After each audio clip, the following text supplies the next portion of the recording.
Session 3, deep dive with the Game Doctor and the Star Vader team. Get hired to focus on replayability and how to bring the replayability to life, how to avoid some roadblocks, how to avoid some red flags or speed bumps, and overall just trying to flesh out the game so it makes it as satisfying and as fun as possible. One of those games that you don't want to put down and you just have to do another run. That is going to be our ultimate focus. Let's get into it. Our artist, what's up?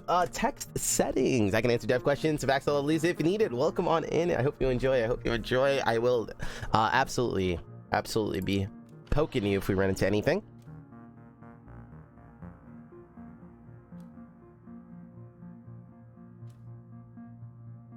All right. So far, we've done a run with Gunner, and then we unlocked the Stinger and did a run with Stinger, which is a lot of fun. We'll go back to this mech over here. I believe we got a new pilot. We have not played as this one, but I even unlocked Zeke. I guess we'll try it. We'll try this character, though. Oh! Yes, Dev Hype, for sure. Thank you so much. Break out the picket signs. Let's try Noelle. Complexity. 2 stars, cool-headed tactician obsessed with hot chocolate. You gotta love it. 'Tis the season. Your rightmost card is unburnt and becomes frozen when your turn ends. Fire 1 bullet upwards, automatically played for free after a card with fire in its title is played. These are played for free. Spawn a Nova Bomb up to 4 tiles away. If unplayed, gets +1 repeat the next time it is played.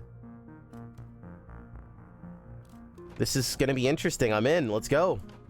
Jump right into things today. We've been playing Invasion. There's also Apocalypse. I don't Dev, do you want exploring Apocalypse right now, or is it early? Is that not the focus? Should we just stick with Invasion for now, or where do you think our focuses are best spent? I would imagine this is going to slow the rundown, and I don't know if that is the focus right now, although I do want to see how the game gets harder. But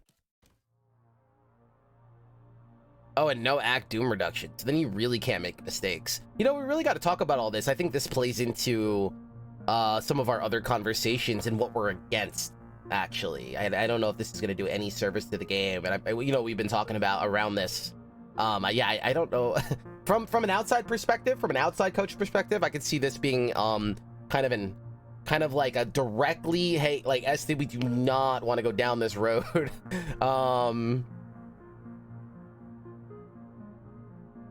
Yeah, I don't know if this is what we want. Advanced invaders, hard bosses. Okay, maybe we'll mix it in. We'll see.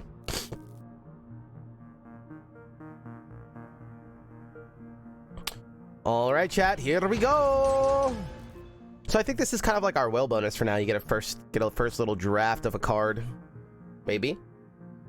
Move 1 to 3 tiles and push an adjacent tile away. If you don't know our whale bonus, we had I think it's exclamation point choice. You'll have a big rant on whale bonus and the power of giving your runs identity in the beginning and not 10 minutes into your run.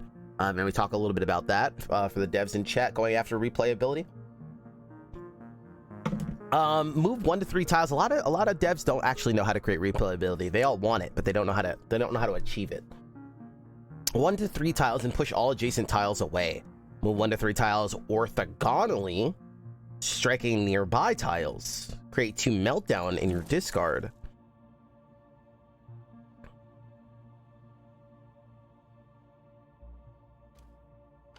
What is a meltdown? Purge this card if unplayed. Burn this card. Oh, expensive. Push all entities in your column, left or right. Draw 1 card. This replaces itself. Interesting. This looks pretty cool. I'm down to start with some movement shenanigans and see what we can do. Sounds fun. Tokyo under attack. What is this guy? Regenerating shield.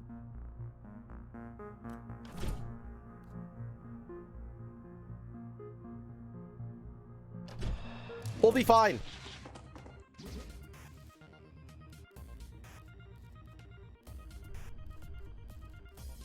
We'll be fine. So how does this work? It shoots a beam and push all entities in your column, left or right.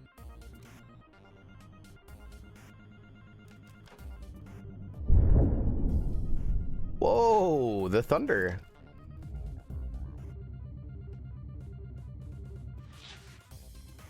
Oh, it pushes me too? Wait, that's kind of sick, actually. Oh, we're starting to get the sound effects.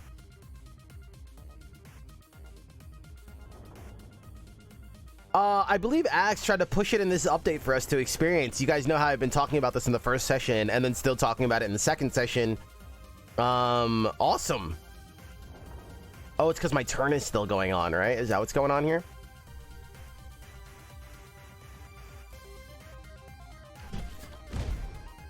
You can see my card is being frozen. Holy hell, they're moving quick. Yeah, still work in progress. Well, at least it gives us something to talk about as well, which is important. We're not gonna get it perfect the first time.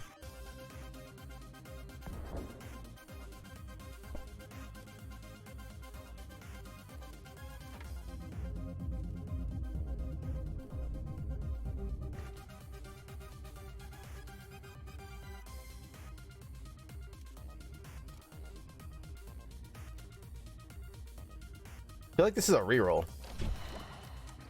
I never use reroll. Okay, so my frozen card stays. That's pretty cool.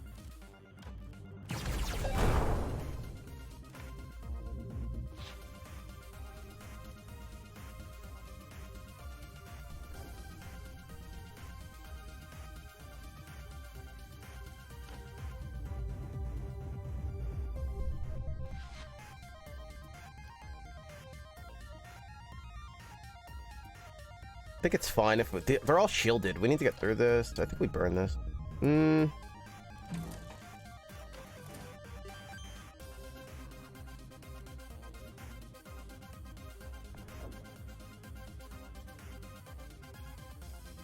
Putting a bomb right here seems pretty cute as well.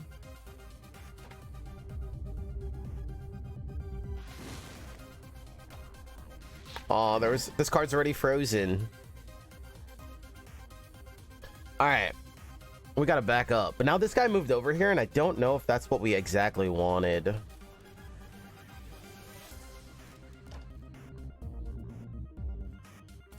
think I'm just gonna shoot from here. I get jammed, right? That's fine. Now what? I can still see the pace being really quick. We still want to slow this down. We still want to create some dramatification to it, right? We need to dramatize it a little bit. There's 2 times here I didn't get to follow what happened. I do hear something happening though. That's new, which is nice.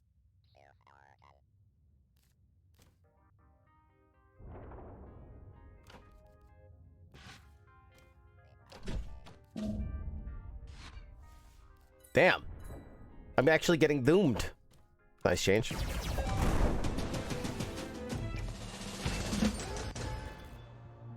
All right.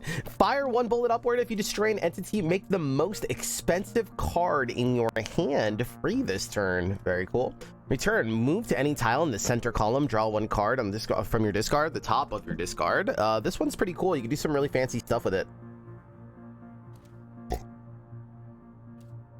I do think we want more fire cards. Spawn a Nova Bomb up to 4 tiles away that's frosty, unburns, and becomes frozen when drawn. Unburn.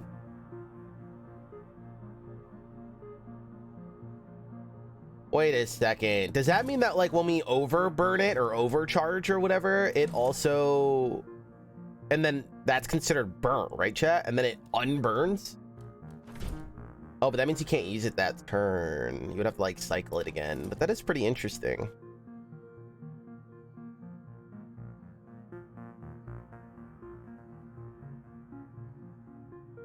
Damn, these are all fun.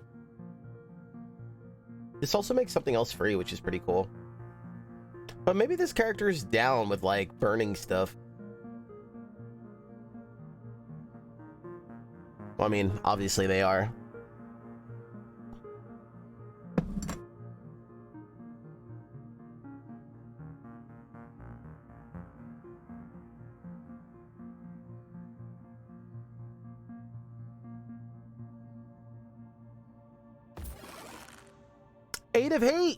Eighth of hate. Wait, I've seen you here before. Welcome, thank you. Fire one bullet upward. If you destroy an entity, make the most expensive card in your hand free. We like fire cards because my other stuff plays with fire. It also is getting value. It says Frosty. Yo, KG. You're right. It does say Frosty. You know what? Cloudy. We get an artifact. I ain't scared.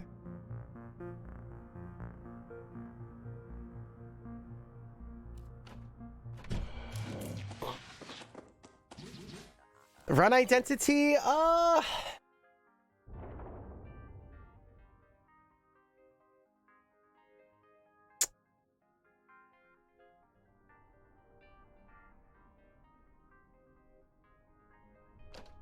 All right, we got clouds, baby.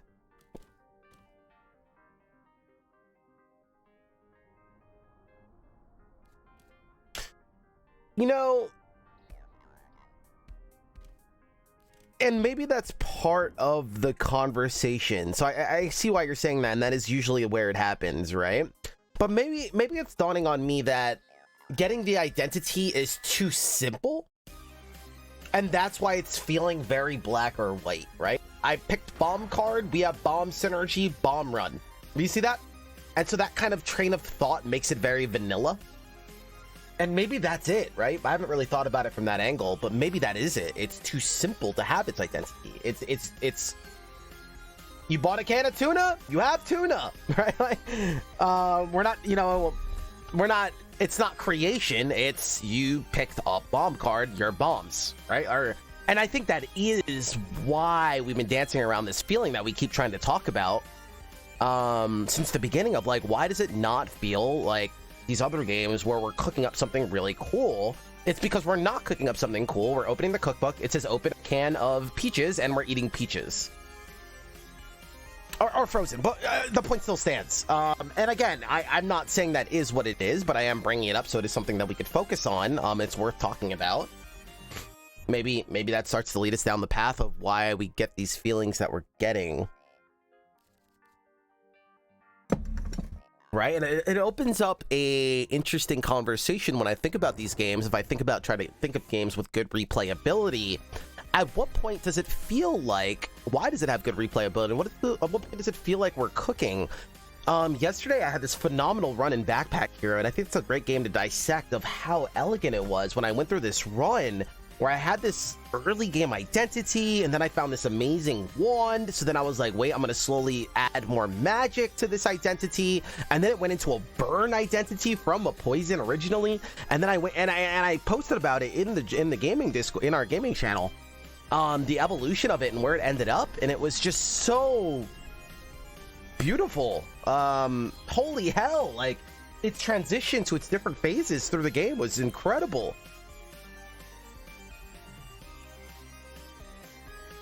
Interesting. So at what point, and I think it's because, like, I had identity, and the fact that I was still creating when I had the identity was this beautiful story. It was really good. It was really nice. I think there's some moments like that, and maybe that's the thing, it's few and far between. I've never felt that, I don't think, in this yet. I want to say I've never felt that yet. But we are looking for it. Let's do this. When destroyed, all other Vengoids move. This is new, I think.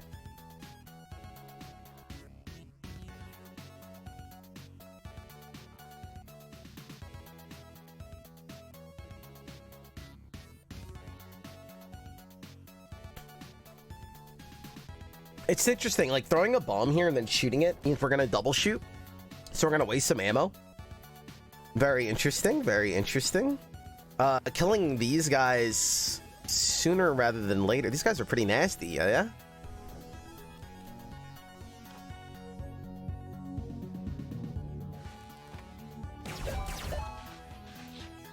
I'm liking the new numbers. I'm liking the numbers. I think we're starting to have something to work with here, which I'm really liking.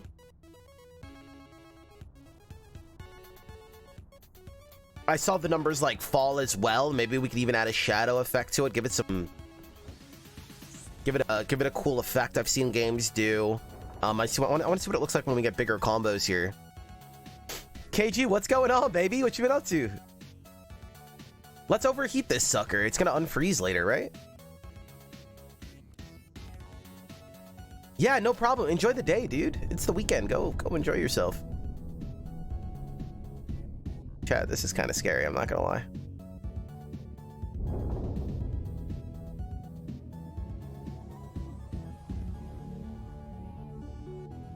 Recommend freezing it in your hand, but then I gotta pay for it. I gotta pay for it next turn. No?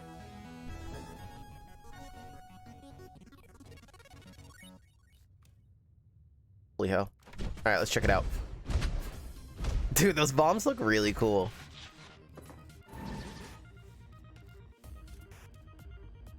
Hey, look, it's frozen.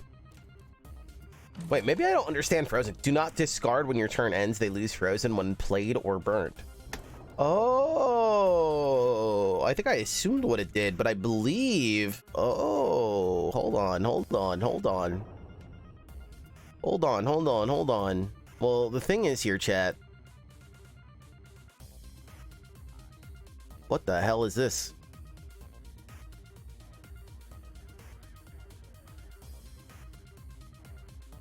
Nice! I don't know if I know fairy tale fables. Be good, Axe. Don't let us hold you up, man. Dude, we gotta play together. Me and Volt have been playing Inkbound, and I started revisiting Grim Dawn yesterday, and it's been great. So chat, here's the thing. We can line up a bunch of bombs, but I only have one bullet to trigger it.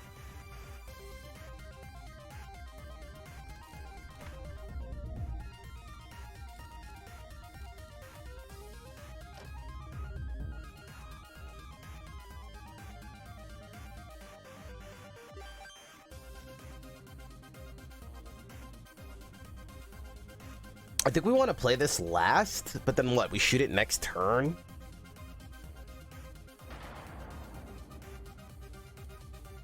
So it's like move, throw bomb, move, shoot, throw 2 bombs. Right? And then we set up for next turn. So it's throw bomb.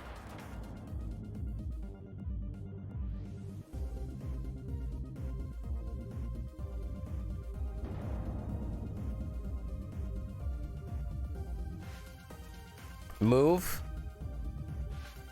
Shoot. Throw 2 bombs.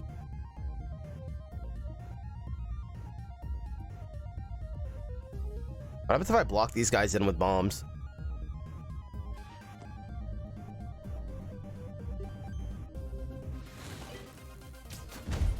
So now, did this card get burnt? Oh, it still get burnt. It's not what I thought it was. Okay, so it just keeps it in its hand. It just keeps it in its hand. Never mind. Okay.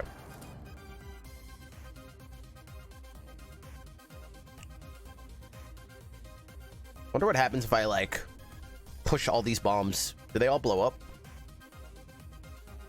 I mean, this is probably fine. Freezing it will also unburn it.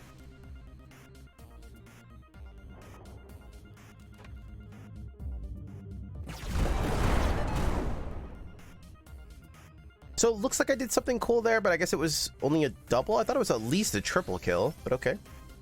Oh man, these guys are a problem, chat. Should have probably threw another bomb first. Man, why am I getting beat up this run? I've never gotten beat up like this before.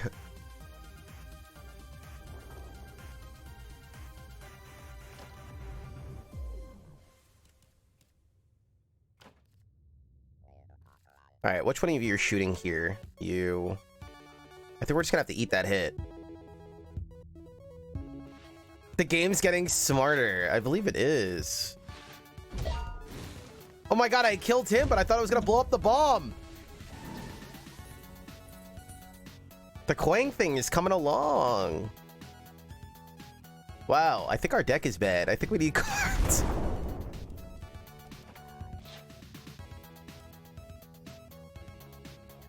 What the hell? I've never even had like more than 3 damage before a whole run.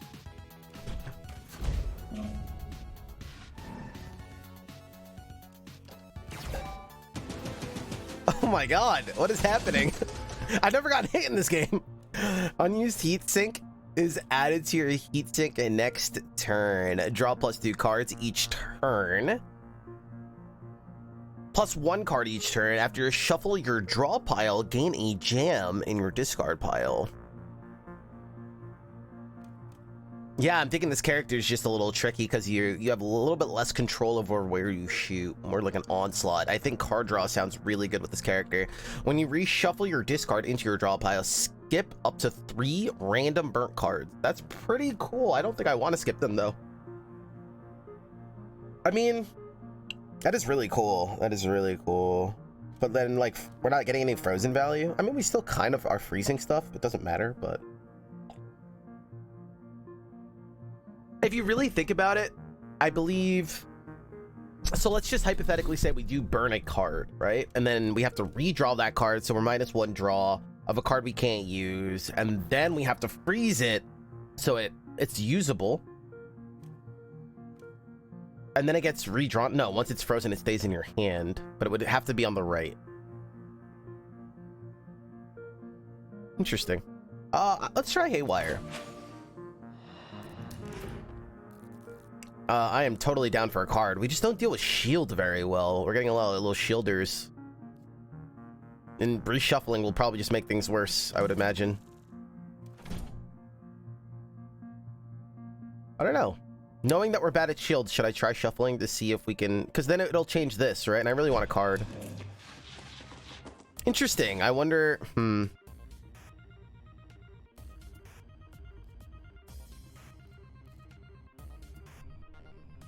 Yeah, we're having offensive, like, we have so much movement and not enough pew pew, and I think that's probably part of the problem is we need more pew pew. That's fine. So maybe she just starts really weak. We just have to get out of this early game. Right now we're getting hit by 2 of them, which is pretty unacceptable.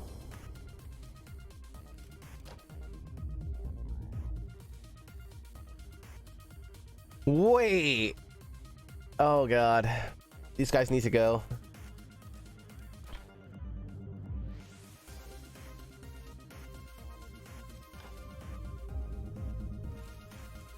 You know, let's try to get it so that this card is the rightmost card.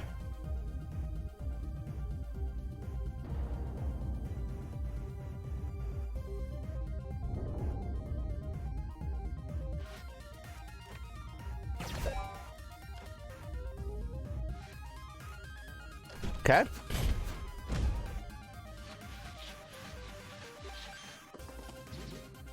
Whoa, that's the closest I ever seen you spawn, I feel like. You spawned with no shield? Oh no, you have a shield. Alright, chat. Oh, maybe we can get a big push. Or we kill this whole side, which seems pretty sick, actually. I don't know. I mean, we have bombs, so we deal with non-shields pretty good. It's the shielders that are the problem. I don't know. But then we can also stick to one side. Oh, but this also moves me all the way over. I don't know if that's what we want. That is a lot of things, right? Okay, we're getting somewhere. So right here, we want to be like creating moments. Now that wasn't that epic, right? It was 4 combo. So it's, you know, it's supposed to be like feel good, right? This is baby's first combo. They're in the early game, but we want to make it feel good. I feel like we could do a little bit more with the numbers. It's happening a little bit fast. I want to see a little bit more sasson, right? I want a little bit more sasson on these numbers, especially the last one. I want it to be like, and again, this is very early. This is just for clarity's sake. Obviously, they just worked this in for us to have something to play with. So I want to see like 1, 2, 3, 4. 4 lasts a little bit longer, a little bit more dramatified. Yeah, so the stars are some work that came out of our first session and second session. This is now session 3. We are adding a lot more flavor. None of this was actually here. So they are working on it. This was, again, just added for us. We are trying to bring it to life because remember, we're trying to listen to what the game is calling for, right? And so to do that, it's not Steam reviews, it's not Steam forums, right? It's not, hey, I'm a gamer that just bought your game, I'm very entitled, and this is what I want, so add this. This should be more like this other game I play, right? Because they're saying what they want, right? when you come to a professional one, when you come to somebody that knows what they're talking about, they're gonna have to take time with the game and listen to the game, like a game whisperer, right? They need to ask, what is this game asking for? What does it need? What is it after? What feels like it's missing from it, right? It's right, and so there's a process there, right? And that takes time. And so this game is obviously one of the things it's pulling for is this very kind of chaotic action arcadey vibe, right? They're taking elements of, I think they mentioned Space Invaders or stuff like that mixed with this deck builder. It's supposed to have this arcadey feel and come to life. It's not supposed to be methodical and mathy, right? If you notice, there's an elegance here. A lot of enemies either have 1 HP or 2 HP. There's no, you're doing 15 damage, they have vulnerability, but you have weakness, and then you're gonna do this much damage, and then you have these 2 cards in hand, so you have lethal, right? There's not that, because it's supposed to have this fluidity, right? And this very fun blow stuff up, and that's really cool, right? That's kind of unique. And so we want to listen to that and speak to that. What is it calling for to achieve that and have that feeling? So one of the things is we need some over-the-top visuals. We need some arcadey feeling. We want to feel really cool when we do what the game's asking for, which is blow stuff up, right? So the game is naturally calling for that. It's a very big deal. I think this is going to be one of the huge focuses, not only because this is not an edge case or specific moment. This is every moment, right? This is the whole game. The whole game is like these battles, right? So it's very important that we nail this feeling and we make it very satisfying to chase these combos, hit these combos the same way, you know, we're pulling off some sick stuff in Miss Pac-Man or Galaga, and we're hitting these shots and getting these bonuses and stuff like that. We want to somehow harbor and grab that feeling and put it at play here. It needs to feel really good that we just can't get enough of blowing these people up, right? So that is a big deal. That is going to be a huge part of replayability. Replayability is not just in your mechanics. Absolutely, that's what some Joe Schmo has taught us, but that's not true at all.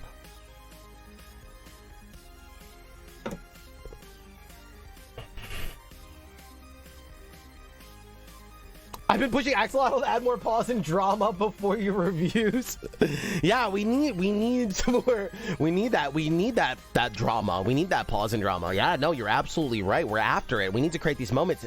And I said there's a constant feeling since the first session where things are happening very fast. We need to Michael Bay it a little bit. We need to dramatify it, right? A big part of this replayability, unfortunately, is going to fall on sound design and art, right? That's just the way it is, right? That visual pop and the visual flair, when we feel these things, is going to be a big part of what keeps us coming back. There's other priorities too. Oh no, absolutely, yeah. We still have to talk about it, but yes, I mean, there's a lot of layers to the cake.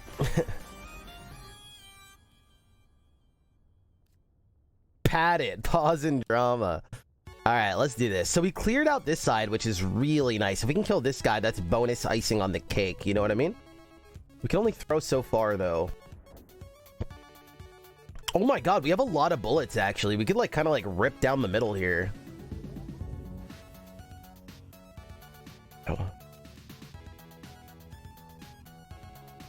Wait, how do we play this? Because if I can't burn this card yet, right? So we shoot first, then throw bombs. Can't play this, but it's frozen anyway. So right there, oh my god, it feels really good, right? Feels really good. I don't know how I got a 6 combo. I guess it continued from the other one. This is all the same turn. Feels really good, but you want to create that moment. Those are 6,000. Those are 1,000 point each going into a 6 combo, right? We want to feel that. I want to see a nice wave effect on the number 1,000, right? Like, right? I want to see a wiggle, like a wiggle effect, like a wave. You know, the wave. I want to see a number wave, maybe even a little shadow if we want to give it some depth, some sass saw, like it's floating up. A nice wiggle, and then they fall. All right, and give it a nice moment there. Nice moment. And then I think as we start getting into these rainbow, we need to add some flair here. It doesn't even have to just be the stars. Maybe a little bit more love here. I don't know what it is, right? They're kind of doing the same effect with more stars, but we want to dramatify it a little bit, make it feel really, really good. Man, but you can already see the world of difference from when we first played to having this combo here now, which we're collecting more money. We're hitting the big, you know what I mean? We're hitting the big stuff here. This is our cash that we're floating here. This is so cool. what a cool thing. We could float this again and do 3 bombs next turn. I don't think we need to though. I think we should play it now.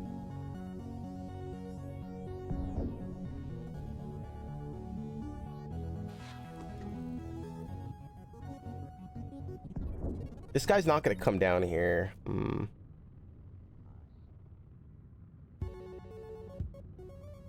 feel like this one's gonna be kind of wasted.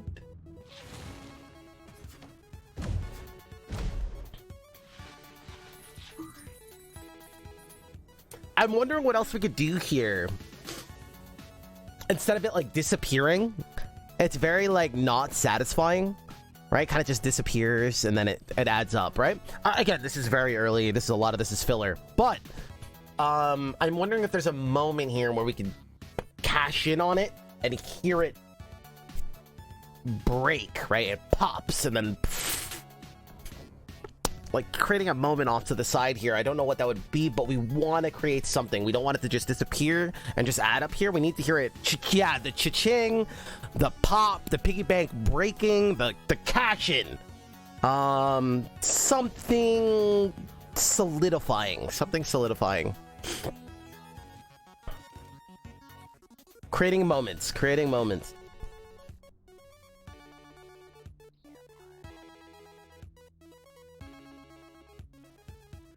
I can even picture big ones like over 10 combo kind of popping, exploding or something, and then the something there.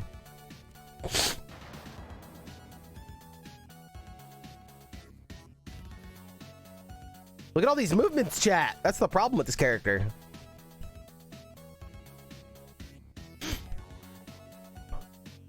Honestly, this is probably just a dead hand. We could reshuffle, but yeah.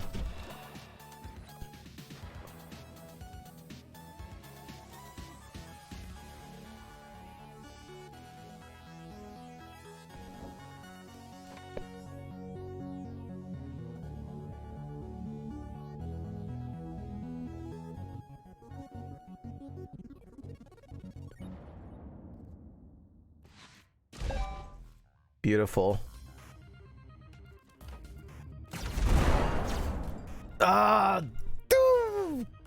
Dramatify the last number there. Okay, yeah. It's starting to come into picture there. Beautiful. I mean, we could put the bomb down here for when they get over here. I think that's fine. Plan for the future here. Burn this, get it out. The burn mechanic is so cool, the overdrive mechanic. Fireworks and explosions. Yeah, I got Michael Bay this bad boy.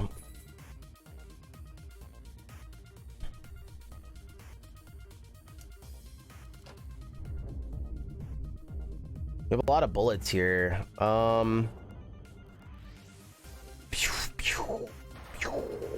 It is good. We could also do this.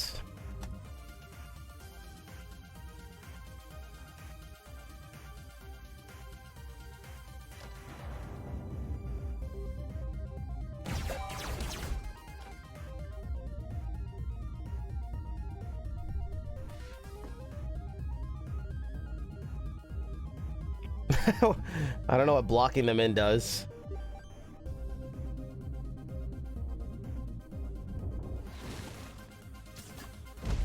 Oh, nice. It got frozen.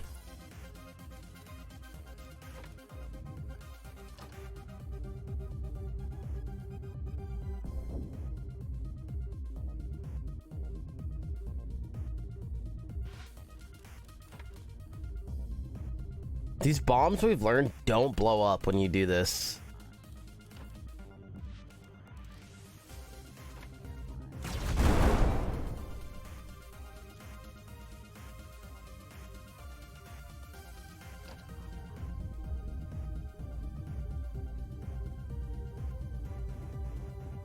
They do? Last time we bumped somebody into a bomb, the bomb just chilled there. Some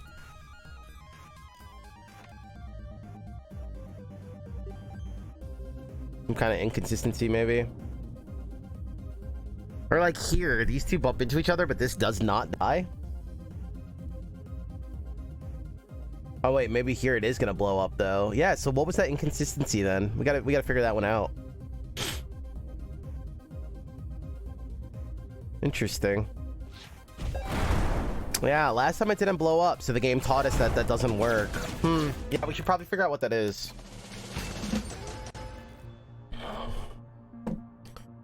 Your next card played this turn gets +1 heat. The reason we really want to figure that out, it's a bigger deal than we think. If people learn the game wrong initially, it could add to a lot of compounding confusion that could be avoided. It happens all the time, actually. It's really common.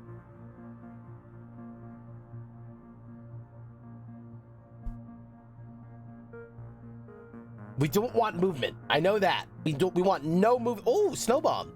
Throw a snow bomb up that pushes the first entity hit.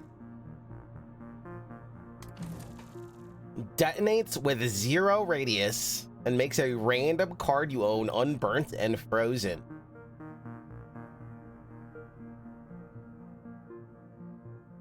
So it's a bomb, but it doesn't blow up. Is that what I'm understanding? I mean, is this a reroll? We need damage like bad. I mean, this is really cool, but we're like... Ugh. I gotta say, man, it's still man, one of the things I love is what they're trying to do with this reroll button, where it's this common thematic that you can use on every screen. You can use it to reroll the map. You could use it to reroll battles. You could use it to reroll the shop, right? It's such a cute, cool concept.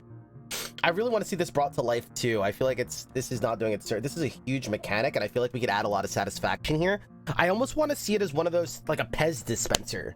Like when you get a new one, it's like, like it like jumps to the stack, and then when you use one, boing, like the other one comes up, right? I want to add some weight and gamify it a little bit. It's a huge mechanic. You want to feel it being a lot of weight and very satisfying. I feel like there's some stuff we could do here. It's a little bit of a disservice, I feel like, just leaving it like this. I want to bring this UI to life a little bit.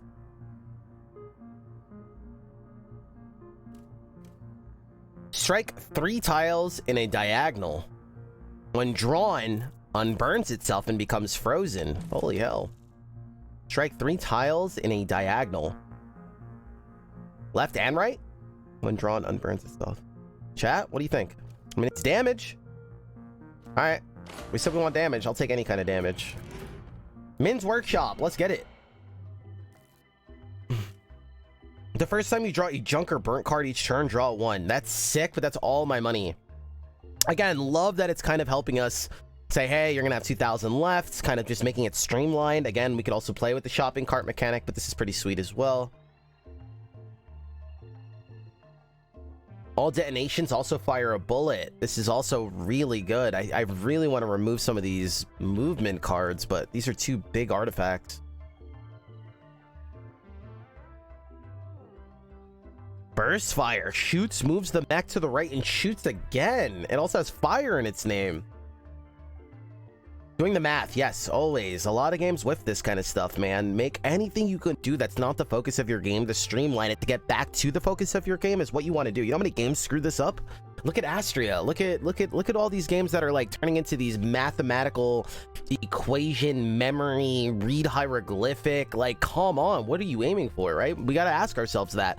We're having these board meetings with Ted, and we're like, hey, how do I make the game worse? And then we take all those ideas and we just jot them down.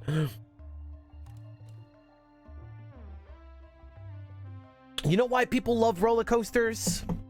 They love waiting in line, right? We gotta make the line longer. We have to make it super boring. It has to circle around a lot, make sure there's nothing to look at, right? Because they love that part. They don't love the roller coaster, they love the line. And then they develop with everything that makes the game more tedious. It makes no sense, but you guys think I'm being dramatic or maybe dramatifying it, but I'm not. This is 80 to 90% of games that I play. Next Fest, it's like, why is this stuff here if it's literally making your game slower or worse, and it's not doing anything to aid or add or serve your game? But this is how we develop with blind spots, right? This is what it looks like, and this is how I got a job, because this stuff it's so apparent and redundant and plaguing the industry. It's because we can't see it. It's not developers' faults. They can't see it, and it's not a norm in the industry right now to see this stuff and talk with somebody to help you see it. It's very sad. It's very sad. But once you see it, you're like, oh my god, what was I thinking before? Well, yeah, you don't listen to Ted. All right, I would love... This screen is cute. It's so cute. You know, one of my favorite things here is her tip jar works towards unlocks. But what I really love about it, one of my favorite things, it pushes the industry forward a little bit. When I say push the industry forward, this is what I mean. I mean, not reinventing the wheel, developers. We don't need to do that. Don't get ahead of yourself. What I'm saying is those ideas that you're adopting, those principles that you're adopting, if you're going to have a boss fight in your game, you're adopting it. You're adopting that. You didn't come up with that, right?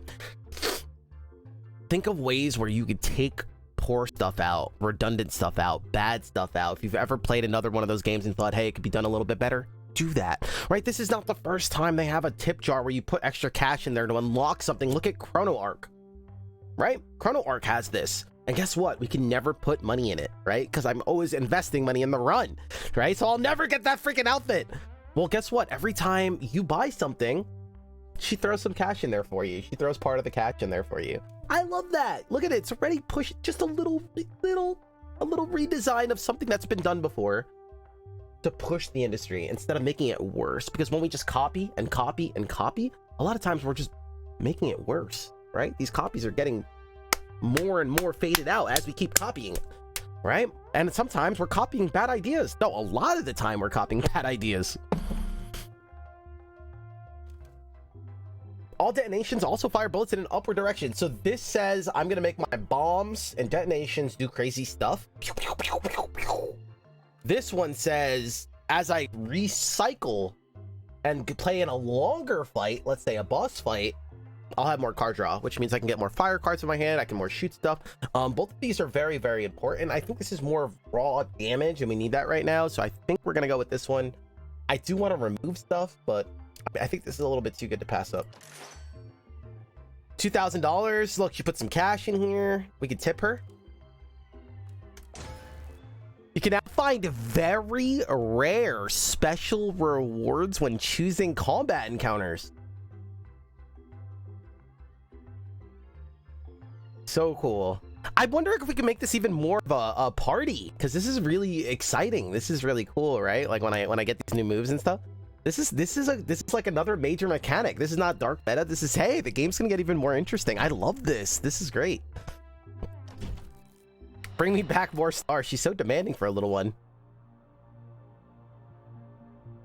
A copy of a copy of a copy degrades. You guys remember when you used to like copy VHS tapes and we used to like record stuff on TV, or you copy a photo to a photo to a photo to a photo to a photo and it gets worse and worse and worse? It's the same thing in gaming. It is, yeah. And a lot of times those ideas that we're copying weren't like that great to begin with. This is what we do. This is what we do. No one questions it. I still think this right here, we said this once before, we found this guy on our first run, is very awkward. It's missing its mark. I think it's trying to do the Wild Frost thing, and I would look at Wild Frost and how they pull it off, which is like once the battle starts, the music starts to jam, but they still have something there. Obviously, this is all placeholder. This is not even final music chat. This is all placeholder. Again, I'm just trying to be thorough. If you guys are here, this is early.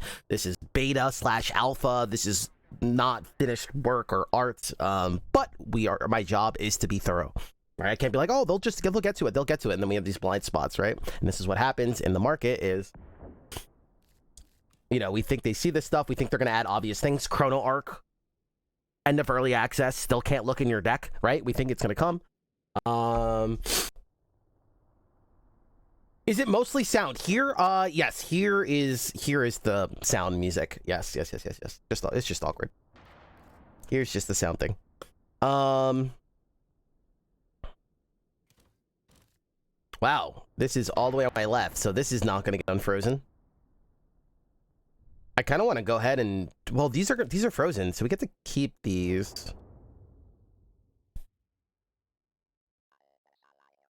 This whole starting hand is a little bit weird. You know what we could do is we could shoot and then put a bomb in the middle. Call it a day, I guess.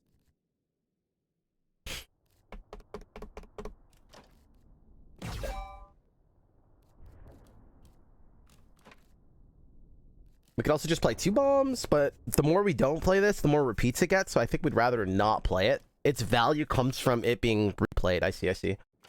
Oh, remember that we shoot bullets out of these things now, too. That's pretty sick, actually. Pretty sick, nasty.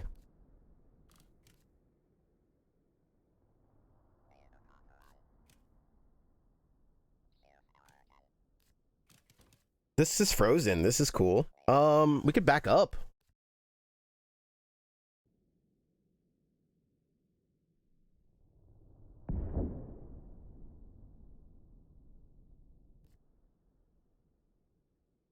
Actually, we're going to be wanting to play with diagonal attacks, so maybe we stay where we are.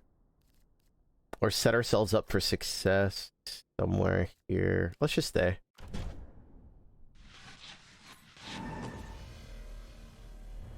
What the hell is that? An airship. When destroyed, creates clouds on adjacent tiles in this row. This guy's caught out, so he's going to die because he's not with the pack. Migo. Moves down each turn. Okay, things are getting a little crazy here. Are you going to blow up this time? Wow, this is a lot of value. What about this? Also a lot of value.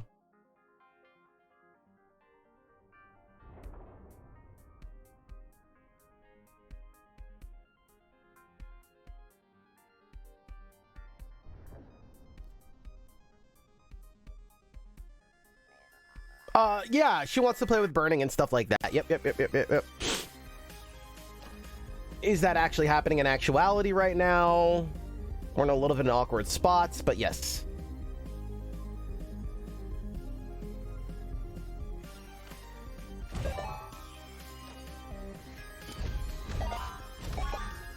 Right here, this is all happening really fast.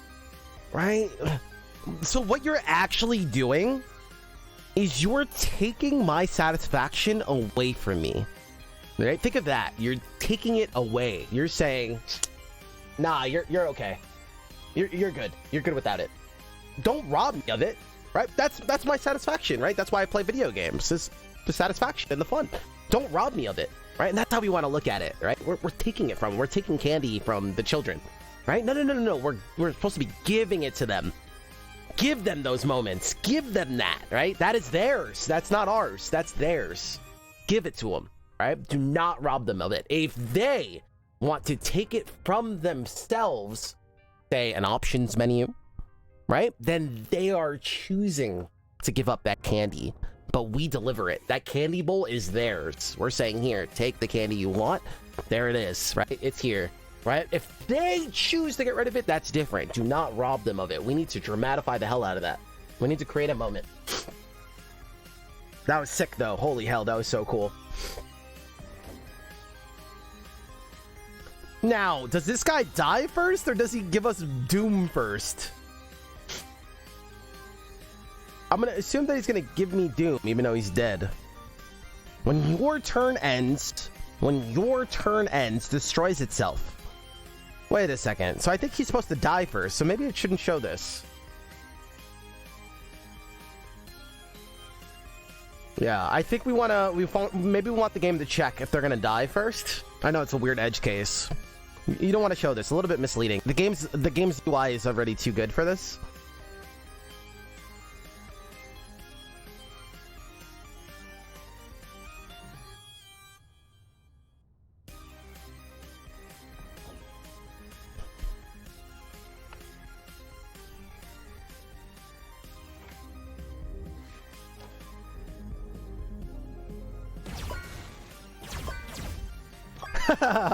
Those sound effects are crazy.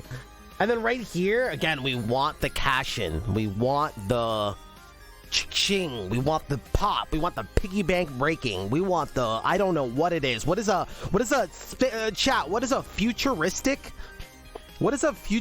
space piggy bank sound like? And that's what we want to find, right? We want to imply that.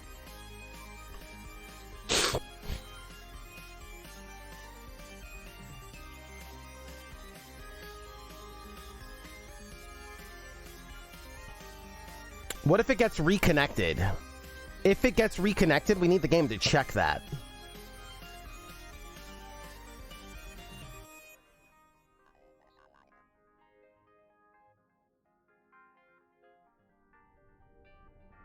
if it has a possibility, like I guess we could ask how would it get reconnected? Because the game would know, right? It's deterministic.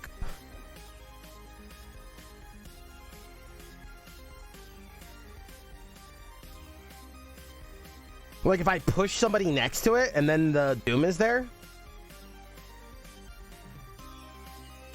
Because then I'm doing something to gain doom, right? So that makes sense. The same way I'm jumping into threat here to get hit, right? That's very normal. That's not new. That's not a new case. That's not a new thing in gaming.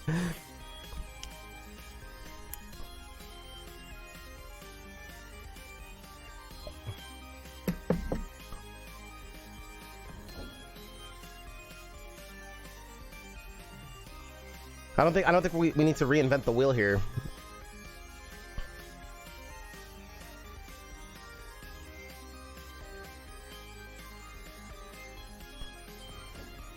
What I am saying is, if you saw the first two sessions, we talked about gaining trust, the game gaining trust. It's very vocal and very literal about what's going to happen. It does a very good job. So what I am saying is this needs to follow suit. All of a sudden, this being misleading is doing a disservice. The game has been so accurate about like what it's been telling you is going to happen, and that happens. This is doing a disservice. So we need to do something. I don't know what it is, but the game says, "Hey, Dev, do something."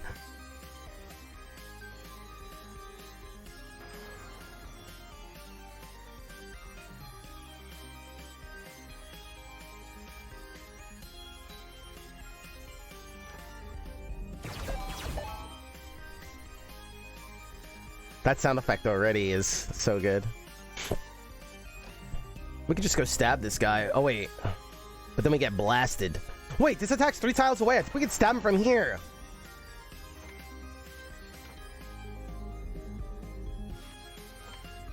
Yo! Chat, he was shielded? What the hell just happened? Or did it not reach? Strike 3 tiles. I think he was... What? The cloud blocks? What?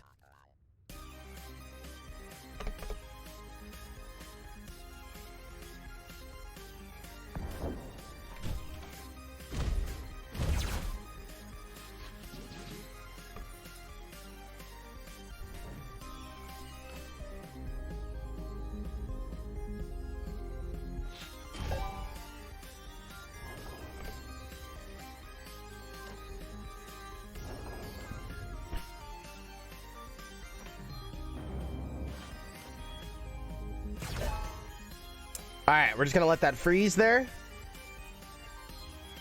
We're just gonna let that freeze. We can even move back over here.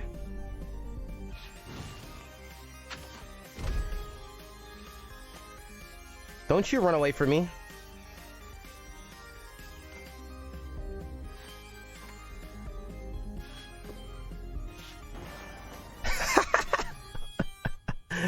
That's so funny.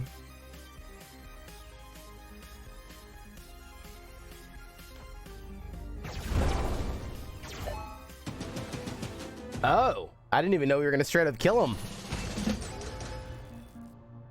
That was a lot of bomb. Hey! Each turn, a random attack in your hand gets +1 repeat the next time it's played. Wait, that's actually sick for us. We need firepower. This character has a lot of movement early on, and I realize that's part of the problem. We just need more pew pew. Do not end your turn when you overheat. Wow, so I could just burn everything in the world if I wanted to. You know, if I took that card that, like, keeps redrawing, that artifact that keeps redrawing when I burn stuff, that would have been really interesting.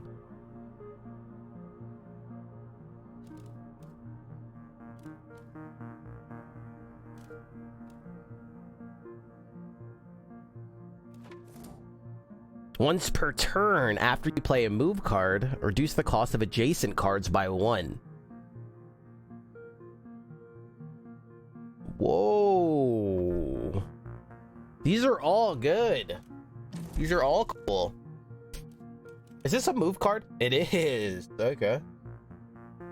I love the adjacency stuff. I think that's really cute. I remember, I still remember the first moment when I seen kind of this action roguelikes play with that. That was actually the Monolith devs made a cool character in Slay the Spire, and I remember checking it out. The Monolith devs are some of the best, and man, it was so cool, the elegant card manipulation slash spatial stuff of like critting if it's in the middle and this and that, and I was like, wow, dude, this is so cool. And that was the first time I experienced it. I don't know if you guys have experienced that in a game beforehand where they start playing with like where stuff is in your hand, whatever. It was so cool. I love that idea. So seeing it here, like you play a move card and the stuff on the left and right get cheaper and stuff, man, I think that's very cute. I think that's very cute.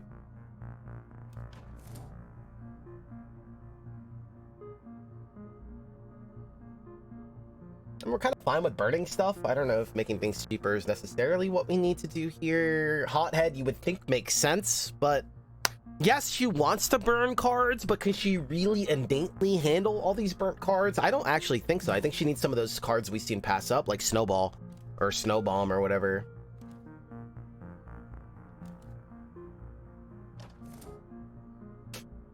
Federico!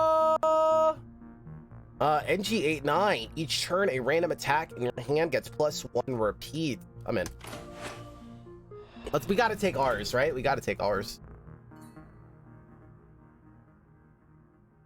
It adds a nice feeling. It does, because it feels like you're cooking, right? And notice the common thematics. It feels really good when the player feels like they're outsmarting the game, right? What feels less good? When the game says, hey, do this, and you do it. Why does it feel not as satisfying when you play Astral Ascent and you get a spell and then add stuff to the spell? It's because the game's telling you to do it, right? The game says, hey, this is a fire spell, add a fire perk here to get more damage. Cool, we did what the game told us, right? We put the square in the square hole, like we did when we're children, right?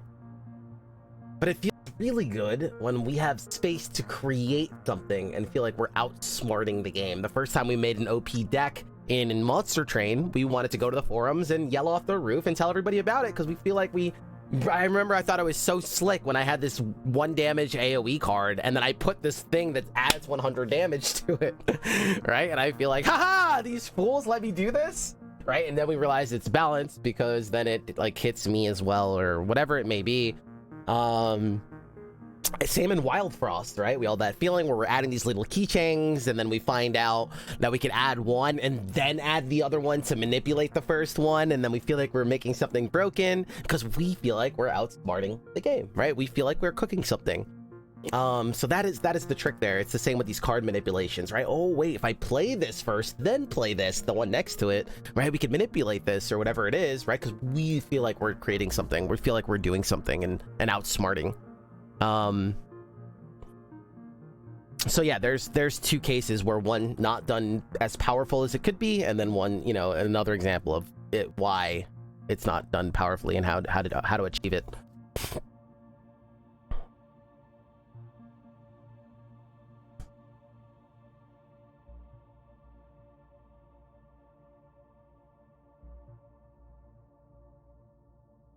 I'm wondering what else we could do to the screen to really add some life here and not just be this like floating planet, maybe seeing the aliens go down to the planet, or I don't know what it is.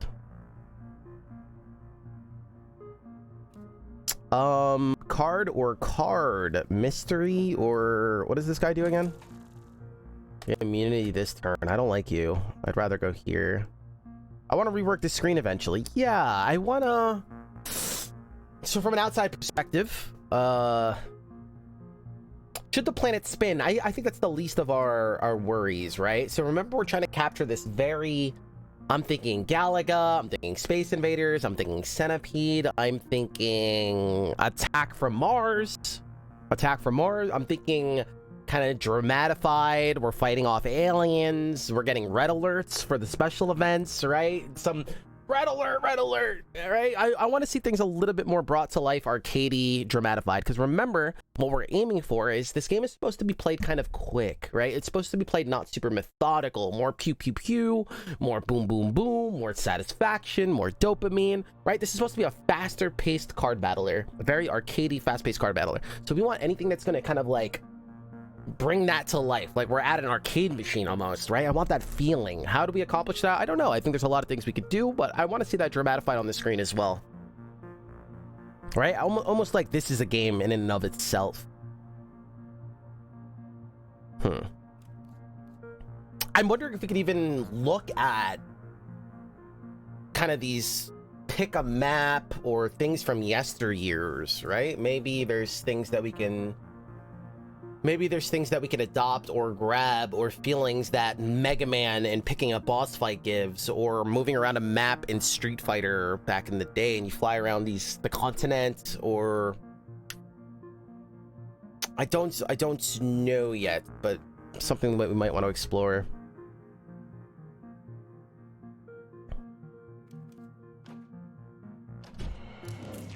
Yeah, we're fighting a Salam boss.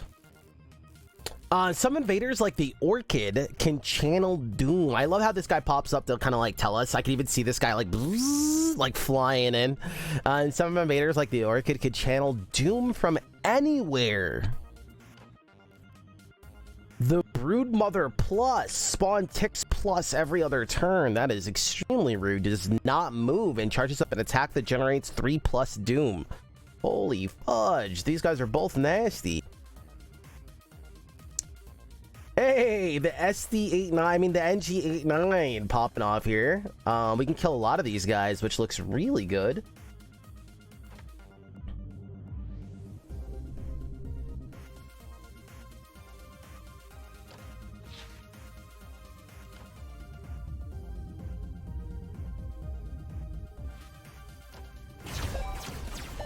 Oh! Let's move back over, get ready to destroy this. We have a burnt card ready to go. Yeah, what do you think of the combo visuals you asked for? Yeah, we talked a little bit about it. I think this is a huge step already. You can see how much life it brings. It's not there yet. We want jarring, right? If you say jarring, like it's not elegant, we don't want that. We're not after, oh my god, look how subtle it is. Wow, look how subtle, you can barely notice it. We don't want that, right?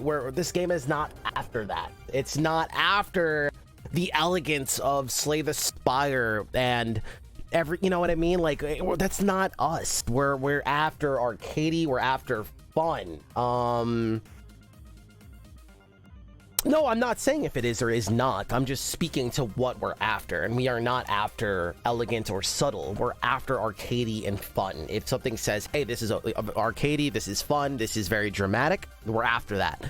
That's a very good thing. As far as what I think about the combos, yeah, I can tell that it's early. We're not at the destination. We're not at our stop yet. We're still on the train going to our destination. But you can already see the world of difference. It's adding a lot of flair. It's adding a lot of flavor. It's adding more fun, keyword fun, already. And I know this is still filler and stuff, but you can already see a world of difference. It's feeling more alive, and that's what we're after. Already enjoying it a lot more, seeing all of that.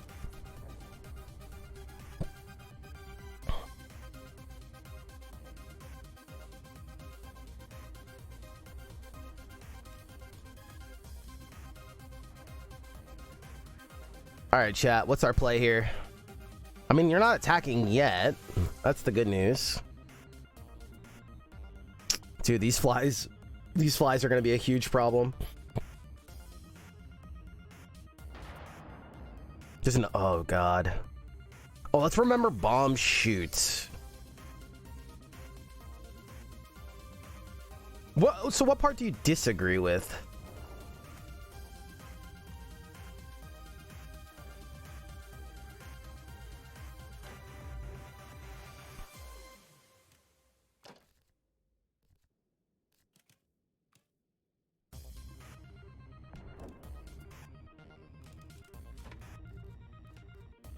That it should be more jarring. Well, again, what I said is we're after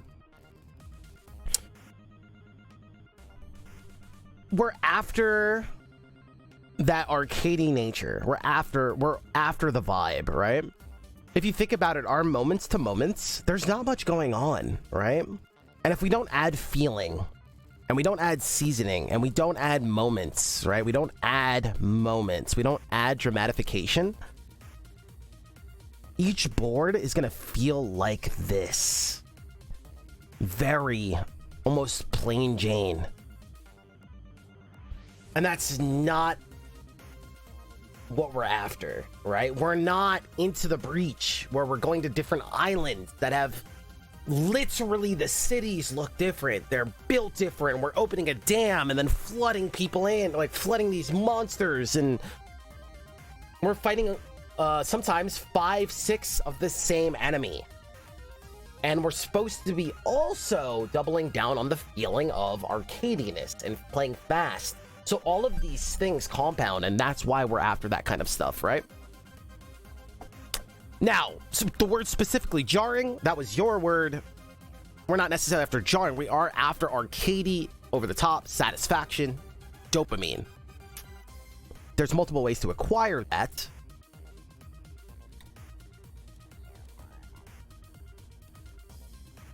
Okay, so we don't have to deal with this guy right now.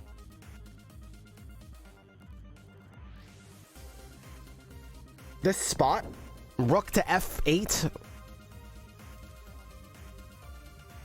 would be sweet for our diagonal attack.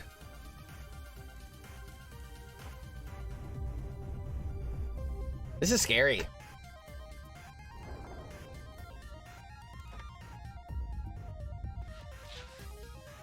Ah! Did you just block my way? No.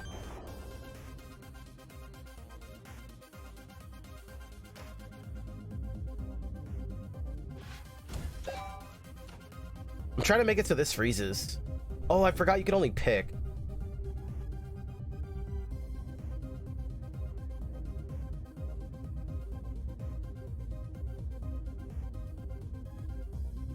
So the Brainy Tactics game, the Brainy Tactics is going to happen by default, right? That should happen without us trying.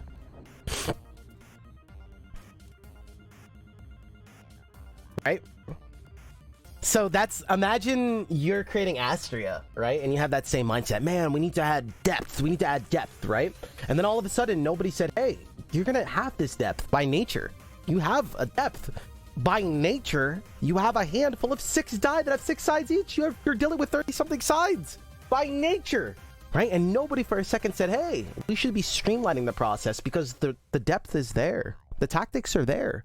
How do we make it easier on the player now? But in their mindset, and Ted was like, hey, depth, tacticalness, depth, right? And then by the end of it, it's like, holy crap, my brain's melting because we have that, right? We're not after that. We have that, right? That's the easy part. So naturally, we are going to have, especially the way humans play these video games, we're going to have depth. They're going to attach it tactically. We're doing anything we can to encourage the fun and fluidity of it. Because that's the part that we're also trying to capture. Remember the first couple of runs here, it's just very methodical. You actually have to work to get us to play any other way, because naturally we're going to be playing these methodically. So anything else that we could do to encourage saying, hey, it's okay to play fast, have fun here. You don't have to be super methodical if that is what we're after. Elegance, then depth.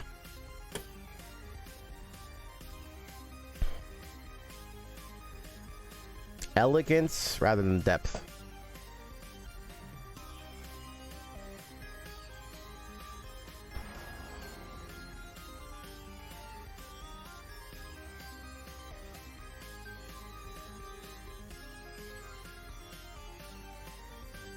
Right. It's very fun. And I think that is the key word there. Right? That is what makes our game...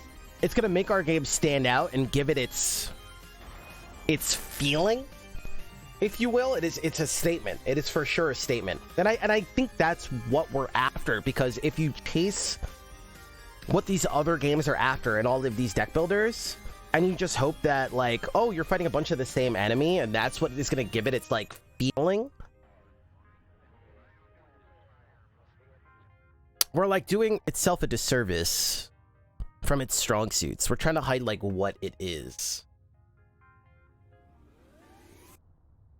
There's a balance to strike. Of course. I guess with all things. I agree.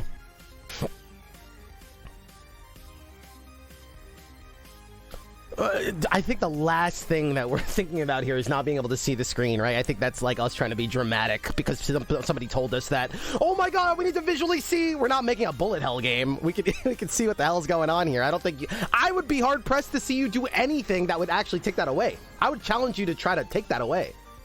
How would you do that, right? So yes, I think that's like an adopted principle that we're kind of like taking. Yes, you should be able to see and stuff. Yes, especially in bullet hells and games, right? Like there were. I think that's the last thing we're worried about here. I would be hard pressed to see you even take that away from this game. That would be quite the challenge, I bet. There's people that will get turned off. There's going to be people that get turned off that this doesn't have online multiplayer. What is the case that we're trying to state here? Is that what's the argument that we're trying to make here?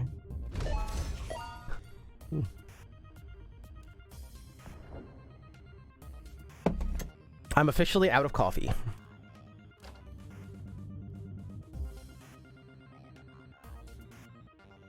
Okay, let's be careful here.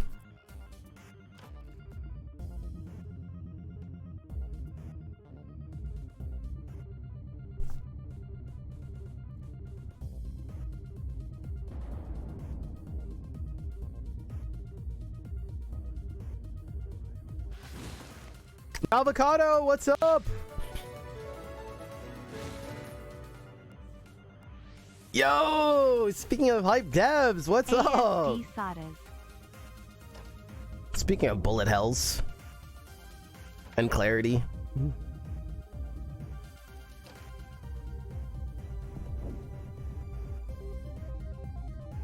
Ruby Dev, we're so freaking excited, man.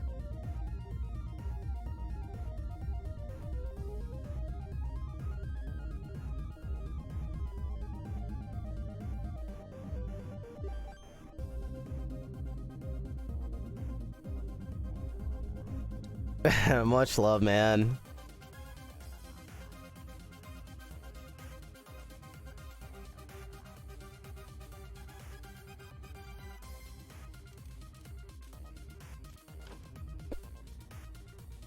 All right, chat. Let's think. Can this attack backwards? It could. That's pretty sick.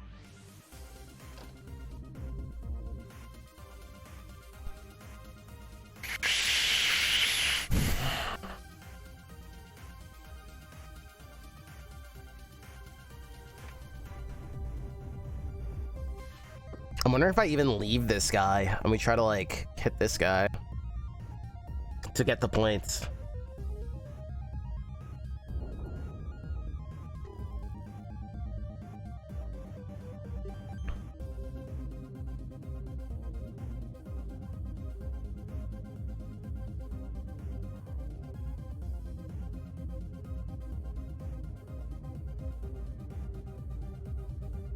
I don't really know how we pull that off, though.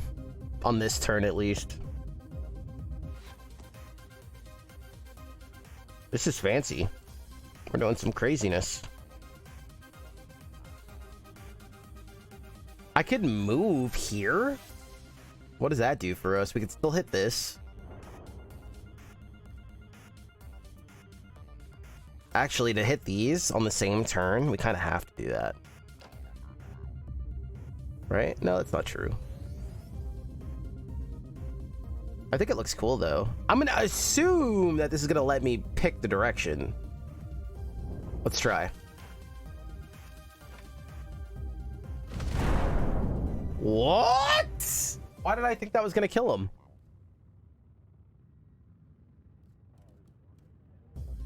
Wait, I thought the bomb was gonna take off the shield and then the bullet was gonna shoot him. Why did that not work?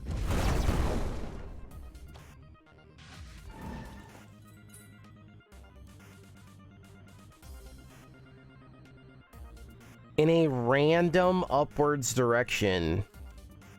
What the hell does that mean?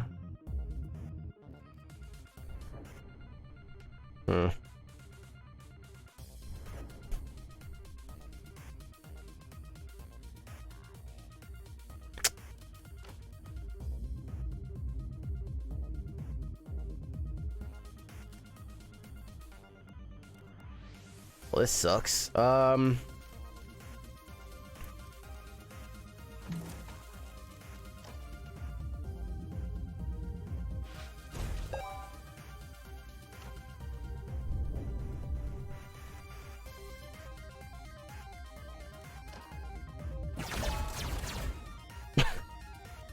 All right, we'll take the Doom.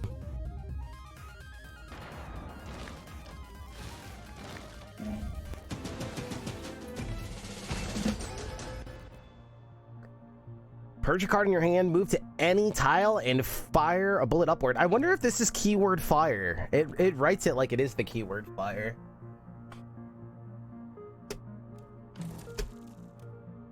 It says after a card with fire in its title, so I'm gonna assume yes. Very cute. Very cute. I like, so we're adding a like an activator to it that it normally doesn't have. Very cute. Push your mech down. Your next card played gets +1 repeat. Another tractor beam. I could see us shuffling here. I could see us grabbing flights here. Since it does shoot, we are gonna have to discard. No, not discard. Purge.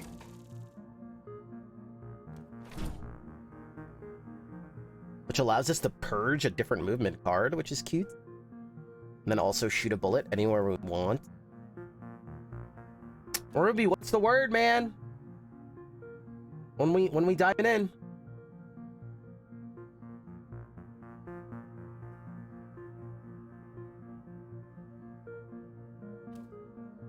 Dude, I'm so happy to see like some of the weight off your shoulders. I know you've been going crazy.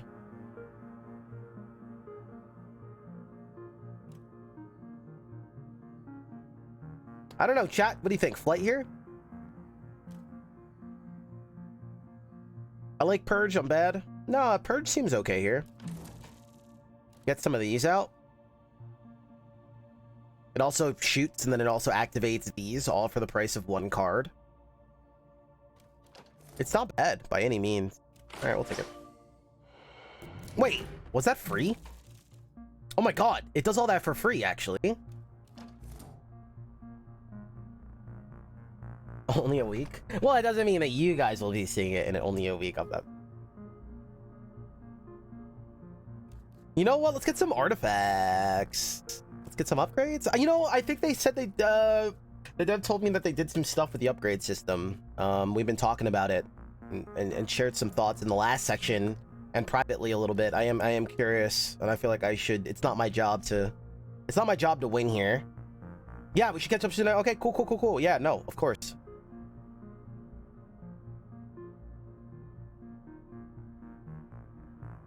I pretty much stopped taking on new clients for this month, so it's only for my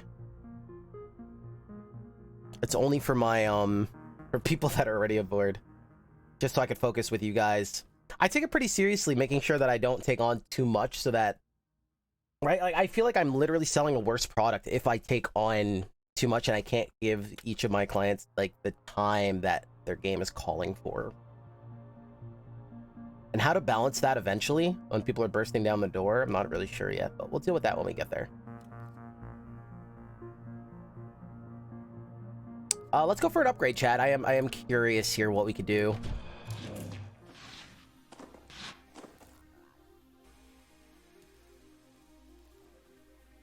Orchid Plus.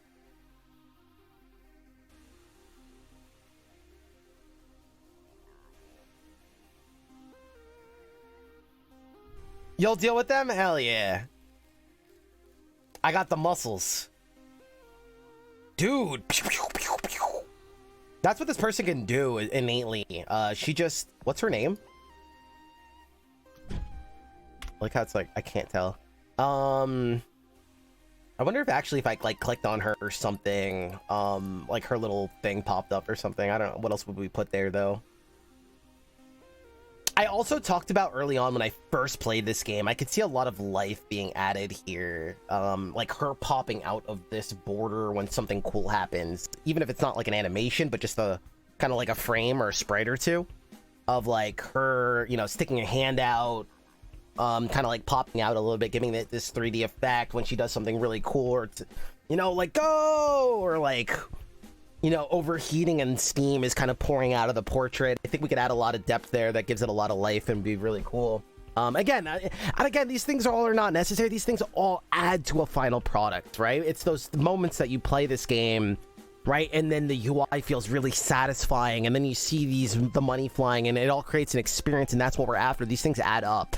Yes, in and of it by itself, these little things, but we all know those games we play, and we're like, oh my god, this feels so good, right? Wild Frost had those moments. Remember when we're playing, and everyone's like, why does this feel so fun, right? And it's like, we're doing all these little things. There's these little sound effects, the keychains, and the way they dangle, and you put them on car, right? Those things all add to a bigger picture, right? And that's why we have those moments. When we're in it and we're the ones that have to do that work, it's very hard. But when you play the final products, right, and you have all these beautiful little things, it adds up to the replayability. Don't let anybody lie to you, right? Yes, we would love to be lazy and say, hey, this stuff doesn't matter, right? It's all about the mechanics. That is a lie. That's why those other games are successful, right? Because they didn't cheap around those corners and they added all these little effects, is why.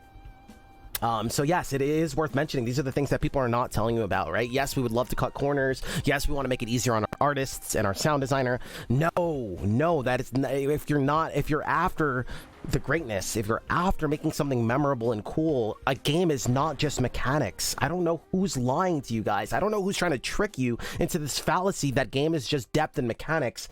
We used to know that. We used to understand that. But over the years, we're trying to convince people and fall for this trap that it's just mechanics. Look how much depth I have. Look at all the cool depth. Guys, the Game Doctor is here to tell you that is a trap. If you need a blatant reminder that that is false, look at Vampire Survivor. That one is literally a slap in the face to remind you that games are supposed to be fun. A game came along and said, hey, I'm going to kick you in the balls and show you that I can do it, and I'm not even going to make cool enemy design. I'm not even going to add cool mechanics and depth and have tons of depth, right? I'm going to add dopamine. I'm going to add fun. I'm going to add cool sound design that you're going to be addicted to. And I'm going to remind you that games are supposed to be fun at the end of the day. Your replayability is not just your depth. Your value in your game is not just your depth, right? It's a video game. It's a lot of cool things, right? So I'll be the person to remind you. I hate how true that is.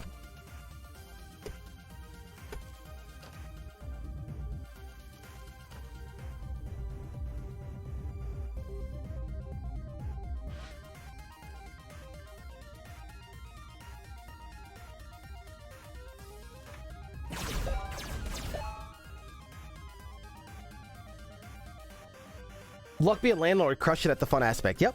And again, I get it. I want to be the first one to say this stuff is not easy.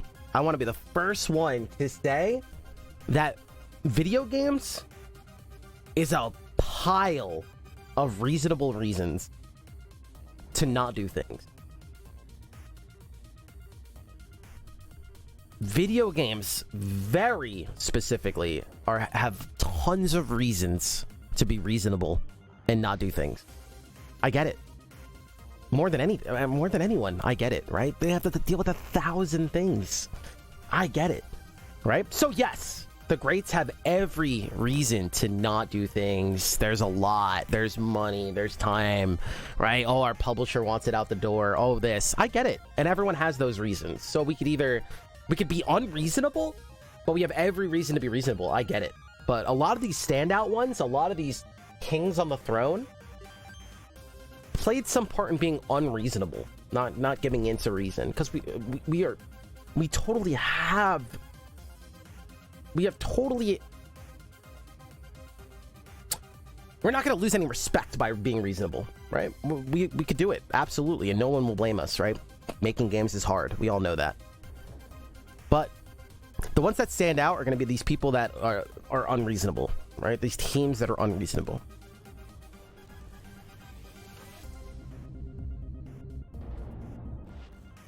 All right, save this. Wait, the spider webs disappear. Okay, and then they come back. I see. Chat! It has double play. What the hell? Oh, because we added an attack to it, and then my artifact hit it. That's not what I was expecting. This is where the web is good, though. Oh my god. Wait, so he's still not attacking yet, yeah?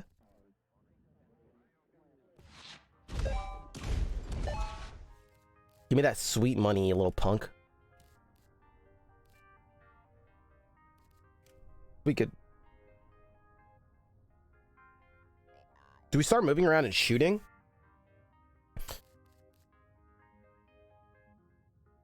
I mean, I think we could just move around and start shooting. I think...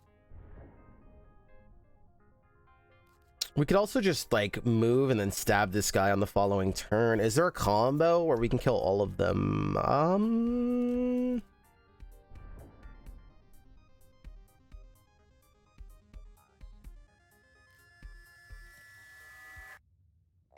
I don't know. Let's go blow them up.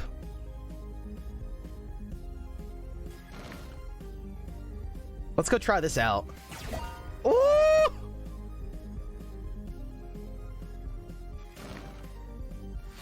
Ooh! Again, I want to see a little rainbow there. A little effect, right? We need to dramatify the moment a little bit. Especially on those bigger numbers. Man, it's so cool. Look at our money. I'm rich. Wait, we could just kill this guy. Oh, why work harder? Yo, Queebs. What's up, baby? How are you? We're having a wonderful weekend. All right, so this is the upgrade system that we've been talking about. Let's see how it feels here. Flurry Fire. Okay. The card that we have, but we can upgrade it with Echo, plus to repeat and purge this card. Holy hell, that's a lot of shooting. That's a lot of shooting. Broken. Novalanche. We add Broken. Generates a jam in your hand instead of heat.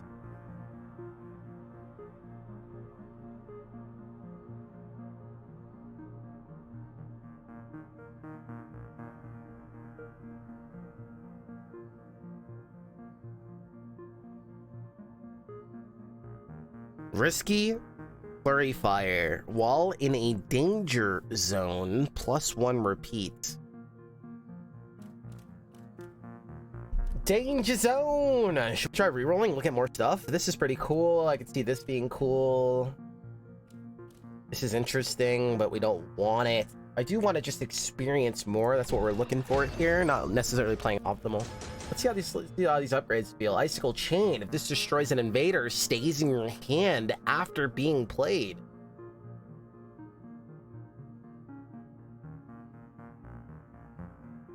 Chilled. Reduce heat cost by 1. Those usually play for free anyway. It's not as good as we think. I don't believe. Swift. Move 1 to 2 tiles before card effects when played. So those are interesting. The move cards, you can't actually choose to stay in the same spot. I feel like a curse sometimes. Like, you have to move forward or back or left or right or something. From my experience. Swift could be interesting. Swift could be cool here. Also, combo is nice with the Icicle. Icicle's cool because we can keep, like, spamming it. Kind of just chopping people up. It's also like all these fire ones all get just like unloaded into a lane. It's nice to have some other attacks that we can control. I think there's an argument there. We'll take this. Cool. Yeah, all those upgrades were pretty interesting there. Now I want to see the uninteresting ones we cut.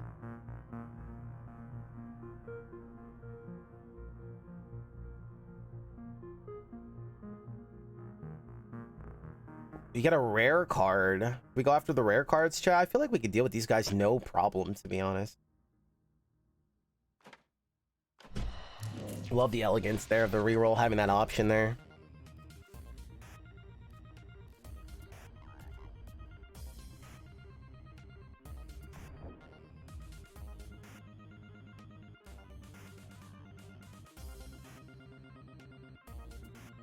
All right, how do we want to play this?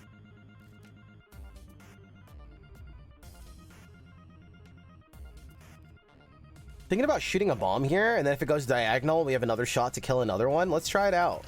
We would have to move closer, correct, Mundo? We move here. I mean, these don't move anyway, so we're going to them. We go here, and let's see if we can get lucky. Woo! Hot diggity dog! Waka waka! Again, that felt really good. We want to match that. There was the ending there. I'm going to clip it, actually. Let's see here. Let's do some homework. We're so close. I'm already really loving this. Getting my money and... Woo! Let me see something here.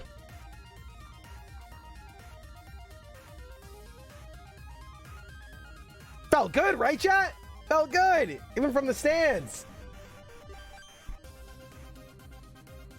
Hello, Esty.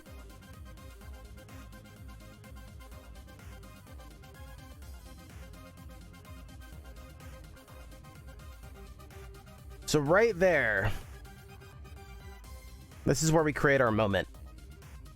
Right? The game's going to cheat a little bit, see that this is the last kill, and then dramatify that a little bit. We don't need to do it on every single one. But right on that 1,000 there, we make it a little bit slower. Make this one a little bit slower. This is our cash right here. This is the money. This is the money score. Right?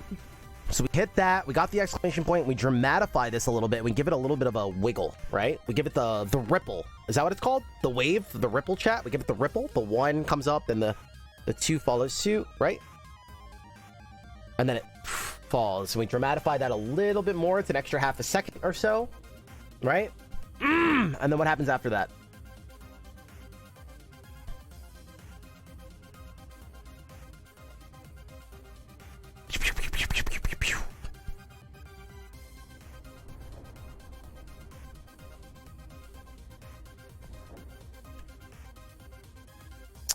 Now, I don't know how hard this is in the art department. The way I envisionally got called for this is we see this last number burst into stars. That sounds really hard to do, but I think that would be the money. You want to add some more elegance? I believe that is it. Is like seeing this number burst into stars. I don't know how you do that.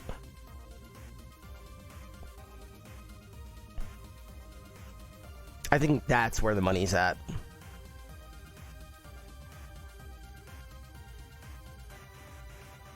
Like a damn pinata. But again, this is all filler. I'm just being thorough.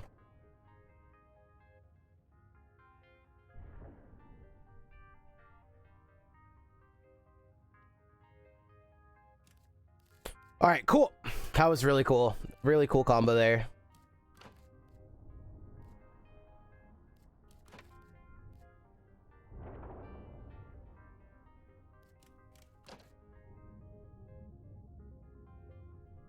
Let's set up. One bomb here would be really juicy, actually. Oh. Ooh. Wait, this is a huge stab.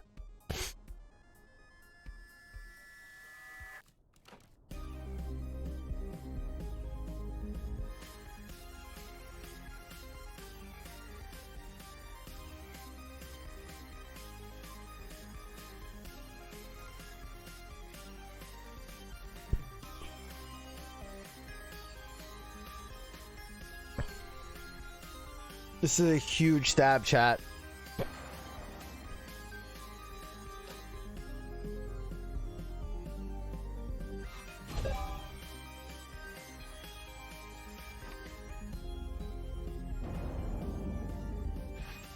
So I think this is gonna double strike and actually not fulfill its thing. Let's see. Because now I have to swing again, right? Oh, it did stay. It worked in our favor.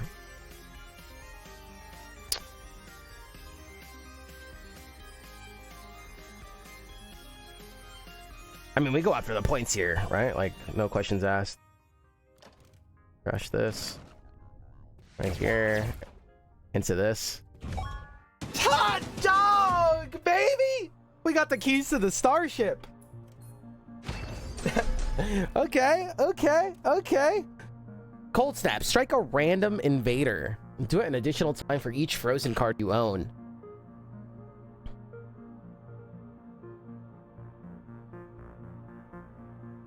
This is really cool. If we did grab that, the frozen card thing, would be pretty interesting here.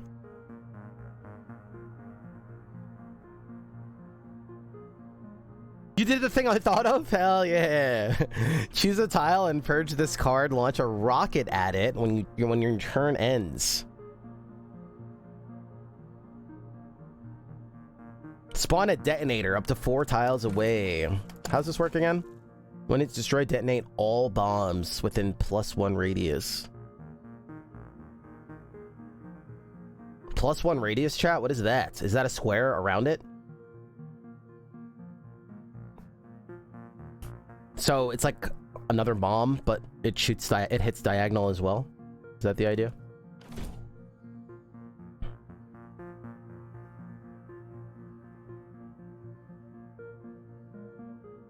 It's like more. I'm wondering. Again, I know you guys are adding that kind of stuff, but yeah, showing. I think we just show that kind of stuff here. I think you guys started doing that already, though.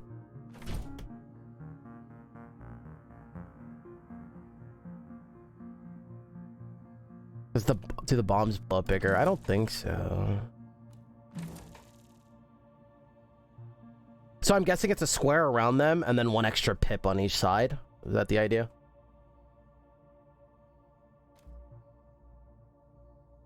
Oh, just detonates all bombs with +1 radius.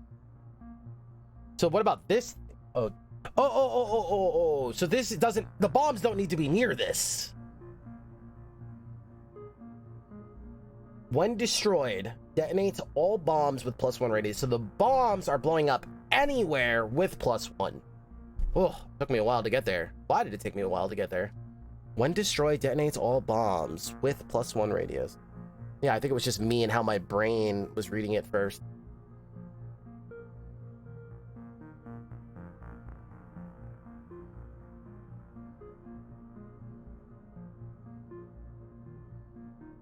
Detonate all bombs, comma.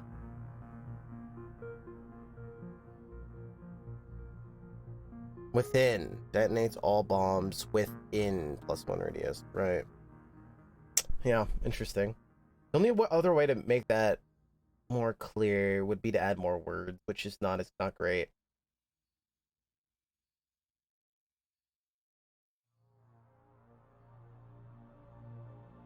It's either draw a chart or recording. Yeah, you could go the one step for meet-in route, right? I see a lot of games doing that. Astral Ascent, kind of like showing it in action. I think that is very cute. You know, pros and cons. I think it's very elegant and very cute to be able to see it in action. It does take more work. 1, 2, you want to think a little bit ahead of where we're going and if it negates any options, right? Do you run into trouble if you start porting this to mobile? You know, make sure you don't run into problems for Switch. That would be like my heads up, you know, professionally, especially long term. You want to think, is it gonna, you know, making sure that it still runs fine on wherever it is going to go. You know, can I play it on my Nokia in my fridge, and what that looks like, if it doesn't run into any problems there and stuff.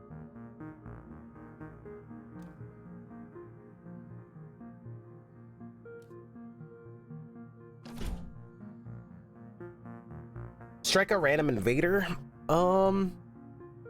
Strike a random invader. Do it an additional time for each frozen card. Chat, I mean, there's times where we have some frozen, right? We freeze 1. This is frozen. Or is it? Whatever. That's about it.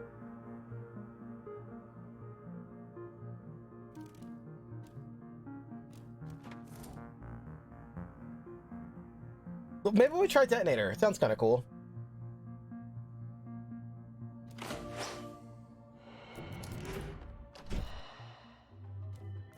Decoy bomb. Spawn 2 decoy bombs up to 4 tiles away. What is a decoy bomb? Detonates with 0 radius and draw 1 card.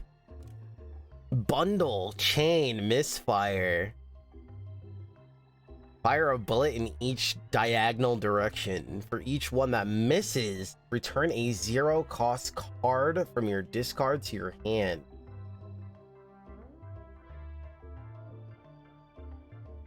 Damn, and it has chain on it. That's like pretty absurd, but we don't really have any free cards except for that movement card. If we took that other card that said -1 heat, I think there was some reason there. That would have been really cool. Because then we could have played the free shoot, played this again, played the free shoot. That would have been really cool. I think burst fire is really interesting because it comes with movement as well. We're shooting, and then we're moving, and then we're shooting, and then any of those other fire cards in our hand are also shooting. Pretty fancy. Pretty fancy. Insulation, we actually wanted this. The first time you draw a junk or burnt card each turn. Extra card draw. This character loves it. Yeah, I think this is fine. I think we could finally remove... I mean, now that we have this, do we need to remove all this stuff? I think we still remove one. We have movement here. We have movement here.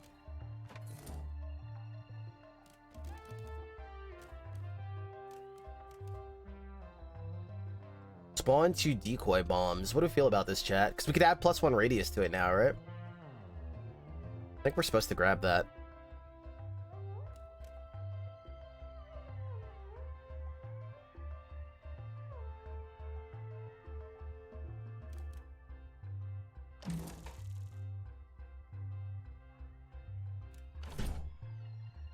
Seems fun, that's for sure.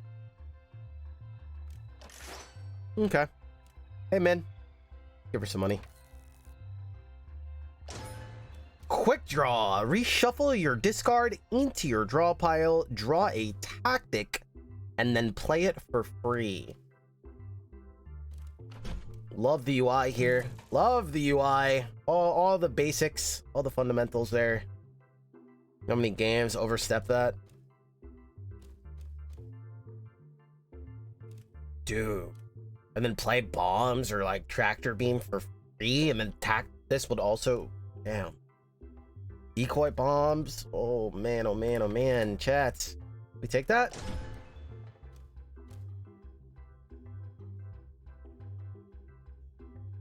So we're still paying for it here though.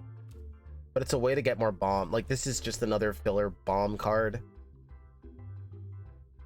Does Detonate make Decoy have range more than 0? I believe it does. I think that is the point of it. That's why it has a range to begin with. Letting you know that it could be modified.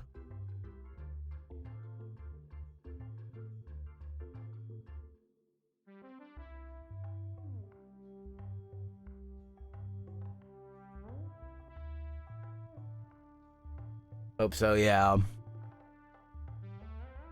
That is one of those things right there, what you did, right? And that's something to point out. That happens a lot, right? Sometimes I call that gamer expectation, right? A lot of times we speak to that.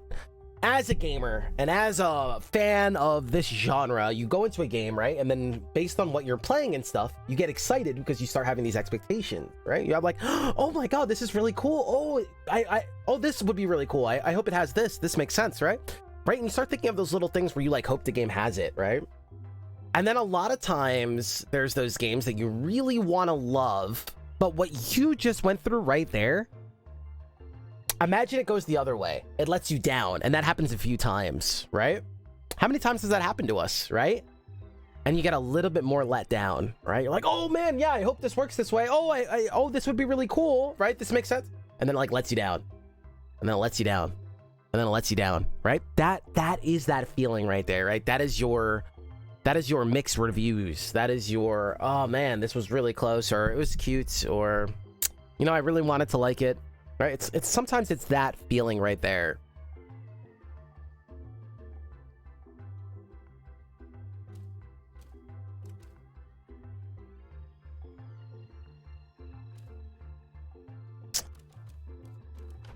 Min's offering it. I'm not going to say no. Let's not be disrespectful. Mega Blob, here we go.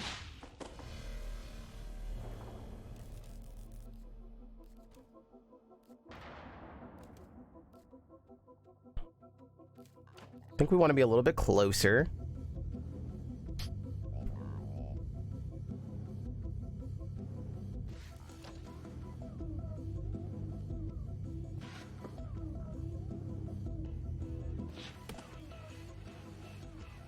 I mean, damn, we do have some frozen stuff going on.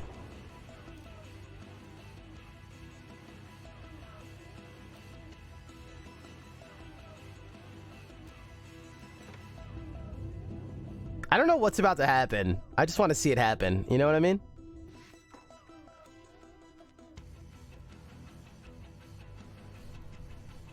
Do I shoot now?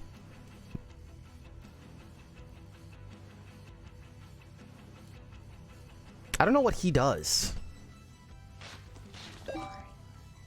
Wow, right in my freaking face.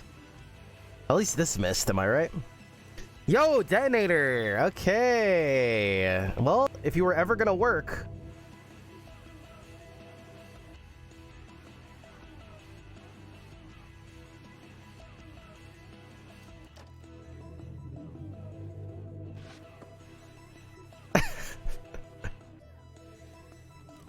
If you were ever gonna work, I think now's the time. How the hell do we shoot this thing? Question, if I blow this up, which then blows this up... No, these don't detonate. I would have to destroy this. So we either move over and hit it, or we icicle it. I wish we can get more value out of the icicle, to be honest. We can jump here. We could even fly here, shoot this guy, and then diagonal swipe or whatever. I don't know what that does for us. But it's cool. But it is cool. We're also gonna draw cards here. I'm just gonna use this.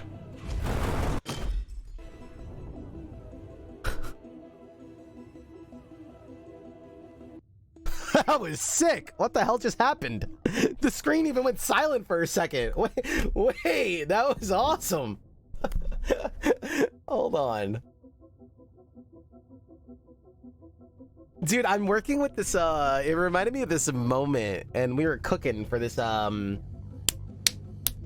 we're cooking for this traditional roguelike, but this traditional roguelike, imagine that, like, this game was gonna be in a traditional roguelike, right? Like, very arcadey, it's supposed to be fun and bouncy and over the top, and not as, like, hardcore as traditional roguelikes, right? Tile-based roguelikes. And it wants to have a lot of life. So we started talking about ways to give it life and dramatify it, right? And then so the dev has this thing where like explosions like that happen and these creatures can like fly off the board and has this like really charming effect. I can't wait for that game, but it's coming along. I'm really excited about that one.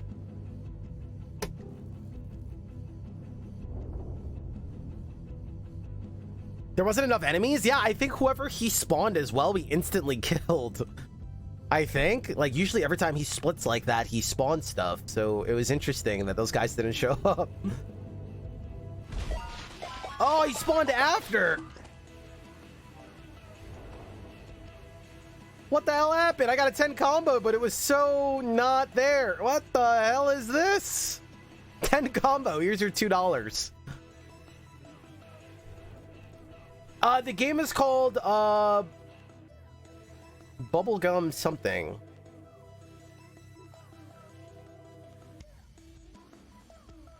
You can look it up. The dev's been very, posting a lot of stuff on Twitter. It's been looking really good. It's the same dev as, Cavity Busters. Cavity Busters. Might be a bug. Yeah, I think so. Probably. That was really cool, though. I thought these guys were all gonna blow up, but all the bombs blow up, and then they spawn, so really... It only just did us a disservice there. That sucks.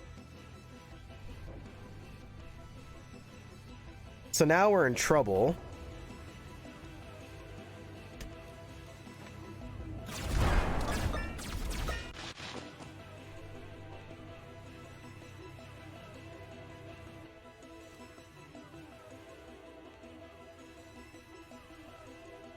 This is not good.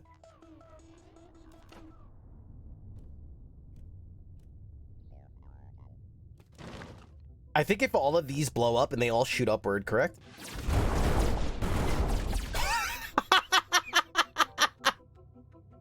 That's awesome.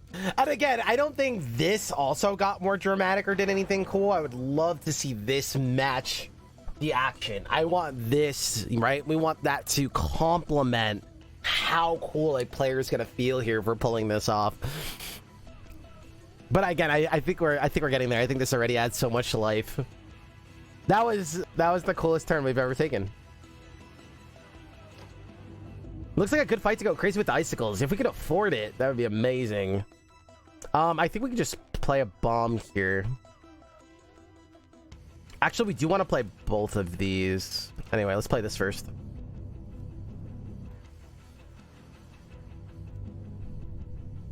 All right, we're gonna set up our detonator. Or we set up a detonator here to blow up that bomb.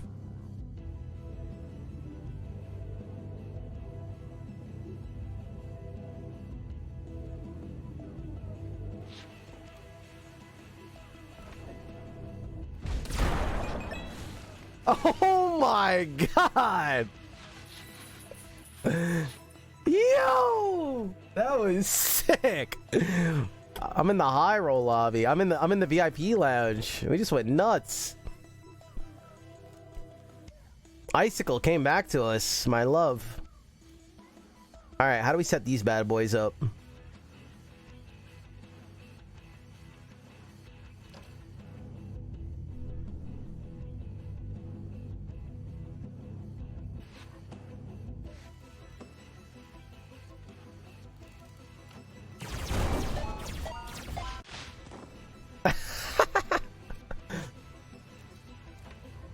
Crazy. Crazy, but that's how it goes.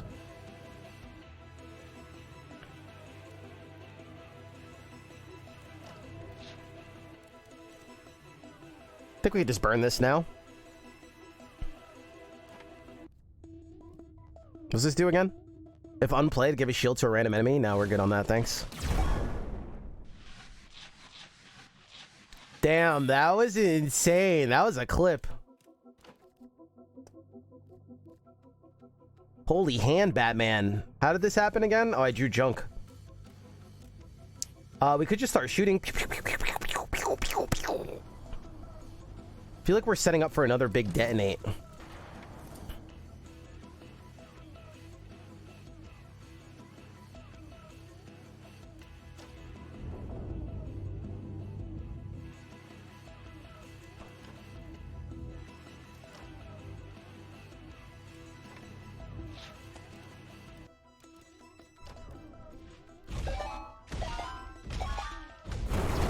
Oh my!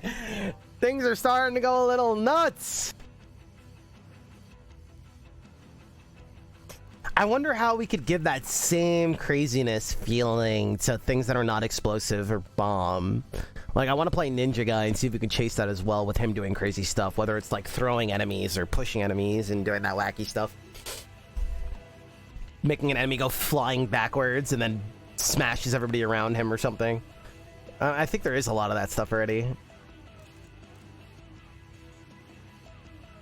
Very fancy.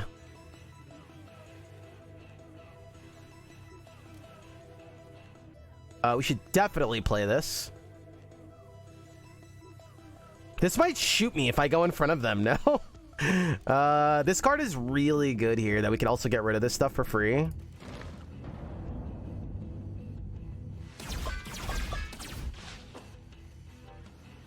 Holy hell!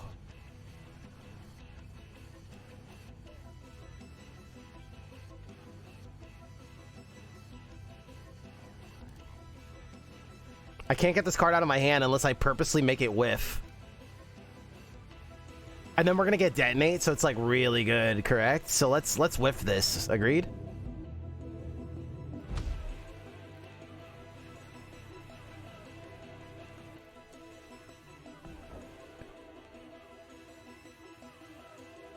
Chances are we'll draw it here. I do want to move over though, but then I might get shot. No, it's fine.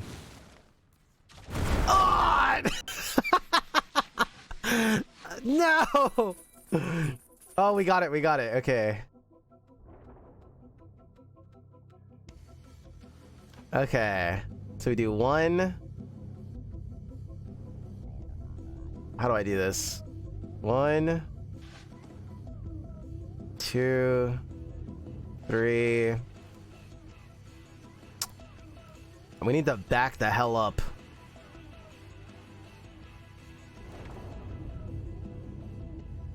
Like, back up.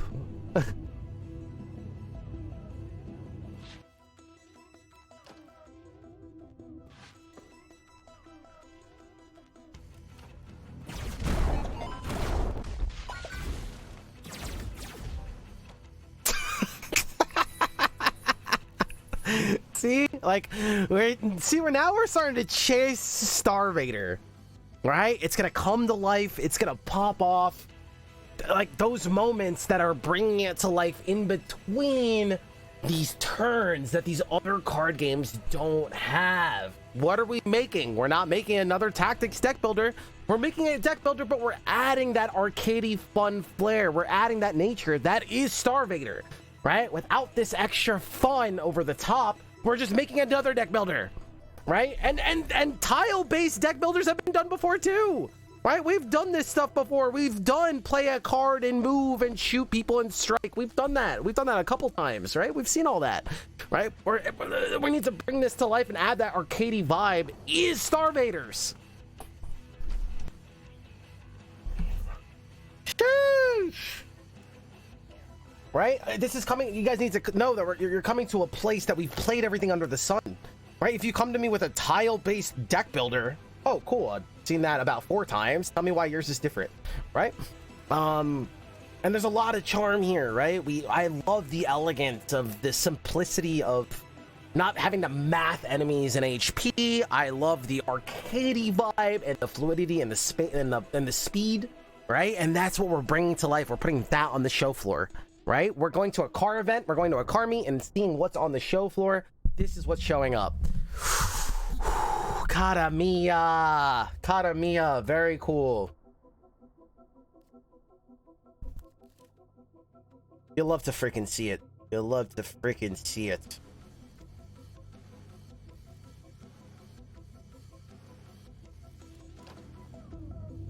How do I get here?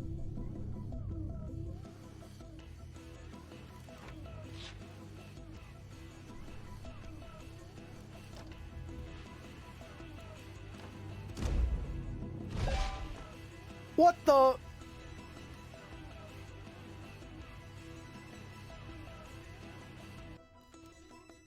I'm gonna play this tactics to get something cool. Here we go. Like movement.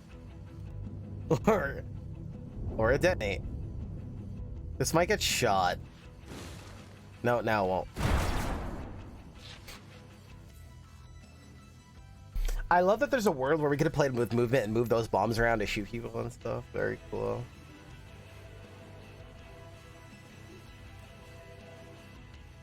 Honestly, this blows everybody up. Am I wrong? This movement card is phenomenal, actually, here.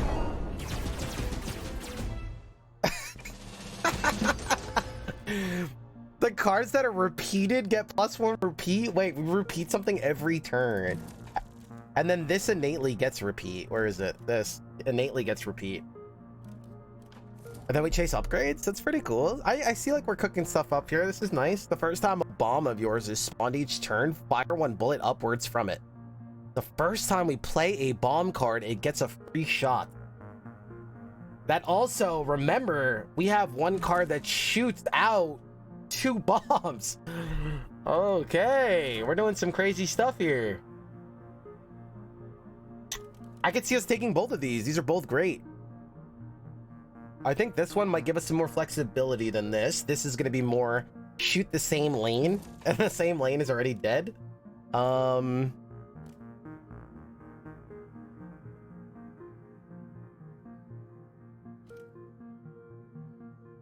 This is going to have repeats. I think it's Nova Ray. This is cool, though. Damn, Daniel. Chrono tokens replenished.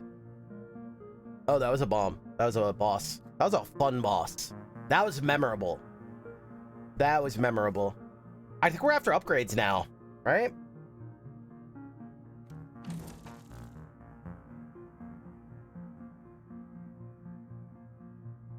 I think. Snake guy? Oh, immunity ghost dudes. We got this. We got this. Memorable.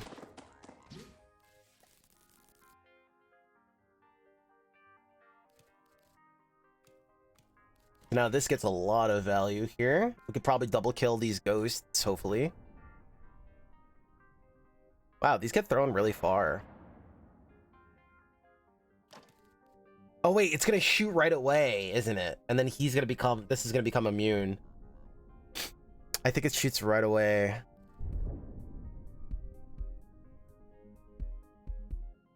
These guys spawn asteroids. They're pretty rude.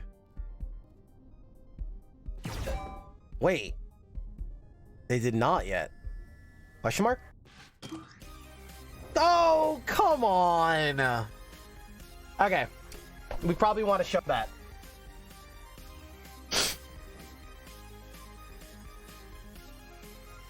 Again, we talked about this earlier. The game does a very, very good job at showing you exactly what's going to end up happening without surprises. Obviously, they just showed up a little bit late, or it's not checking in between your repeats. Huh.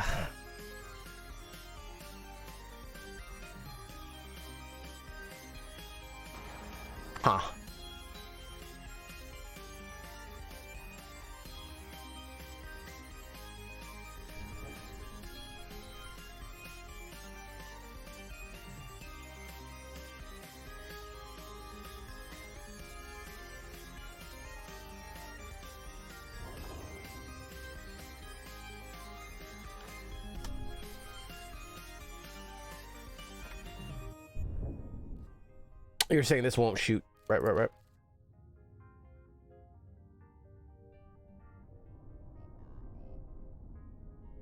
I feel like Nova Ray is too fair.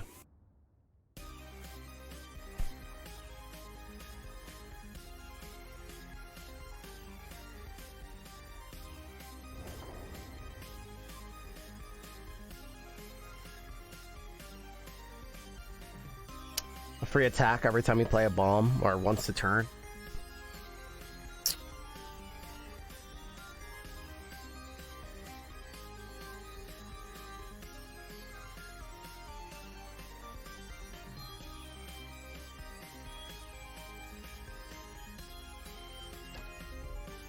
It's hard to say.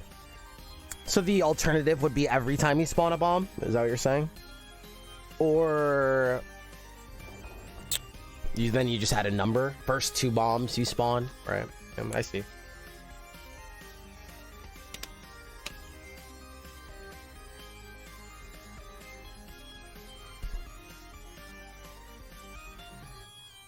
I mean, I could see it also just cheating, right? So if you have cards that repeat or play 2 bombs on the same turn they both shoot, so you just have a way to break that artifact. Not necessarily like you have a way you can outsmart it, if you will. I think could be another cute way to go about it.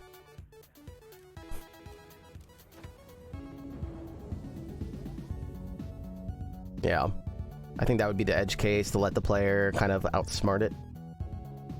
We have a lot of shooting, but we can't go this way. These guys suck, but I think we're just gonna...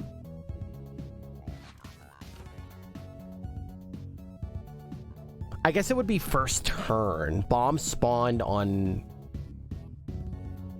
No, it can't do first turn. I don't know. Not sure on that one.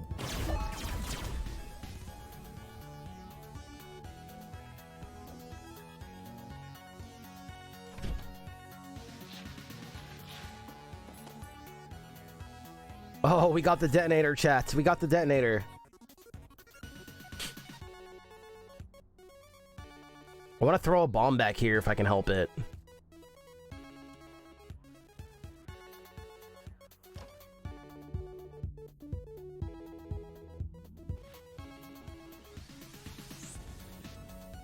We can do this and try to draw another bomb.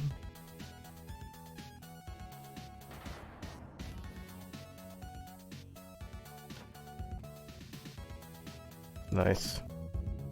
This is as far as I can get it, so...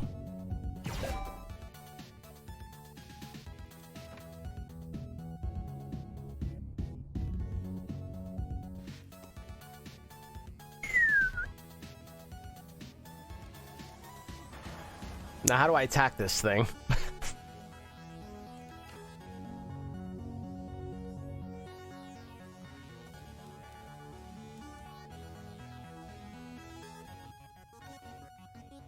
How do we attack this thing?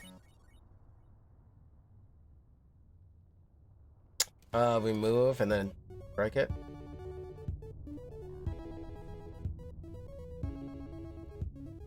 I think we get hit no matter what. That's fine.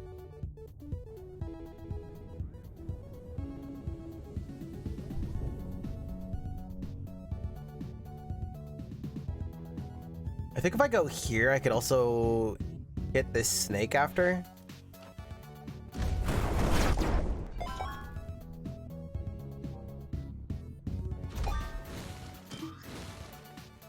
Holy hell! Cash money! Why did those 2 stars or 3 stars go stagnant from the rest? They came in super late.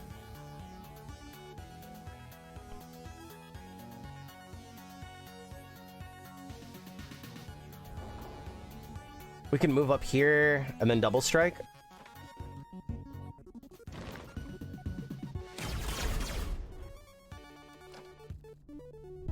Oh, this guy blocked it, you little punk.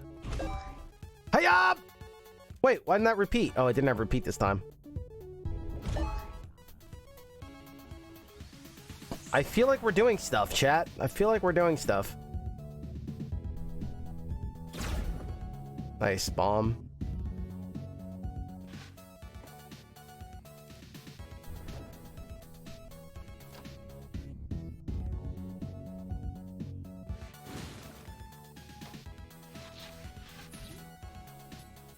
I like the repeat idea. It's another way to feel like I outsmarted the game. Agreed.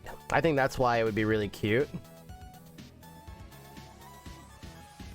Let the player feel like they're doing cool stuff. The first time you summon bombs, shoot 1 bullet upward. And maybe just insinuate that you could spawn multiple on a turn kind of thing.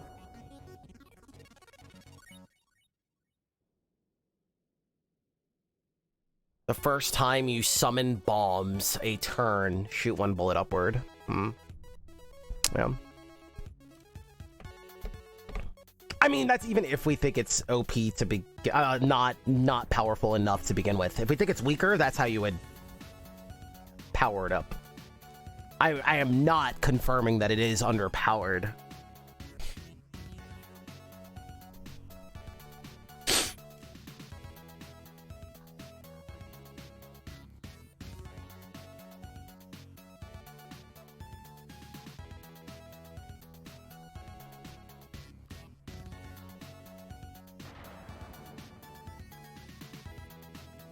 We don't have our detonator. We try to draw it.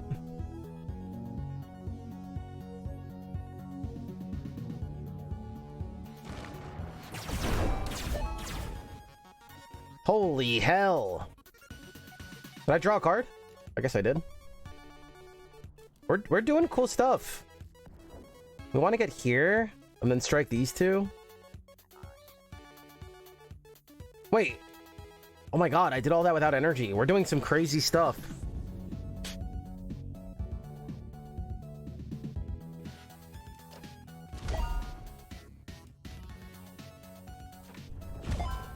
Holy hell. If we play this, this'll freeze. I don't think we care. We just put it down. Oh my god, this is gonna shoot already? Dude! Unburns and becomes frozen when drawn. Chat, there's been a lot of conversation that I've been having internally over the last couple sessions, but also privately.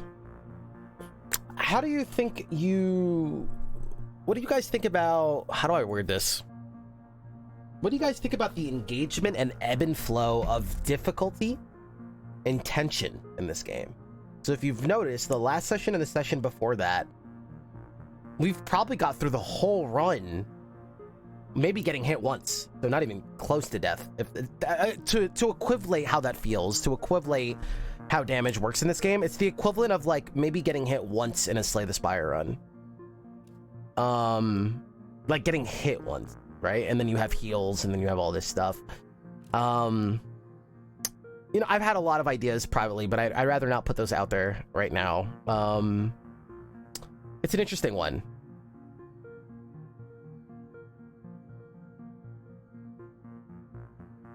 Yes, so the people enjoying it stuff is, you know, that's a long conversation in and of itself, and that is good that people are enjoying it.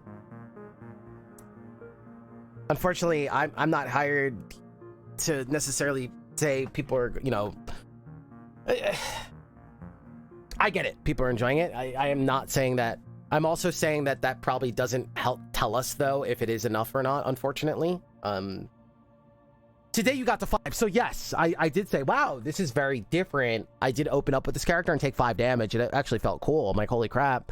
But you could see, like, now that we got going.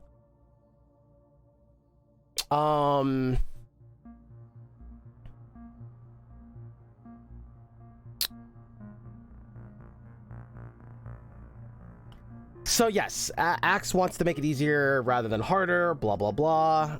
Got it. Awesome. Now I know the goal is to not make a super challenging game. That being said, it's still my job to bring this up, that there's ways to chase that, but still probably create the ebb and flow of tension. That is important, because this also makes it seem like it's tacked on right now.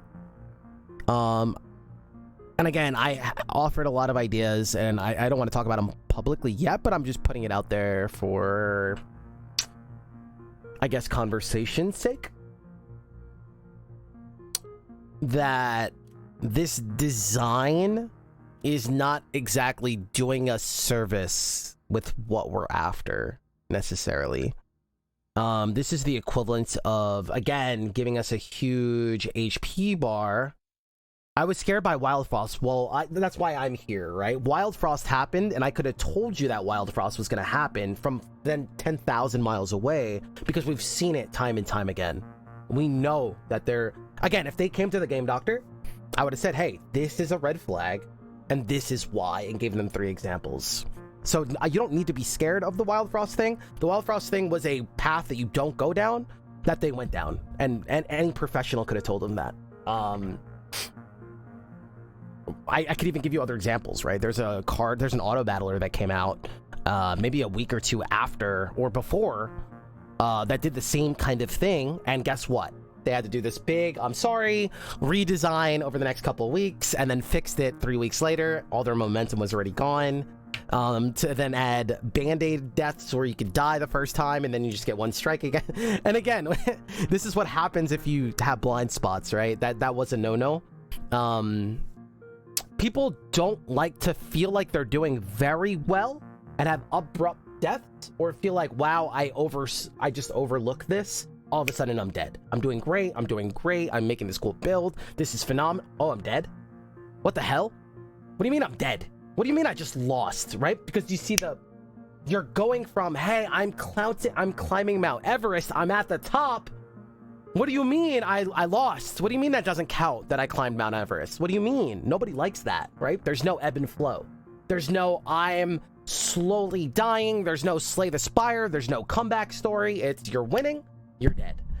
No one likes that, right? It's not. Now, when I say no one, there's always somebody with some random example. I am blanketing to get a point across. But yes, no one likes that, right? We need that tension. We need the ebb and flow. We need, oh my god, I'm doing bad. We're also not encouraging the comeback story. We're not encouraging... Do you guys know in Doom, the game could, when 5 enemies hit you, kill you, right? You should die. That would be fair. You know what the game actually does? It cheats.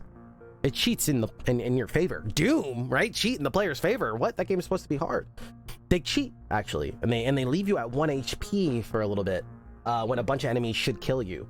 So that creates that tension, that moment, right? They actually cheat in your favor to create really cool moments, right? Maybe a comeback story. And I can go on, right? Masterful games understand this.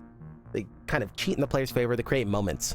So yes, a mile away, we could have told you, I get it. The Wild Frost thing puts a lot of fear. They also didn't have a consultant. It was a blind spot. But yes, people don't like that. We need the ebb and flow. We need the tension.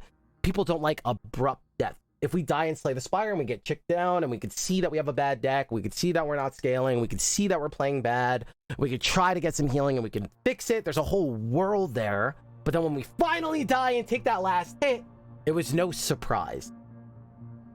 Right? It was no surprise. So that's what we're trying to avoid, is the surprise.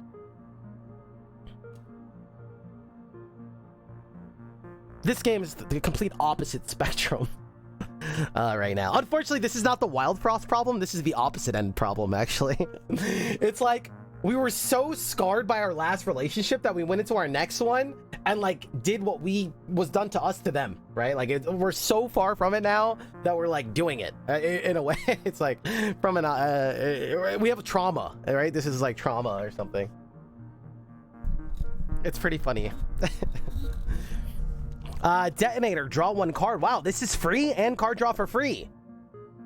Well, that being said, Wild Frost is doing fine. Well, yes, there was a lot of other things that we could talk about Wild Frost. We're not going to get into that right now, but we have talked about it.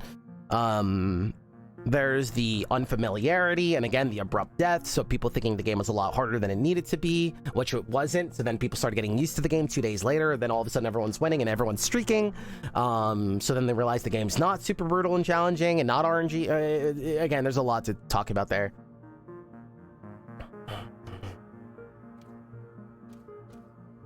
Spawn 2 decoy bombs up to 4 tiles away. If you just played a move, +1 repeat. Nope. Fire 1 bullet upwards, automatically played for free. Unburns and becomes frozen when drawn. The detonator looks great. Detonator looks great.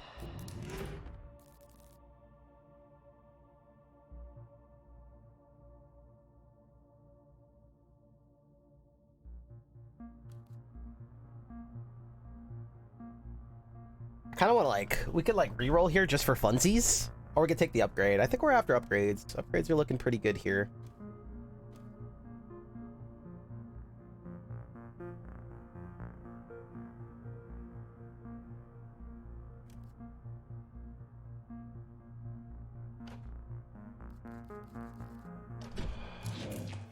We don't like shield enemies too much, but it's alright. We could have also rerolled and looked for artifact. Could have been fun. Just to mess with rerolling more.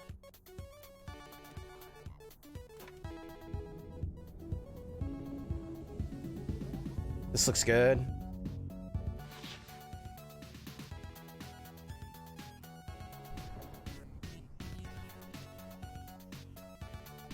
See what we draw first? What the hell?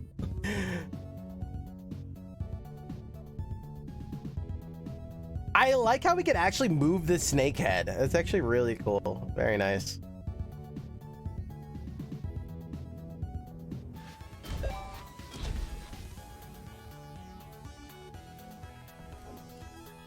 Wow, we got a lot of stuff going on. Play this for free. Play this for free and move.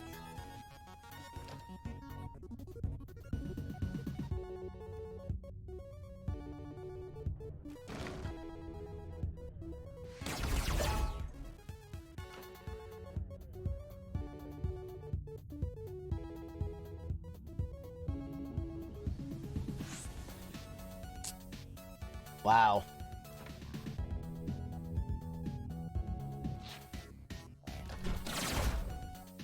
Oh, is this showing that this was going to be frozen? All right, where's my bombs? We're actually pretty far back. Can't really reach, but we'll make it happen.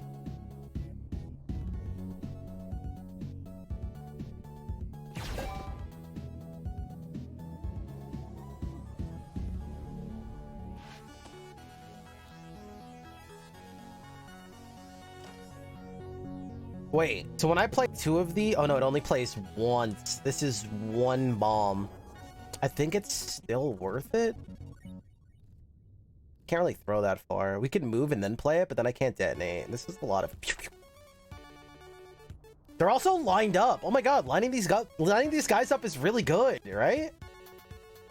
Oh, very cute. This is also gonna hit me. Fine, I guess. I just want to shoot all of this stuff.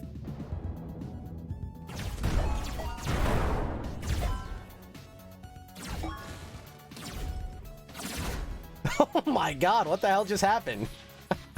That was sick.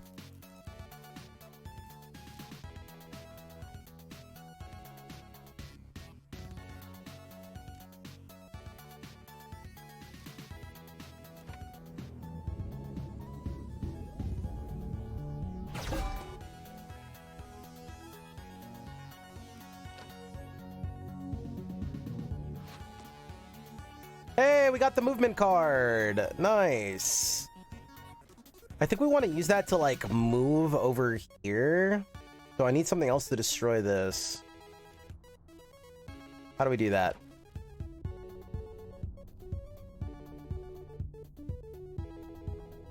This will detonate everything, yeah?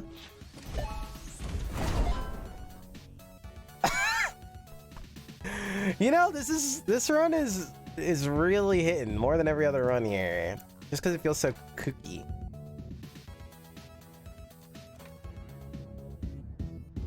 Maybe that's just because of the chaos? I wonder what's adding to that.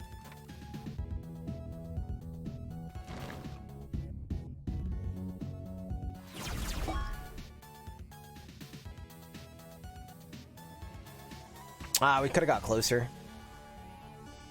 We can still move closer. It's a nice diagonal hit here. Not diagonal. Double plays as well. I don't think he passed that up. Agreed. And then we freeze this. Oh, dude, I want to... Look at that. Look at that. What the hell? Oh, this stayed in hand. It stayed in hand. Right. This is fancy. We're doing some stuff, chat. We're doing some stuff. Whatever. Hit me. It's fine.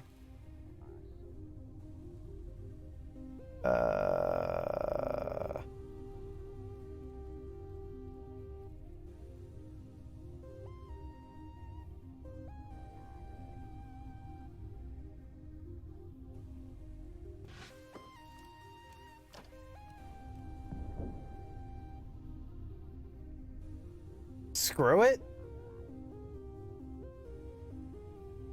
It's a game doc session. I know what I'm doing today. What up, courtesy? Dude, it is. It's our third session. It's our third session. I've had a lot of crazy conversations today, actually. It's been nice. Yeah, I'm so happy Wild Frost is doing well in reviews, dude. Wild Frost is phenomenal, by the way. It's amazing. It actually didn't deserve any of the hate. It did launch out of the gate kind of shooting itself in the foot. So yes, I can't even, and I love the game. I'm not gonna be like, I love the game, you guys are all wrong. No, I get where some of the negative reviews were coming from. That was an oversight by them. That being said, I'm also very happy that that did not trump the greatness of the game as well. And if anything, that's just a big learning opportunity for them, and also why getting your blind spots checked is so important. There should be no game hitting the show floor without being checked, just like a car would be checked before it hits and goes through maintenance and checks before it hits the show floor and make sure that it hits certain quality standards. Games should be in the same place, the same way a book goes through its certification and gets checked before it gets to the store shelf. Your games are no different. It is an ignorance if you are not doing it, and that's what we're showing the industry. It is an ignorance if you are not. I know that's very bold statements, but it is literally the same ignorance. All those things go through checks. Your game should be too. Otherwise, you are having those blind spots. Do not be shocked by reviews. Do not care when reviews hit, right? You don't care before. Do not care when. Then, what are you doing, right? Don't. Oh my God! All of a sudden, my name is at stake. All of a sudden, my money's at stake. Oh my God! I care now. We're gonna fix it, community. We're sorry. Don't worry. Look what For the King is doing right now. Of course you launched that mixed. Look at what Endless Dungeon is doing right now. Look what Hellboy is doing right now. This is 95% of games. But we're not supposed to talk about that, right? No. But they're devs. They're working so hard. What are we not talking about that? Why? Why are we not talking about that? We could do something about it. Why? What do you mean don't talk about it? Of course we're gonna talk about it. It's because our standards are not correct.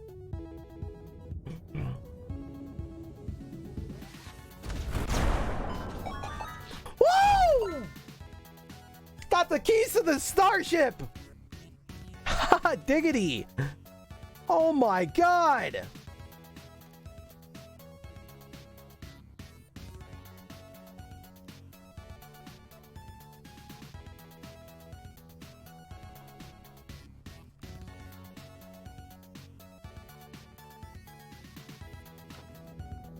Where do you think you're going, punk? Sheesh! Oh my. Okay, do you guys want do you want the double slash? Or do you want the pew pew? I think we want the pew pew because it's cooler.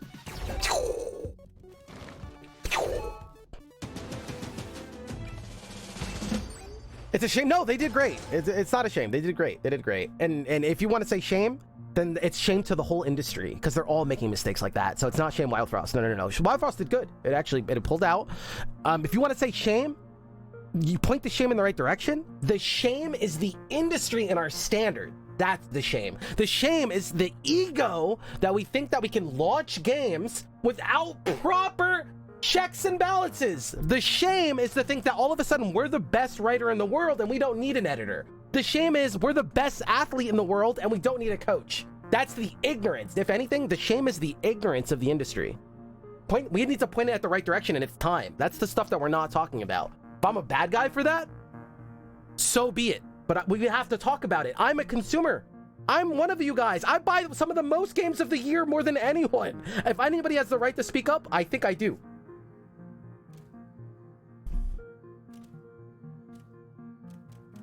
That's the shame. The shame is the ignorance around the gaming industry. But we're here to do something about it. That's why we're here. That's so awesome. The thing to say is that there's hope and that we're doing something about it slowly. More and more people are getting in the conversation. Dude, what a freaking time to be alive.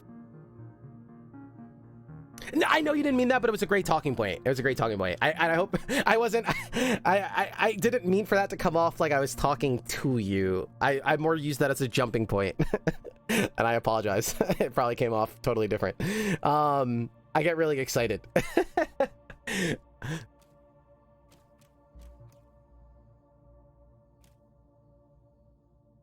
Shame. I like to be dramatic, guys, by the way, for people that don't know me or just got here. I'm very much being dramatic. I'm not heated. I'm very passionate and just being dramatic.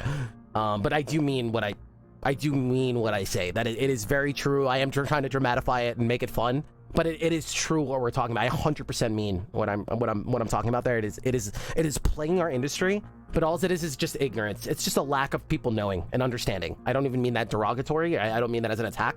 I just mean they don't know better. We don't know better. We don't know that there's hope. We don't know, hey, our gaming industry is just not caught up to these other art industries. We're just behind from all the other, we're just behind. We don't see a standard. And I promise you, as the game doctors around, more people get into conversation with your guys' word of mouth, and being in these kind of conversations has removed more blind spots. We'll look back at this and be like, oh my god, do you remember those days where like this wasn't even normal, right? It's gonna become that. I promise. That is gonna be the natural flow of the industry. We will learn. Once publishers learn that they could be making more money, once Sega learns, right, that the endless dungeon debacle and they could have made infinitely more money, right? And they already made, I'm not saying they didn't, but once they learn, hey, if we just hire like some Joe Schmo like this and throw some money at him, we can make even more money. Once they learn that, what do you think's gonna happen? Of course it's gonna become a normal, right? When they could just hire somebody and kick back, be like, hey, make sure this hits standards, make sure this is gonna make money, right? What do you think? Of course they're gonna throw some money to make more money. Of course, right? So yes, this will become the standard. The game doctor, there will be no game that launches out the gate without the game doctor stamp of approval, because it would be stupid to not. Right? It would be stupid to not have your book checked by an editor. It would be stupid to not have a coach, right? It would be stupid. Why would you even ask if I had one? Of course, that's standard, right? That's where we're going. That's where we're going. And me, the consumer, will be really happy, and gamers will be happy because we're going to have the basics, and we're not going to have For the King, Endless Dungeon, every other freaking hype release, right? Because it's like, Oh my god, we released checks and oh my god, all of a sudden panic. Oh, we're gonna fix it. We're gonna fix it. Oh, the quality of life. Oh, this is that. Of course, because that's normal right now. It's normal to launch a car, you pull it out of the driveway, and then drive it back to us, and we'll fix it. We'll fix the car after you buy it. All right, we'll fix it. Just bring the car back. Who the hell wants to buy a car? Some love smiley face. Neon, let's go! Who wants to buy a car, drive it off the lot, and say, hey, come back and we're gonna fix the rest? I know you just bought it, it's brand new. Dude, their standards are higher than this. We're gonna get to those standards. Do you guys see that, right? It just makes sense. We need to get there too, right? But as a consumer, we also need to speak up. Spawn 2 decoy bombs up to 4 tiles away. If you just played a move, +1 repeat.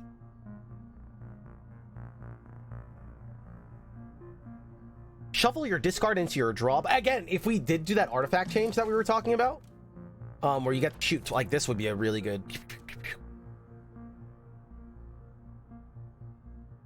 Yeah, oh, the window thing? Yeah, no, come back in a week. We're gonna fix that part. Don't you worry. Don't you worry. Right? And now it sounds really stupid and silly, like stop, but that's our industry. Why is it not silly here?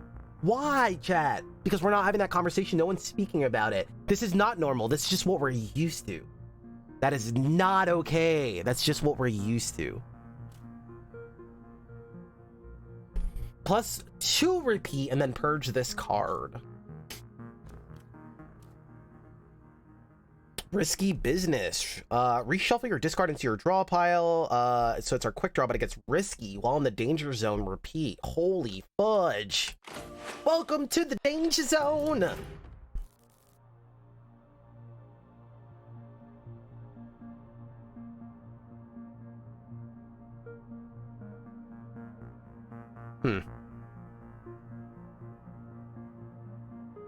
I want to look for an artifact here. Let's shuffle this sucker. Agreed?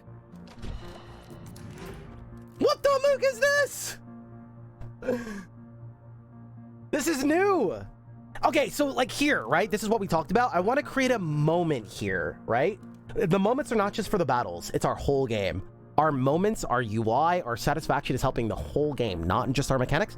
I want to bring this to life somehow. I want to see this show up, right? I think it's the same thing here where we delay it, right? We have this appear, we have this appear, we get some kind of alert, some earth invasion, some special like danger, and then zoop, and then this comes out, right? We want to create a moment here.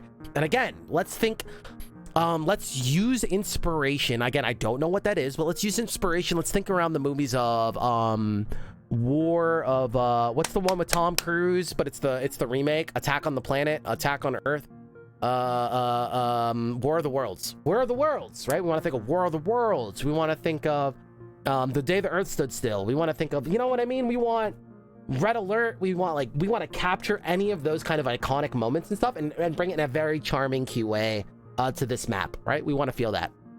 I think that would do it a lot of justice and really solidify and seal the thematics of the alien invasion. We're here to protect Earth. Earth is at stake. We want to thematically bring that to life and bring a lot of charm to that. And we're going to do that through here because this starts us off and then we go into the battle, then the battle's elegance and seeing the alien ships come down or whatever we end up doing with it, right? This is all going to bring it to life. So I was after an artifact, but that was before I saw this. We got to go in here, right? Like we gotta. Neon Droid, I thank you so much, by the way. I hope you guys are enjoying the conversation. Again, we're just trying to have some fun here. Yeah, do you guys think when people hire me behind the scenes, it's all business? No, we're here to have fun, right? We need to engage in that. And if it's not, we need to talk about that too, right? It's not just business, right? A lot of times the magic is in these conversations where we're having fun, right? I'm sure Ruby Dev can attest. And all of my other fellows here that we've worked together. Klaxon Warrant, yes, yeah. What the mook is this? This is so cool. And then again, we're gonna have music that matches it, right? We're gonna have music, we're gonna have special moments. Guys, I still remember the special fight, right? And they earned it. This is why it sticks with you, these moments. I still remember The freaking Monolith special fight. Have you guys seen this thing? It's a special fight. It's rare. Monolith. What is it called? Anybody know what I'm talking about? Hidden boss. It was a... What the hell is that guy called? You guys need to see this thing. It has the coolest sound effects. It's worth it. Give me a second here. I don't know how to... I don't know what to look up, though. I don't know what to look up. It's this hidden...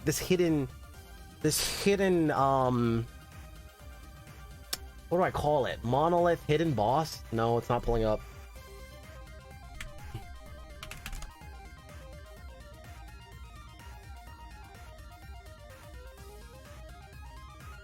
You know what? It's a breach boss. It's a breach boss. You would open a breach, and instead of it opening like it normally would, a boss appears.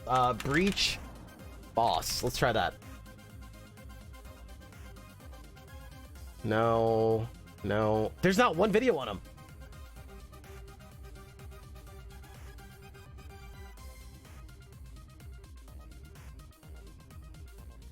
Damn it. Trying to make a point.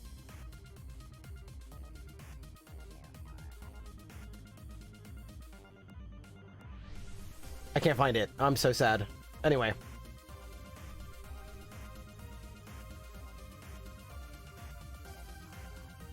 What if I just Google it? Will that help instead of YouTube? Monolith. Opening. Breach. Secret. Boss.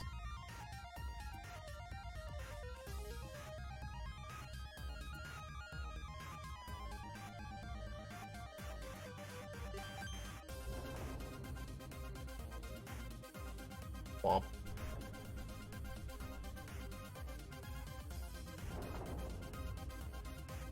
I can't find it, chat. I tried. I'm sorry. Alright, so what is this? Void Rift. +1 Doom when destroyed.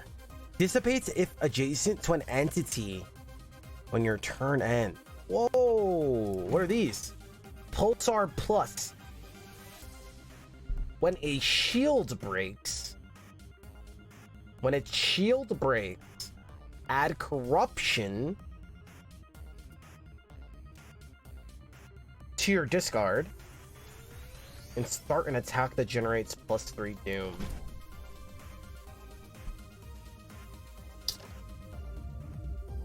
Holy scary Batman. So I get Doom for hitting this thing. This looks better though. I'm gonna get 2 Doom here, but that's fine. I love how the UI is trying to warn us here too. A little subtle, but I wonder if it should sum it up down here somewhere. I feel like this is a little bit hidden, and I think like right here it could say +2 Doom or something to kind of let the player know.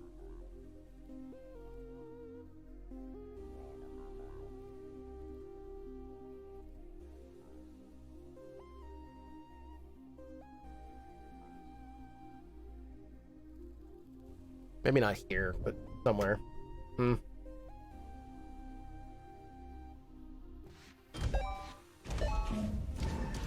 So satisfying. Oh my god, the glass breaking and stuff. Good. Good. Same with the overheat, right? Like we see the cracks and stuff when we get hit. I want to see steam kind of like pouring out of the sides like I'm in the mech. And then like dissipating the heat when I cool down, right? I want to see these effects. I want to see this.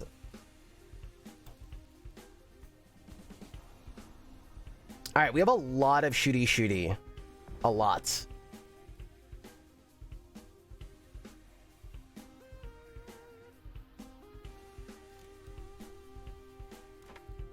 But we want to shoot like over here.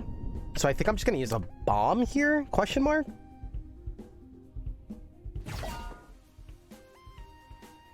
And then we use this for free. So just unload. Now, if I move next to these things, it dissipates. Is that right?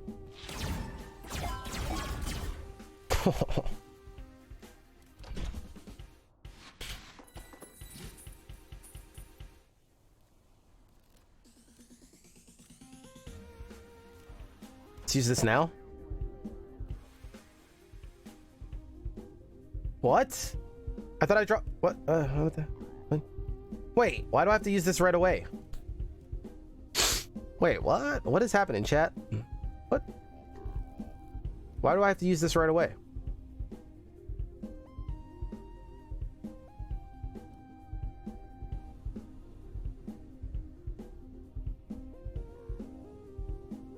I don't think the other ones work that way.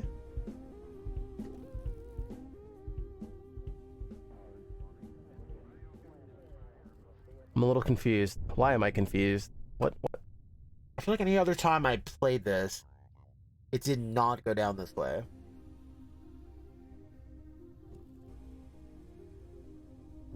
Oh. Making this further away from his tail seems like it's not the play here.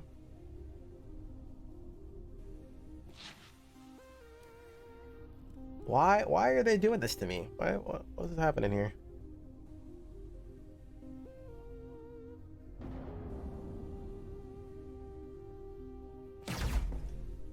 This is a crazy play. Well, crazy play though. Weird, chat. Anybody devs here? Why did that happen? Why did it make me play those cards? I'm pretty sure it didn't before. Draw a tactics and play it for free. It does say play it. Why do I not remember? Why do I remember getting cards for free and then choosing to play it before? So it is what it's supposed to do, but I remember selecting cards before. I remember like getting a free card and then choosing to play it. Maybe I'm drunk.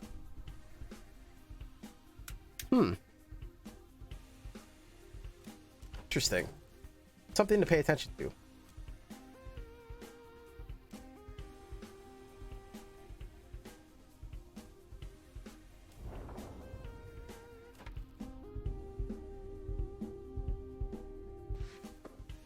This is scary. This whole battle is kind of insane. I like it.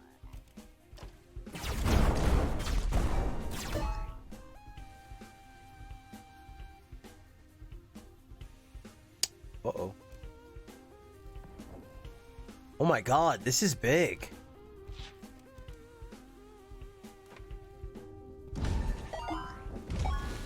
Sheesh!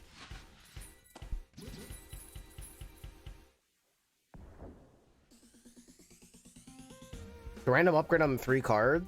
Oh, that's why we came here, right? The random upgrade thing. Wait, if they shoot this? If they shoot this, I get Doom? What the hell is going on?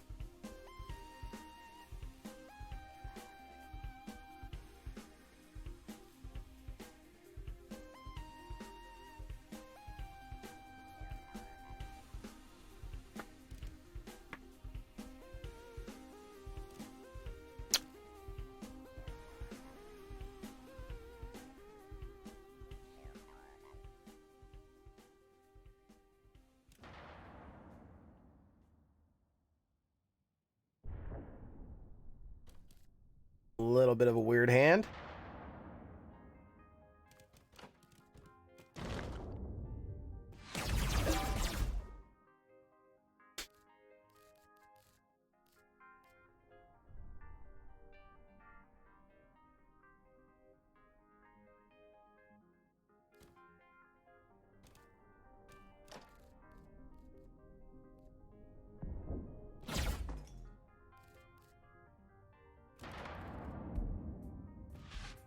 Oh, everything behind me too. If I'm playing, gain a jam in your discard pile.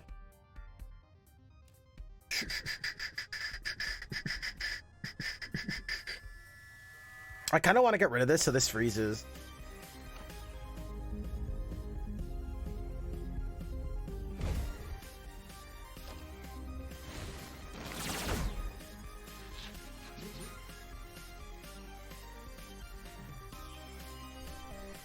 I love the kooky nature of this. Very cute. There's a lot of freedom to the player. A lot of freedom to the player, right? Like, so if you draw like a jam or anything like that, right? Like, it's not even that bad because most of the time you could just burn it for free, so it feels like you're winning, right? In the end. And then you have like things like this that purge, so then you can purge these junks as well. It's really interesting.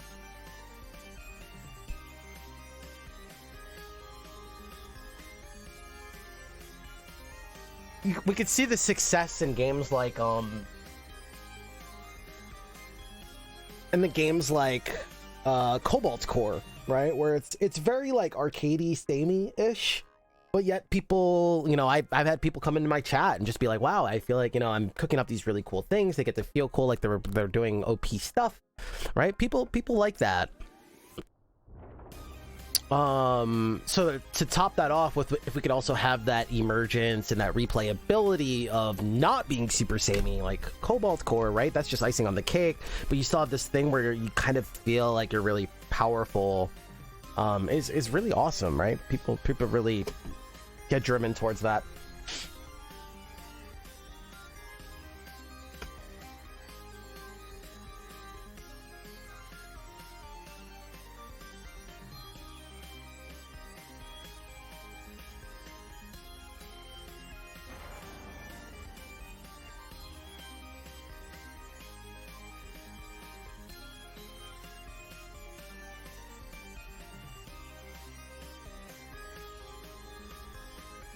How the hell do we play this? Draw something for free?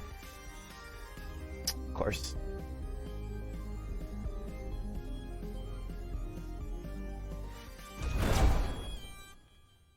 Okay.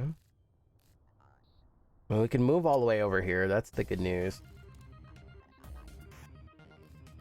We could double strike him with this if we think that'll help. You know what? Is there like a play we could make where we go kind of like diagonal to him? Like we can go here, double strike. And then hopefully double strike here. Whoa. I don't know how we get back down after. That seems pretty cool though, right?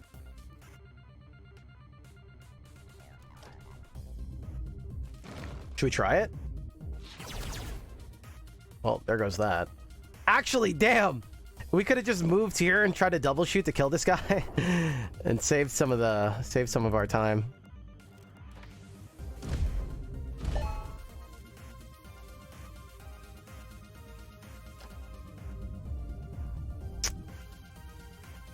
If we don't kill this guy here, it's a problem. I want to kill this guy, so we do this.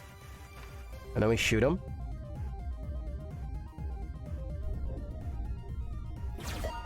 Nice, dude.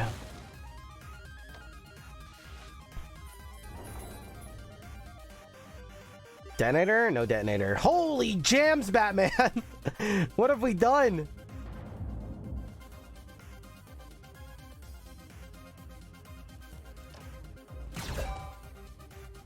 Alright, we gotta start moving back.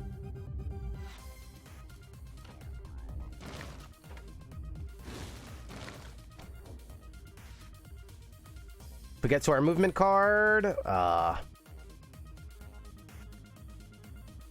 Detonate is free. And it draws us a card. Not the card we were hoping for. It's fine. I'm coming!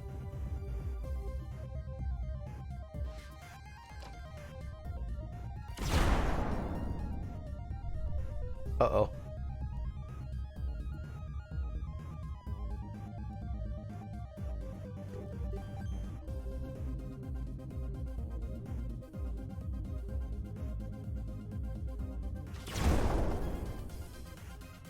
Uh-oh.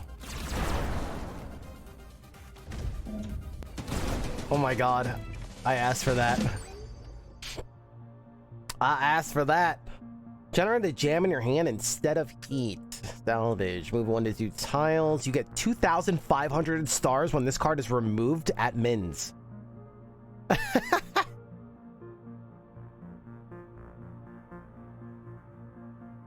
Wait, what? When you remove it at mins, you get 2,500? Doesn't it cost 5,000 to even remove it? Oh, I'm gaining this no matter what. Doesn't it cost 5,000 to remove that card? feel like that's not the direction we want to go. I think you want to get rewarded for it.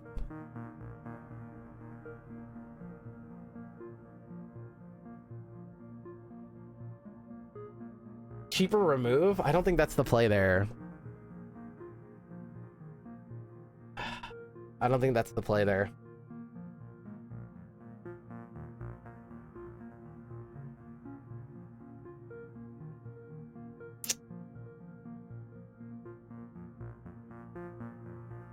Especially going on a random card like that, like, again, the game didn't know we're trying to remove it or something. Like, we want to wait out. A cheaper remove is still doubling down on the idea that they hope we want to remove it, right? Like, otherwise there's no value in it. We want to be weighing out the option of like, damn, well, I wasn't gonna remove that card, but now I'm kind of tempted because we make money, right? We want to weigh on that choice. It only appears on starter cards. I see. Yeah, I can't say I like this. I can't say I like it. Like, if it's free, then at least we're winning, and it's still just, you know, like, it's a free remove, and even then, right? Like, I would say bare minimum free remove, right? It's also taking up an upgrade slot. I'm guessing we can replace that? No, right? Yeah, I don't like this. I don't like this. I think it's doing a couple things that... I think it's doing a couple things that we would want to shy away from and that we wouldn't like in other games, and it's doing it here. I think it could be more fun / rewarding. It doesn't feel like an upgrade.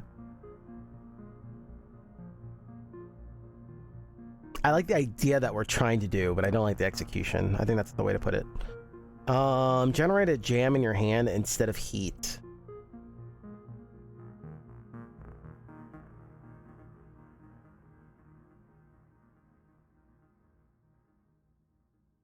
Oh, you could also reroll. We could also skip. Cool. I think we could skip. Yeah.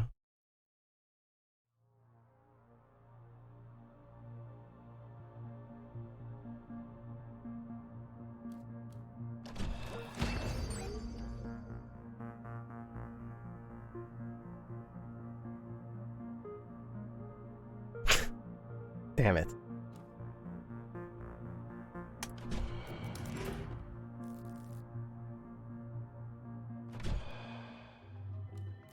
Start of each turn, upgrade a random card in your hand. When you place a bomb, pull nearby entities towards it.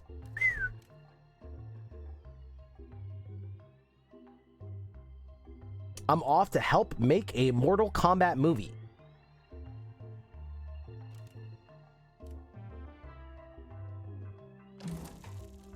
Huh? Yo, this thing looks crazy.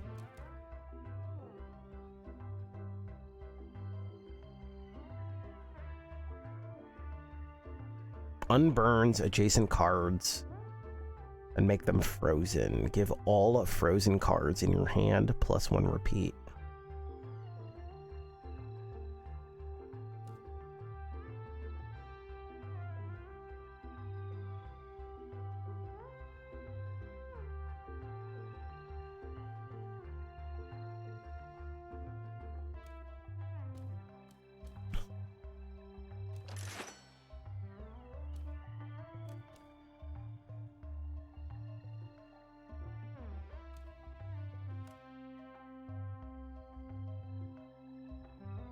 Could this be a bad thing?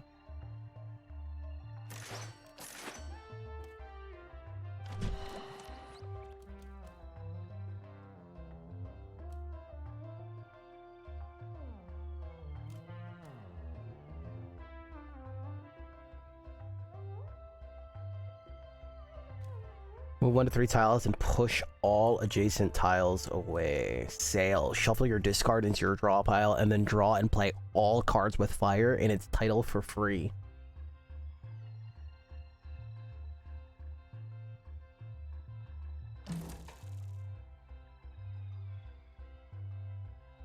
So then after that, the following turns you go through your deck and just draw a bunch of non-fire cards. I mean, but then we get all of our bombs and stuff, and it's still fine, and then we have another card that just shuffles again. On sale. Gotta be meant to be, right?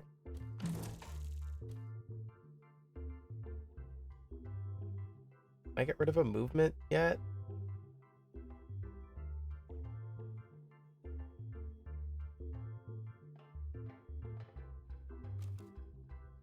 Still have this. And then, like, cards, when we pull all of these out of the deck and we're gonna be just drawing hella movement. I think we could replace one. But I'm also purging every time I play this, so I'm really not sure.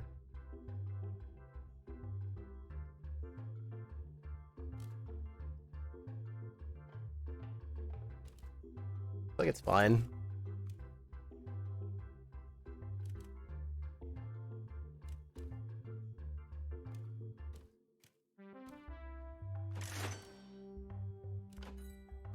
Man! Here we go, chat. This run has been really fun. Oh, it's the chess boy.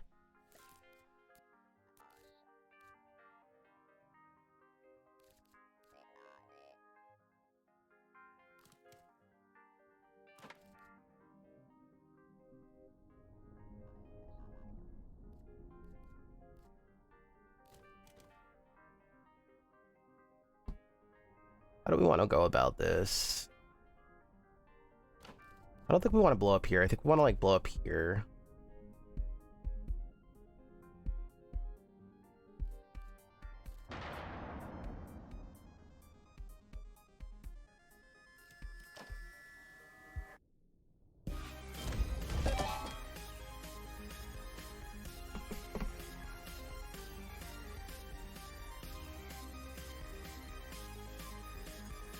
Nice.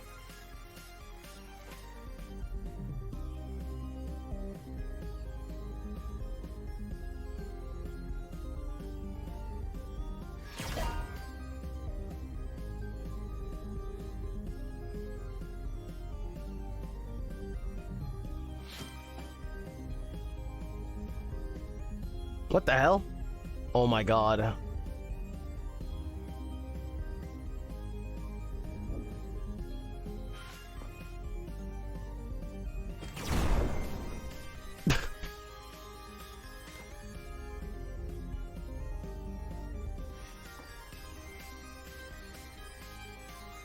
What the hell is even going on?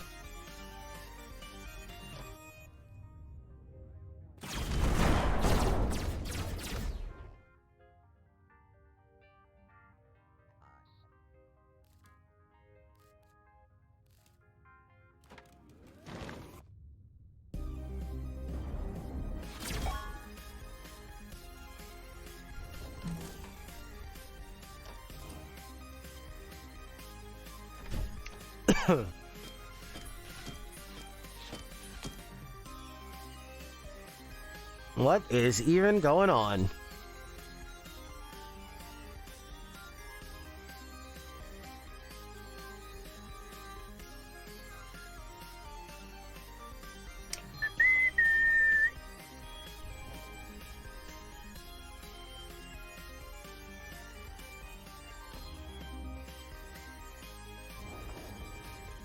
I think we want to move here now into...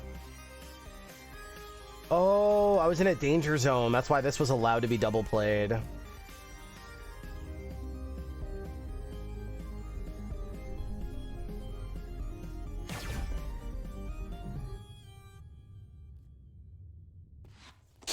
Cool.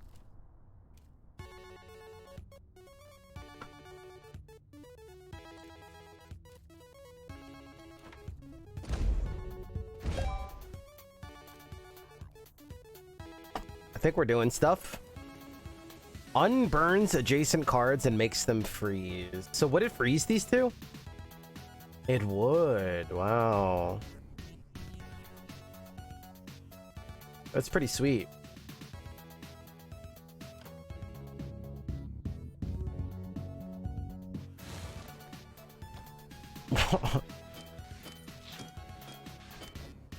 That's pretty crazy.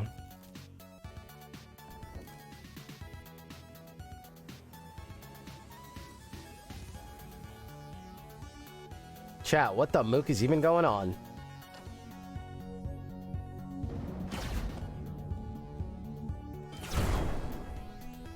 Alright.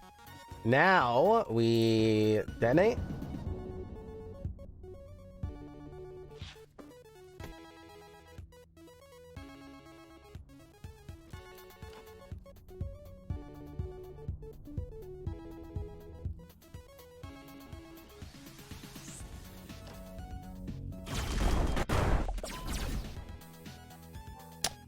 Well then. I don't want to purge everything too quick. This could be a play here, but I don't know if it's a good one.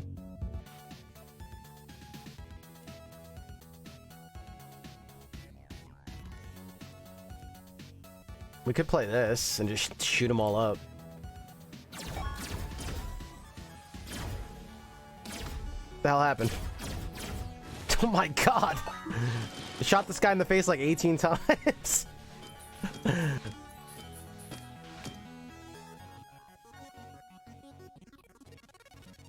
Now we draw all of our bomb cards because we pulled all the other stuff out of the deck already. Alright, let's see if we can like blow these people up. That's like this.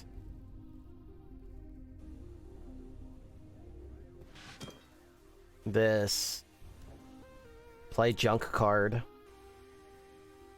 I'm gonna get blown up here, aren't I?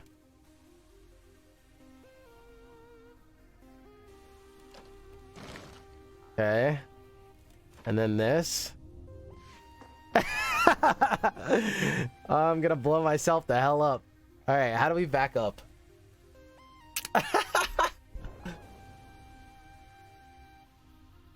How do we back up? Actually, I don't even have a way to shoot. We could double play this. So like move here, strike. It sucks. The only shot I have though. Unless we just wait and play more junk cards, I don't really know. I guess that's an option, right? Just don't play, don't shoot them yet.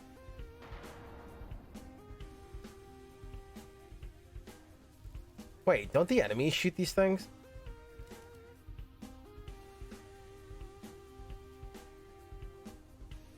Oh, they self-detonate. Right.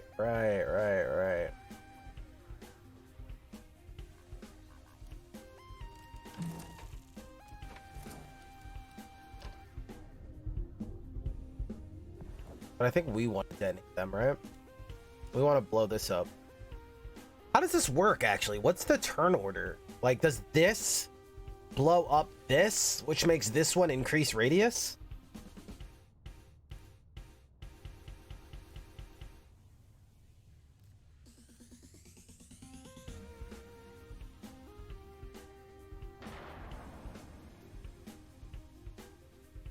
I think that literally is how it's working. Holy hell.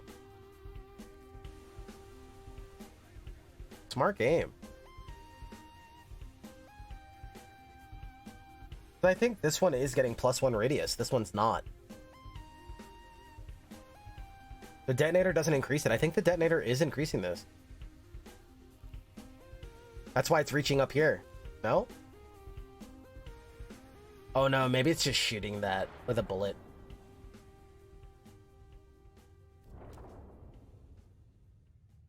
Never mind. I think it's just a bullet flying up there. Can't tell. It's actually pretty hard to tell. Like, we can see the shields are cracking, but who's dying? Huh. I think this one is going further, but can't tell.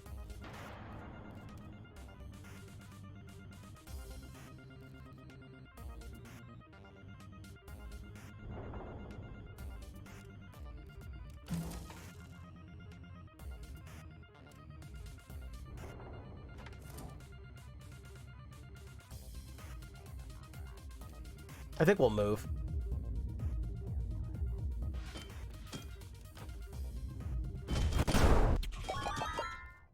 That was sick.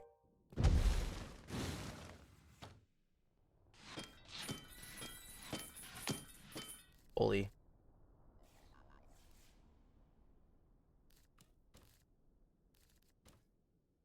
Okay. Where'd my music go? Playing too slow?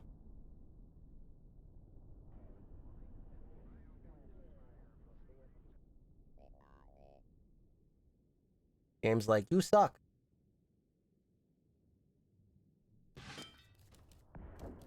Alright, so we have a play with this, or we could throw a big bomb and then set it up. And then all these guys just remove shields, which is not that great.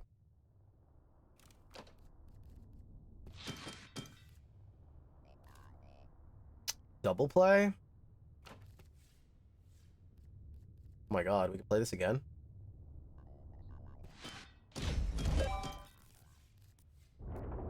Second free card is what? What the hell? Why is this playing from the graveyard?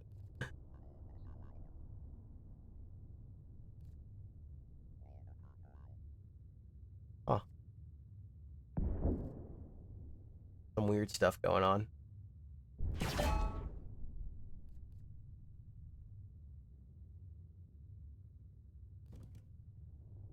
Wait, I'm still playing stuff. Okay. Wait, I'm still playing. I thought I fixed that. Oh.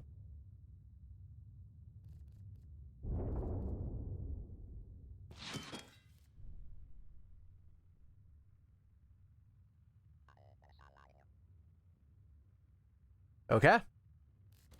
Well. Just get some of the junk out of my hand, maybe? We can also kill this guy.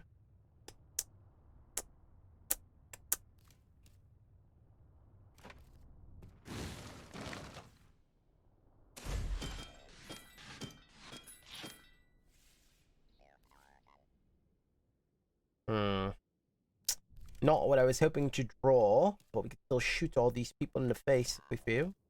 I think that's fine. We also play them all for free. Actually, that's probably better. What? Why didn't it shoot the rest? Oh, I guess we're staying in this lane then.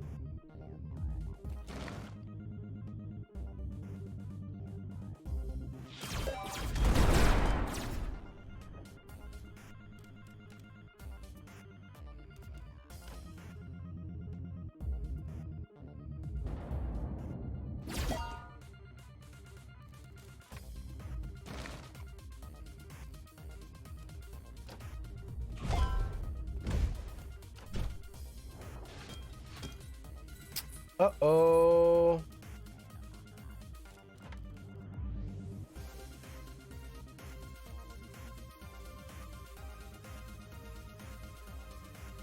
Uh-oh. I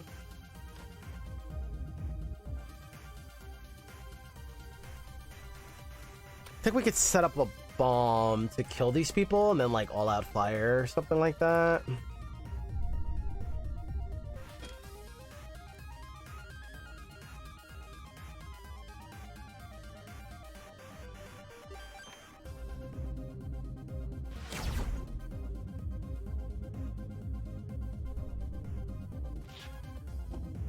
What the hell? Oh no, this is not what I wanted to do.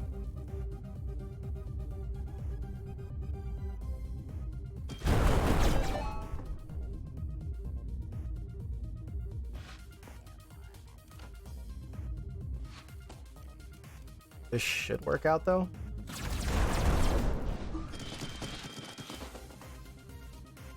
That's a very satisfying sound effect.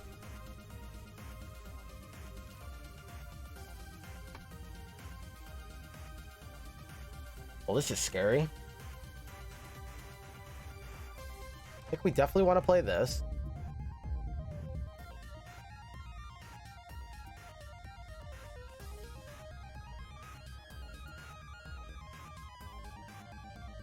If we move into threat and we don't kill them, we take a lot of damage. And we'll move here.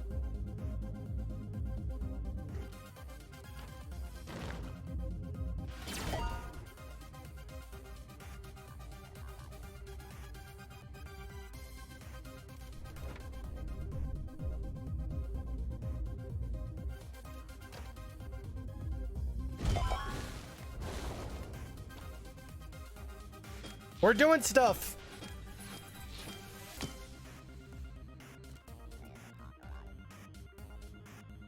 That's a lot of shooty.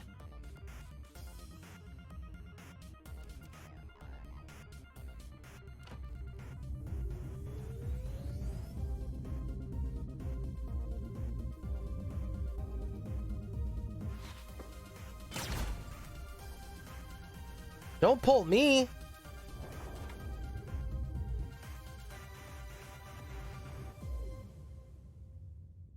Oh no.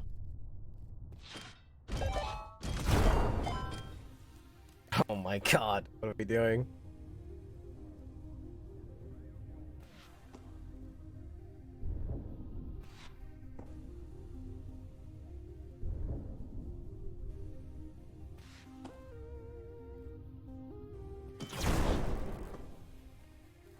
Okay.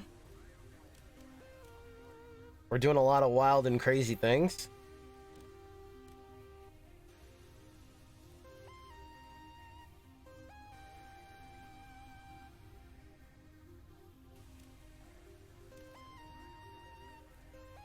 We're doing a lot of wild and crazy.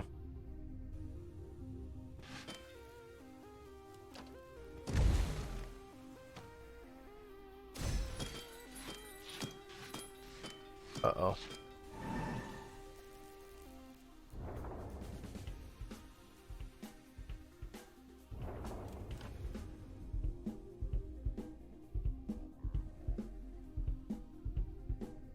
I would need at least 3 fires to blow this up. Unless we're gonna move.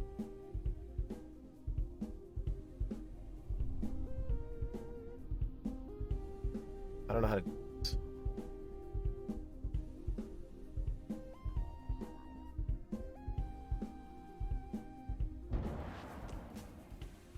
How about we use this?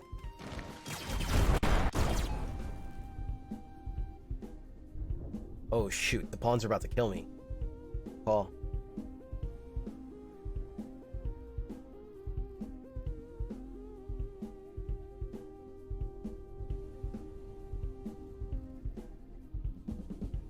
I think we talked about that earlier, dramatifying some of this somehow.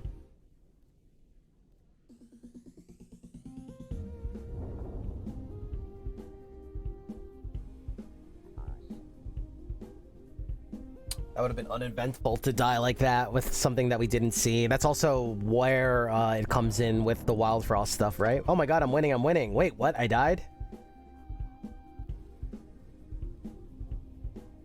It's a good thing to spot, is all I'm saying. Good thing to spot. You see this also happen in every game, right? This is not unique. It's the same with shooting games. It's the same with every game, right? It's like, wait, I remember in Jupiter Hell complaining about that for a long time. It's like, why am I alive, and then all of a sudden an enemy killed me. It felt like it one-shotted me.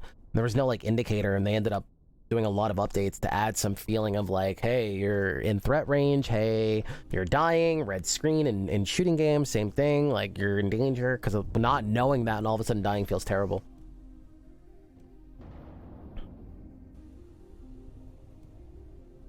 It is the player's fault, but that's not the point.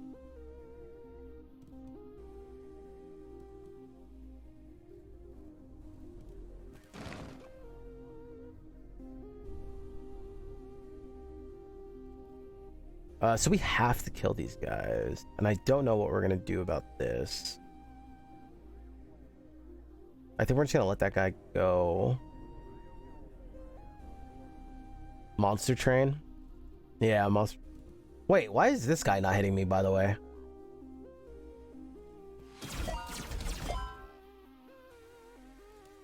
Oh, these guys, it's the pawns that are attacking you.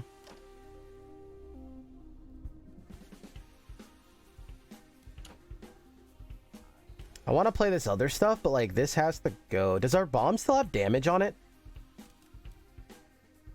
I think it does.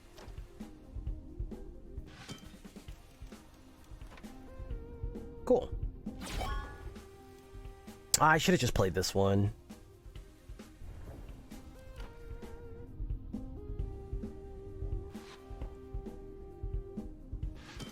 Ah, I made it worse.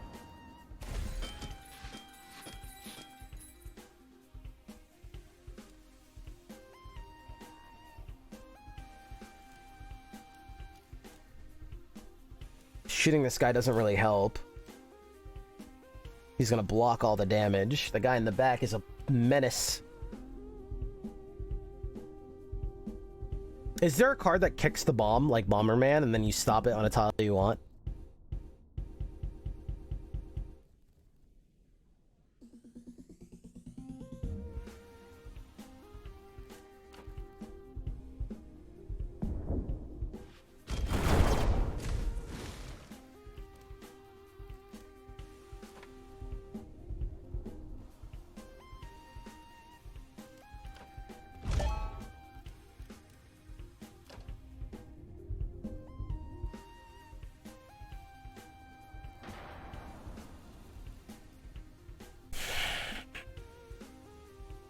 How do we get up there? We gotta go get in this guy's face. Whether we like it or not. Well, this is also really good. Maybe it's worth the damage. Play 2 cards for free. Try to get some bombs back here.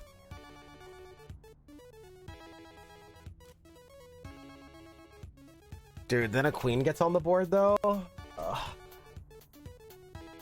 No, unless we draw our movement card, we get to purge that sucker. If a queen shows up, I think we lose. Soul Dadder! If a queen shows up, I believe we lose.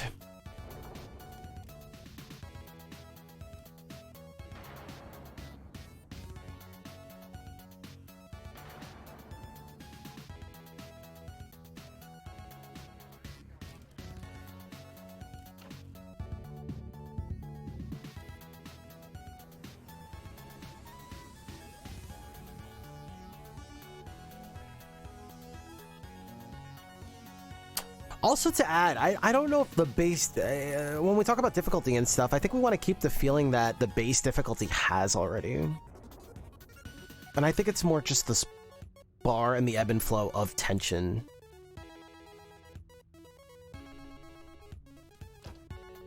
I don't know where that thought came from. I do believe we want to get rid of this, but I think I also need to take a gamble here. Oh, this is bad.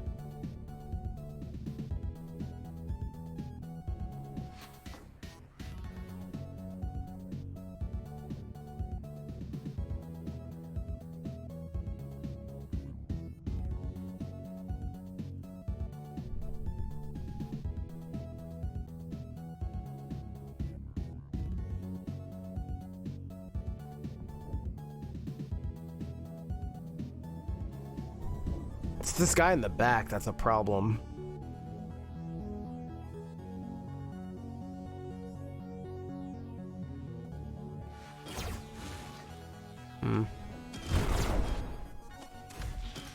Okay, we could have probably done better there, huh? And a queen spawned? I think we lost. We definitely lost. This is probably a reroll angle. What actually happens if I play some of my cards and then reroll? It just undoes it all, right? I don't know why I'm questioning it all of a sudden. Probably because I'm actually thinking about it. Well, we can kill this guy and then also teleport up here. And then shoot this guy in the face. But then what? And then we lose?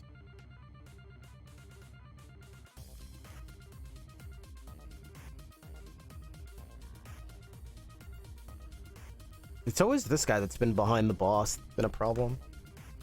Like back row damage.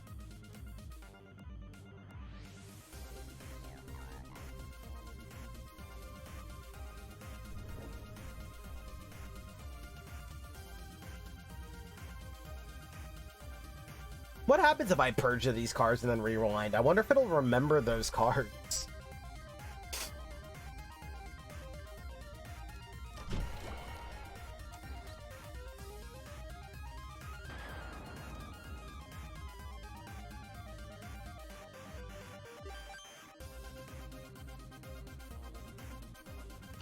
Well, we don't have much choice here.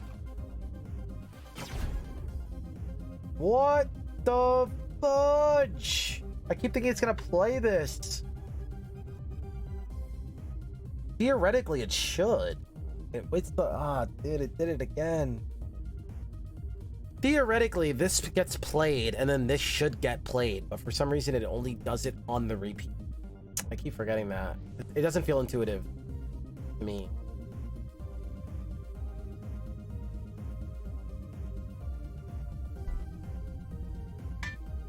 Bam risk.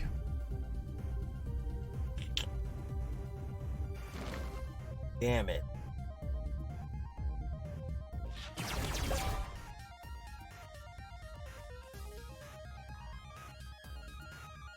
Yeah, I get what's happening. It just doesn't feel intuitive. That actually screwed me up 2 or 3 times this run.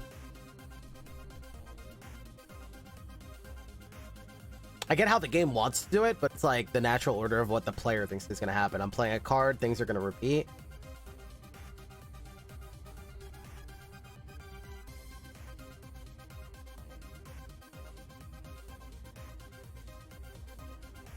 You probably do it that way because when bombs and stuff get tossed,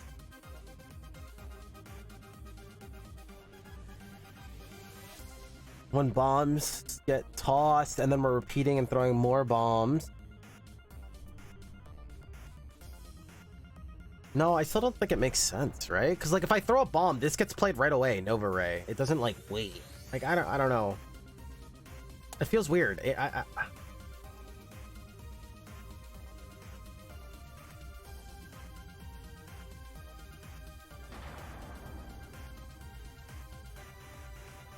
Yeah, multiple cards play. Well, yeah, but that's intuitive. That feels like what it's supposed to do, right? Like that's what you want to have happen. It's if I play this card, this things happen, and then it repeats, right? That's the natural flow of it. So to break that for like it just feels very strange. It feels very strange. It feels like we're going out of our way to make it awkward in that case. Like I'm trying to think of a different case where the way you have it now feels better. So I'm trying to make an edge case where it's like, well, so where is that? Where does it feel better that way? I'm guessing there's some kind of thing with bombs, maybe?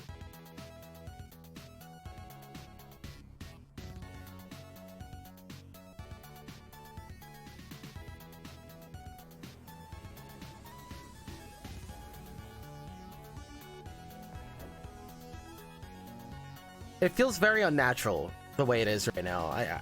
I can't say that I approve of it. I'm sure you probably have I'm hoping have some kind of case where it does feel better that way. With the way I'm thinking, it's very unintuitive. To all of a sudden say, when I fly around, right? I fly, things trigger, I trigger all of my shooting cards, and it happens. And then to say, now that I have a repeat, that's going to not happen anymore. It's going to happen different. You are literally teaching something and then taking it away, right? And you have your justifications for it, but the player doesn't care, right? The player says, hey, this is the way it works, and now it's not working that way. Do you see that? So I get there's probably rhyme or reason, but also just be cautious of that. We're literally teaching something and then literally not doing it all of a sudden is weird. It is strange.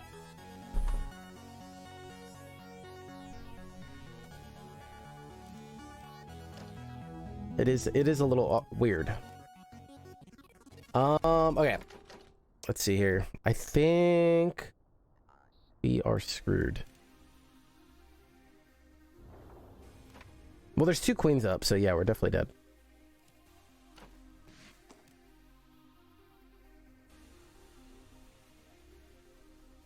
It's teaching problem? It might be. It might be. Again, it feels very unintuitive.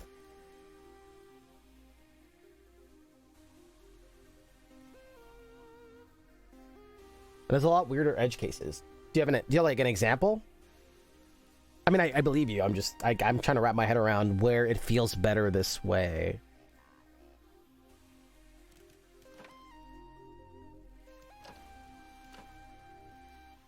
Why did I draw a card there?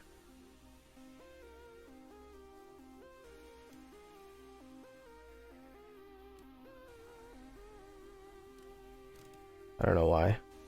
Oh, this has draw a card on it. I don't think I can get this guy. The only way I could have gotten him is if I drew my diagonal attack. I can move into threat range, which helps. I think we're screwed.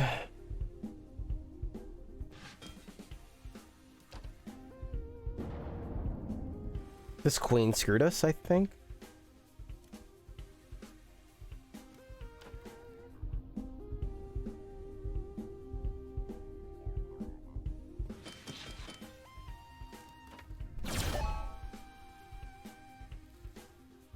Dude, if that shot blasted this sucker.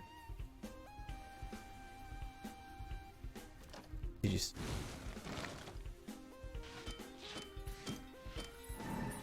Oh, never mind. It goes to 0. Does that solve our problem?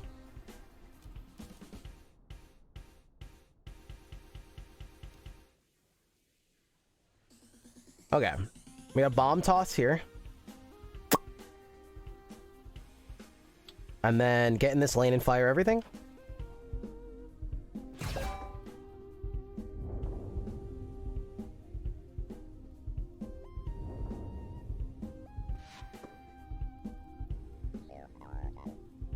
I just want to make sure that this guy does not get near this guy.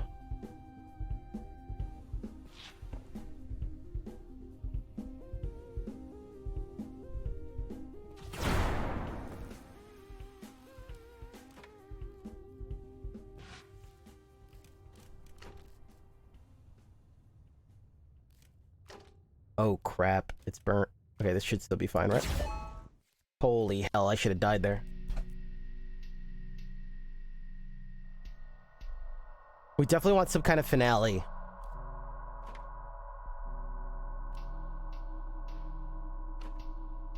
You aren't supposed to be here yet. For now, some adjustments will be made. See you soon. Love this. New Act 2 Invader. New Act 1 Invader. Oh, there's a lot of enemies. This is nice. I love how they keep making the game, like, I want to see what these enemies do.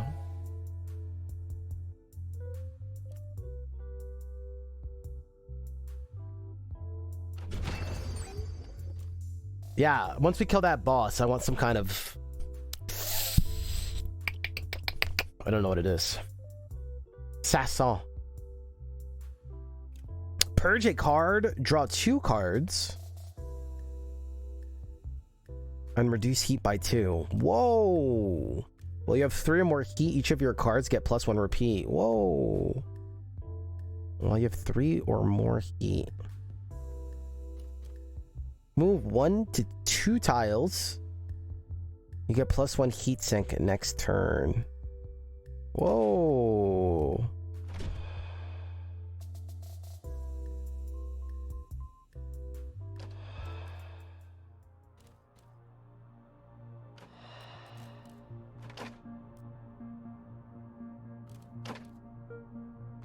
That run was a lot of fun. That run was a lot of fun.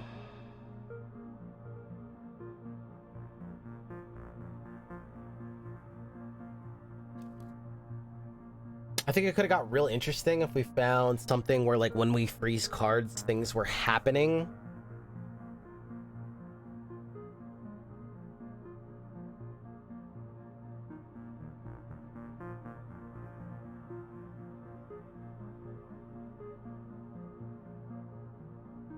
We didn't get to experiment too much with this.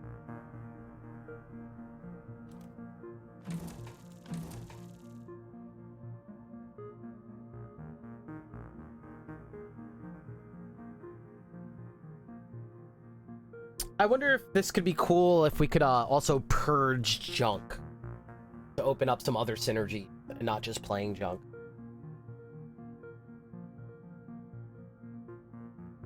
Give it more flexibility so then it could synergize with purge stuff.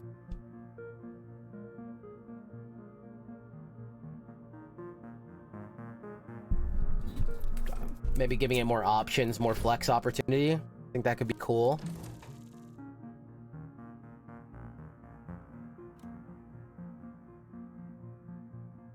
There's some junk you don't want to purge. No, so what I'm saying is, I'm not saying make it work with purge. I'm saying I'm saying loosen the grip on it is all. So I mean, that could, both things could be true is I guess what I'm saying.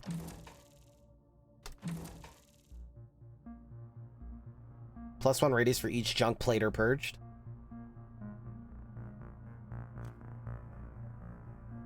You see what I'm saying? Like, loosen the grip, give it more play space. Right. I'm not saying change it. I'm saying add to it. I'm saying loosen the grip on it.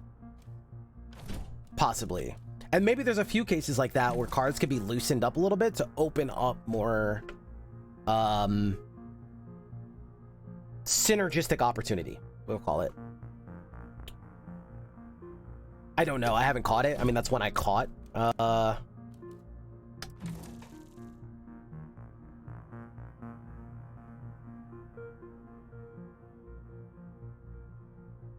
There's some purge synergies. I think any opportunity you can give people to kind of come up with stuff is good.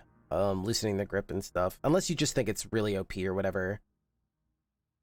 Because you're still interacting with junk, you're just also allowing the player to also say, hey, you know, I can mix this in with purge stuff here.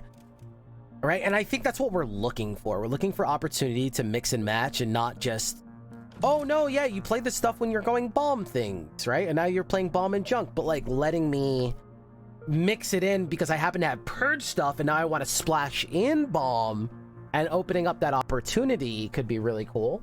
Again, you're allowing more things to happen, and that's what we want. We want to create space. We don't want to create, you said, hey, this is for people that are playing junk cards, right? We want, hey, I'm creating something really cool here.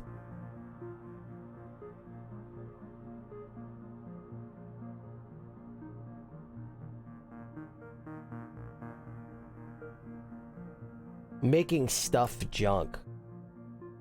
Right. Yeah, I think, again, I think if we could find opportunities to loosen the junk, unless for some reason that you think it's going to be too OP or something, I could see that being a deciding factor. Otherwise, I would loosen up and let the player kind of, because you're not, again, see, I think that's the thing to kind of see. You're saying, I intended this, right? And that's what I'm trying to offer you, is you want the feeling of they intend this, not you, dev, intend this. Does that make sense? And I think that's our goal, right? We're looking to loosen up and let players feel like they're cooking, and not the dev said this is how you use this.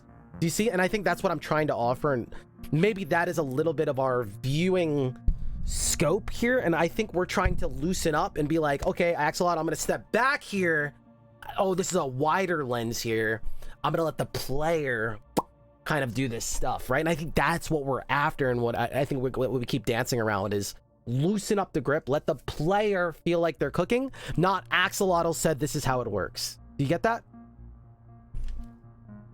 And again, you do have a lot of that. I'm not saying you don't. I'm just giving you an example here so you could see it and how it looks in actuality. In actuality, it's not junk played, it's getting rid of junk or just doing stuff with junk. Let the player cook up their kind of machine on what they're doing with junk. Let them figure that out, right? Not Axolotl said this is how you do it.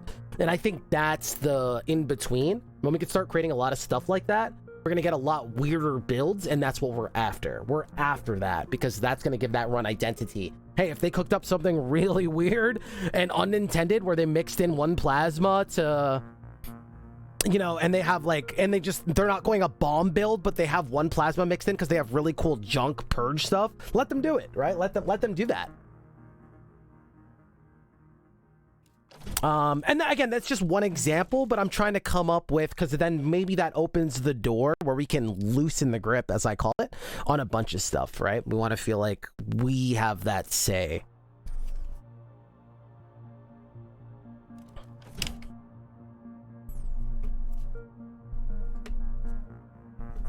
I'm not even complaining. This is just more, I'm more advising. There's nothing wrong with how it is right now, right? People hear complaint like something is wrong. No, that's the beauty of this. Nothing is wrong. I just don't know if we could do it better by loosening the grip. And what I'm saying is we also see a lot of success in games that loosen the grip. And what we always say on chat, and you're going to hear this and be like, oh my God, he said this a lot. We're trying to guideline. We're not trying to make rules. We're not trying to say you're going to follow this road. We're trying to make a guideline. Hey, this is the normal path. If you want to take this crazy Uncharted road, go for it as well. Yeah, I don't think there's anything wrong here. I'm just saying there might be opportunity where we can loosen the grip. I just want to be clear. That's what I'm saying. And so this is just one that jumped out at me. I'm like, oh wow, why is this so specific here? That's all I'm saying. I don't think anything is wrong per se here. But on the flip side, why I'm recommending this is because I think if we find a lot of opportunity like that, that also compounds and double complements what we've been talking about, where the player feels like they're cooking up weird stuff and not, I'm going bomb build, I'm going bomb frozen. And instead, it's like, hey, I have this weird, like, purge to make this bomb blow up. But then I'm just playing with a lot of, you know what I mean? Just giving them opportunity and recipes, ingredients to create recipes that they want to create. And that's magic, right? We see that time and time again. Games that can successfully do that. Backpack Battles does this very lightly. And it feels very satisfying to feel like you're cooking something up. We see this in Nova Drift. We see this in Wild Frost. We see this in all the games where it feels like you're cooking Vault of the Void, Monster Train. Anyway, but yeah, this is just a nice, elegant example, is all.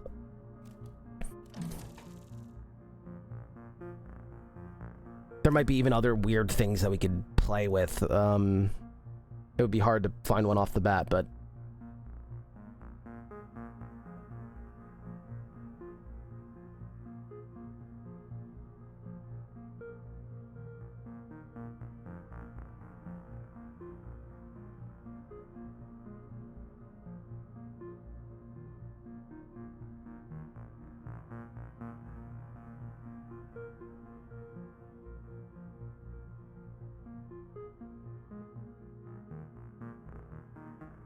Just slam every bomb card and artifact you see, and there you go, bomb build. Yeah, that's what I'm scared of, honestly. The first 2 to 3 runs I've ever done of this game, including this first session, felt very like that, Federico. So that's kind of what we're combating here, is why that's happening, why it's happening, what it's causing, and how do we loosen up so it doesn't feel like we're doing that, I guess.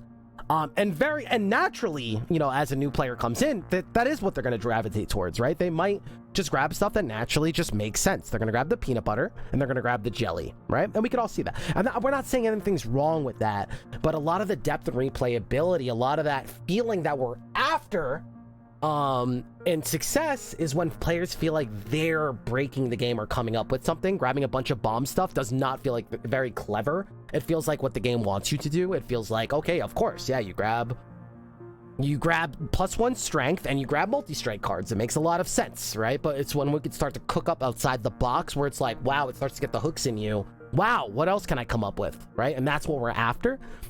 So I'm really just trying to talk to what that road looks like and how people get there. And I'm just trying to speak to that. There's not one road, but we still need to have that conversation so we can start to see the roads, if that makes sense, on how to accomplish that. Open-ended synergies, exactly. So we're just trying to speak to that. A lot of games don't know how to even capture that stuff. And you're going to see a lot of that work in the new Tiny Rogues DLC update. You're going to see a lot of that, opening up a lot more opportunity.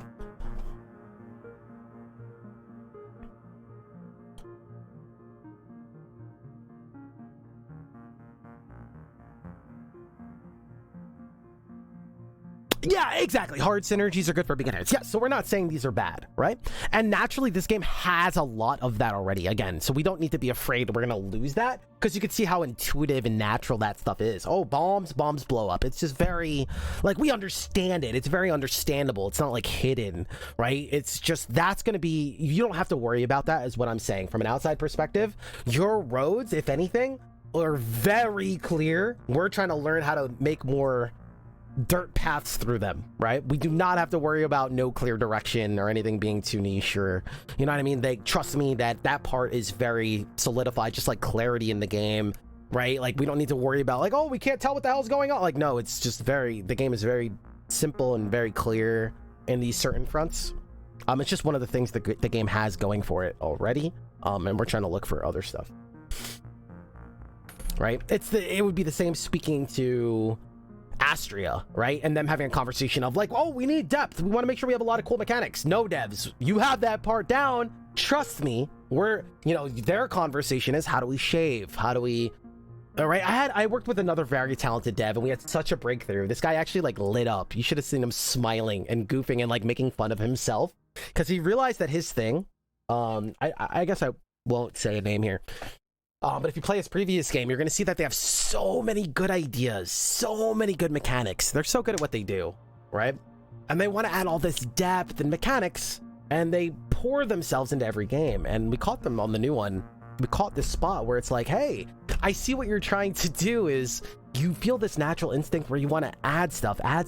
And the spot that they had, this thing that they couldn't see is like, if you pump the brakes, you don't need to pour all of your creativity into this game to add all of this extra stuff. You're going to do a lot more by shaving this down, right? You want to act like it's an ice block and you're creating an ice sculpture. That's what I want you to do. And when they caught what they were doing, they're like, oh, that's so funny that you said that. And they were laughing. They said, my other plan was to add this whole crafting mechanic. And I'm like, oh my God, you see, this is what you do naturally, is you just keep adding to this little elegant idea.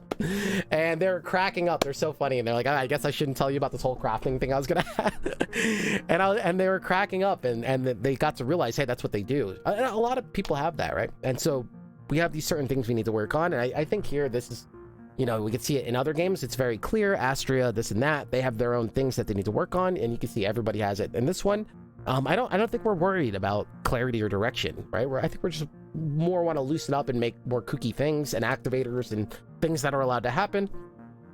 I think we're off to this run was really, really, really fun.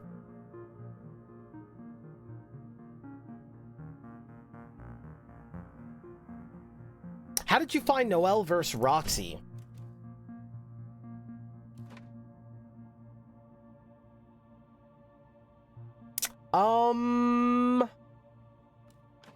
By nature, I think Noelle was a lot more challenging to start. She starts with just taking a lane and just going ham. It's just kind of like who they are, which I think is very cool. I like how we didn't end up in just like a fire and just keep shooting kind of build, but we did mix in other things, which makes me happy. We kind of had the idea of Frozen and stuff, but didn't double down on it. Roxy, I still need to dive back into. I think we more played them during a tutorial-ish kind of run. Like very 101.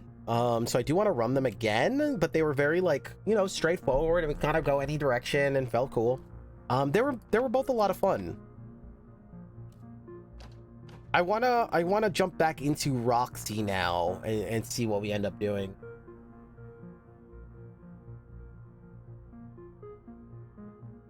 It is interesting how you like pick the first card or two. We talked about this, and it's how it starts gearing us towards down a certain road. I'm wondering if there's flex opportunities or events that allow us to like try and pivot, whether it be trade a card in and draft something of equal value, or I don't know, maybe that'd be too ballsy. I don't know what that would look like.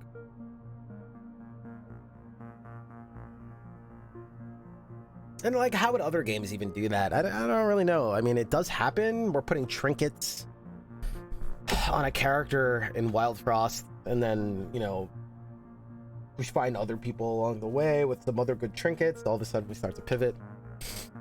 Oh, this run was really good overall. I think this run was really nice. Never really worked well. I could see it being tough. Yeah, I get that. I think this character was our most fun run so far. It was also challenging. There was also this ebb and flow and challenge to it, while also feeling the most explosive and powerful. And I think that's kind of what we're after as well, is there was this ebb and flow of tension, but I also felt the most powerful at the same time. It was really cool. I felt like I was breaking the game, or doing really cool over the top stuff, especially in the middle fight was the peak of the run. She gets really shut down by having somebody intangible in the way, like in that king fight. I just noticed you have a salvage move in your final deck.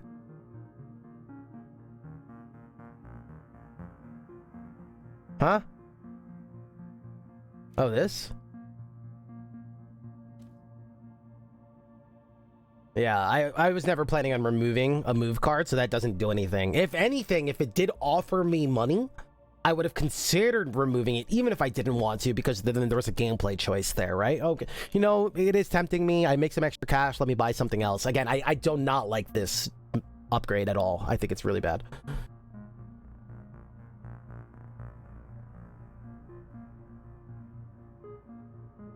It gives the card the junk trait.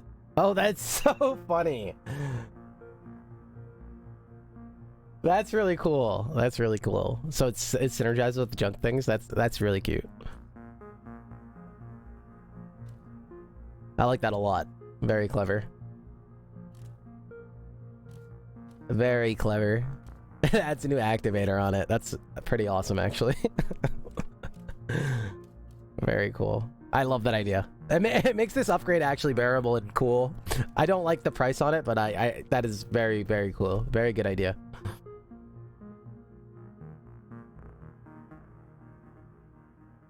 It essentially gave you the money for moving back as free remove, essentially, which was too powerful. Was it? Is it? Is it too powerful? It's too powerful to get a free remove as an upgrade? How low value are upgrades in this game? It's not even like you're choosing, like, Wild Frost where an upgrade goes. It's random. Is it, I mean, well, it's not random. You guys are saying it goes on junk cards, but is it too powerful? Is that how low an upgrade is worth in this game?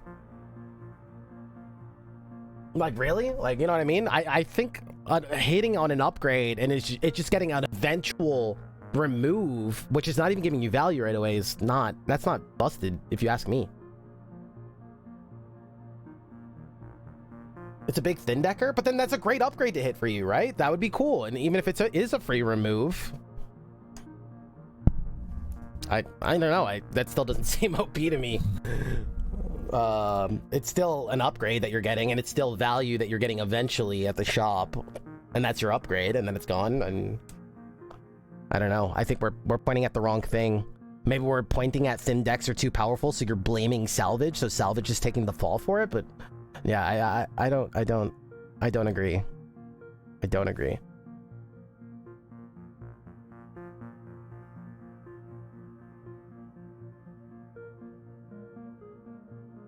Yeah, I don't know. I don't agree. I think we can do something with it here. At least make it give you the money back. I think at the least.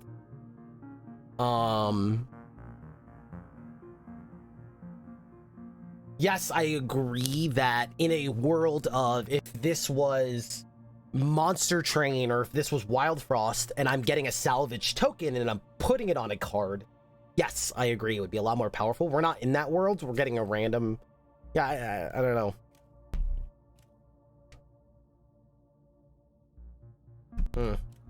know. Next run we do, I wanted to... We also have, this person. Card's interesting. I do want to play her, though. I want to go back to Roxy.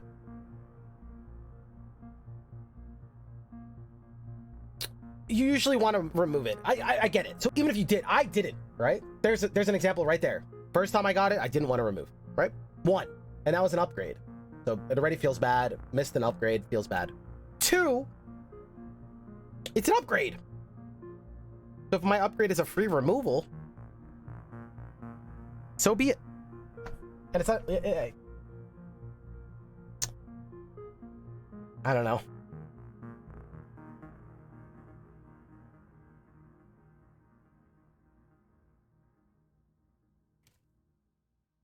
Also, hitting that in like round 1 or round 2 and you have to go do 2 more fights with no value. I mean, I think it balances itself out.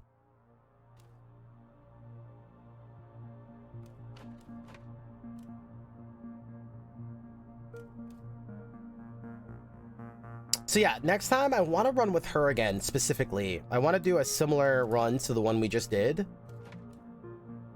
One, going back to her, and then two, staying in the same realm. I like the idea of weirder meta upgrades.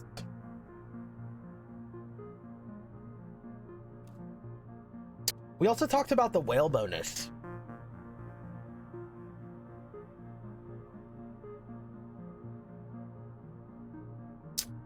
I think the whale bonus could have a lot of really kooky, cool ideas here. So what specifically comes to mind, I know you have like a lot of like loaded drafts, if you will.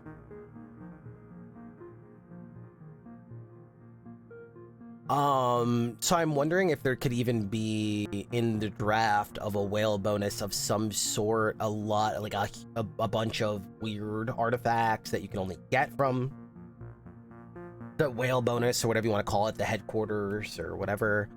Or they give you some kind of alien tech that kind of like can open up some really cool opportunity or build decisions.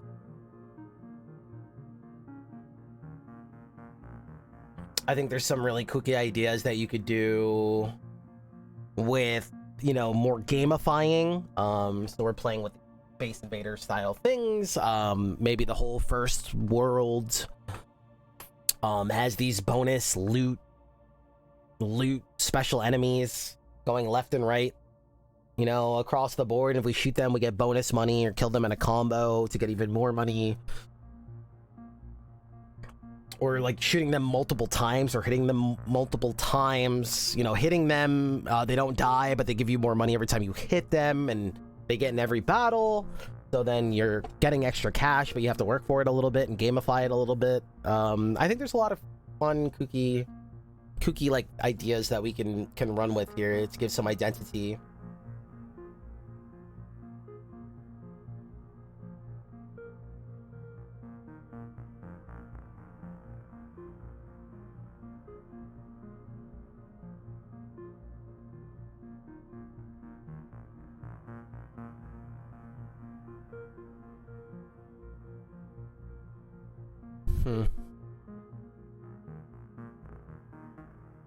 I could also see giving out upgrades.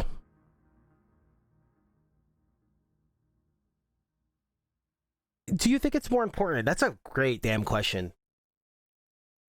That is a great damn question. I love that. A lot of the ideas you gave are combat. Interesting. Yeah, I love that you asked that. And so the other day I took a step back because we were chatting privately and talking about a lot of stuff, right?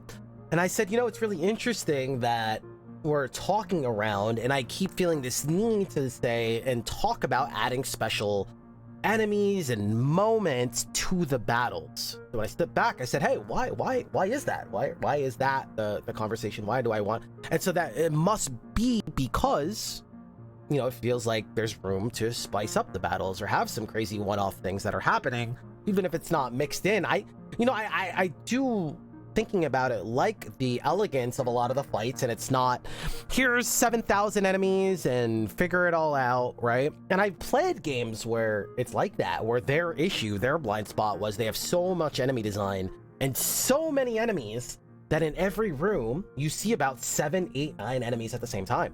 Like different enemies, I mean, not the same enemy, like different enemies. So none of their enemies had identity, right? That was their blind spot. This is an older game, right? This game was called Star Vaders. Starward Rogue. Look it up. Phenomenal bullet hell game, but one of their blind spots was they had so many enemies, and then in each one they have 1,000 enemies coming at you and so none of the enemies had identity. You would fight one off in 7, 8 different enemies. You couldn't learn any of them. So I think we're simple enough in most of these fights. Now, keep in mind, take this with a grain of salt, that game is adding more and more enemies and encounters, so I don't know how this is going to spice up, but each battle has like 2, 3 enemies. I think it would be very elegant and cute to put some emergent enemies, some special enemies and special moments that could appear in a battle. They might even not be a threat. Maybe they're just there to do things or be weird. And again, I'll talk about like an idea of like a spaceship coming down and dropping an enemy off on round 2, or you know, an enemy that can like he just throws people around, or I don't know what this would look like. There are angels. That is the idea. They're angels, but it feels like we didn't commit. It feels like we created angels. Oh my god, cool! This special like power up enemy, right? There's angels. You're right. And then it feels like we stopped cooking, right? We're going for this Space Invaders arcadey kind of vibe almost. I want to see more of these kind of one-off special enemies. Enemy that we have the +1 up. Think Galaga, since the beginning of time, has this weird mechanic where you don't kill an enemy and he comes down and you let him grab you. Like, what the hell? Talk about standing the test of time. How unorthodox was that? He comes down and grabs you and you let him take you. And then guess what? That's not even a bad thing. It could be bad, right? It could be. But you could also kill him. But if you kill him right away, it's a bad thing, right? But something cool still happens. Then you have to kill yourself and you get more points, right? No, look at all the guidelines there. There's not a rule. There's so much space there. How cool is that? I haven't heard anybody ever talk about how cool that is, right? And then if you shoot him, you don't get the ship back and you have to fight him. But if you kill him on the way down, you like break the game. All of a sudden you have 2 ships. How cool is that? Right? That's how freaking cool is that, right? How amazing. Well, how unorthodox was that mechanic? What the hell? Anyway, so yes, the angel's there, but I feel like we took the lightest hit there. We took the lightest cool idea and then just stopped. Again, I think we have room there to add these kind of emergent enemies. What that would look like, how that would be. I could picture an enemy that you kind of like blow and then it shoots 2 random motor cannons into the air, and then the following turn they crash down. I could picture, you know, and it could just go random, right? It could be good, it could be bad, so it could blow up its own enemies, it could make threat zones for you. You have something where you walk into a threat zone, you draw extra cards, so it's emergent. I don't know. There's a lot of cool stuff, right? Anyway, like, I think there's some more cool opportunity. I could picture an enemy coming over and just literally wherever you detonate him, he blows that tile out of the water, and then all of a sudden there's this gap here. So then I'm pushing enemies into it or blasting enemies or whatever it may be. I don't know. There's like so much. I feel like we're playing it a little safe there in that department as far as the special encounters and the emergent enemies. What's another idea? So now back to the question before we go off on a tangent here. Do you think it's more important to give identity to the deck or give the combat the moment?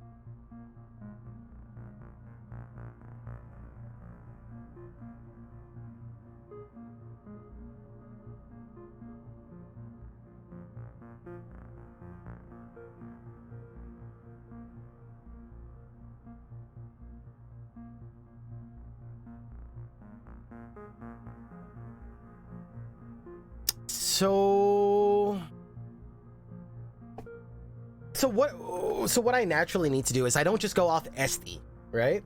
I'm a professional, right? So I know the natural instinct is, what do you think, Esty? Well, I don't want to just think what I have to game doctor this shiz.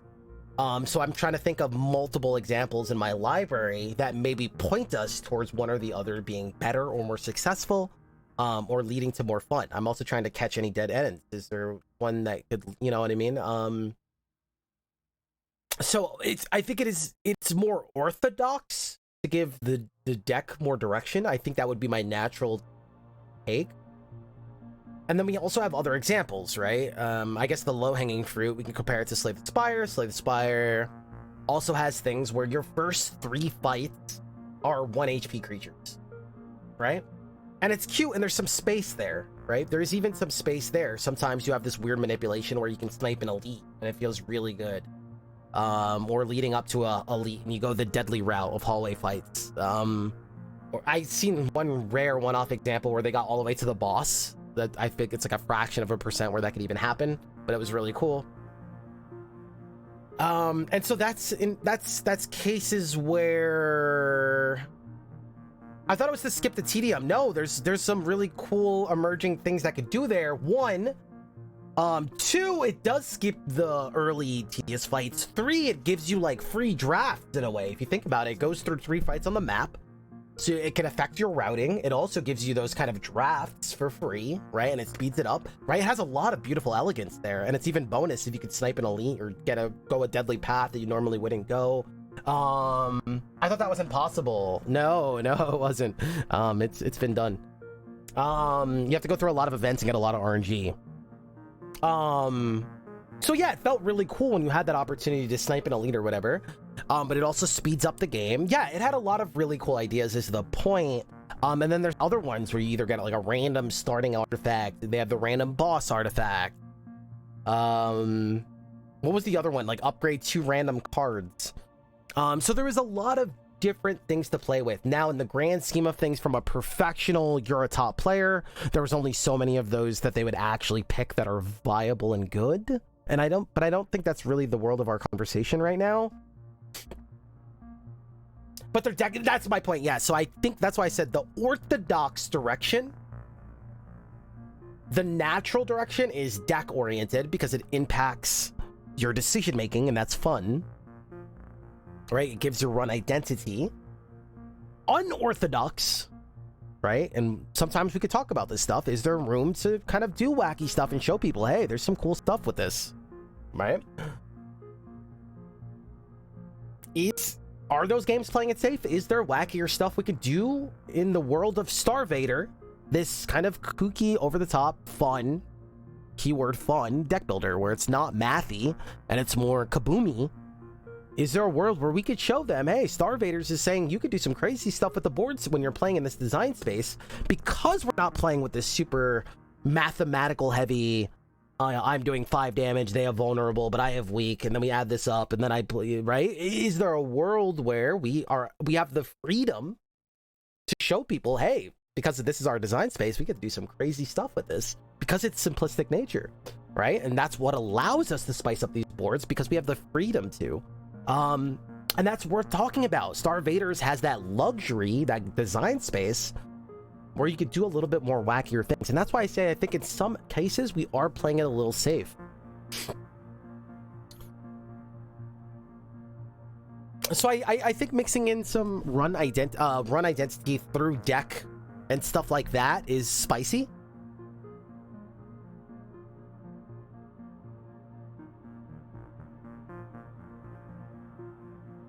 Is low numbers in player HP being very critical?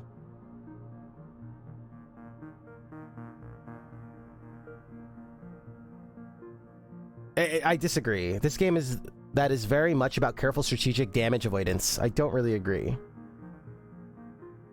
Nope. I think this is different, Dragon. That's what you're saying is more towards orthodox deck builders. You're speaking exactly about orthodox deck builders. This game is different. It's more the latter.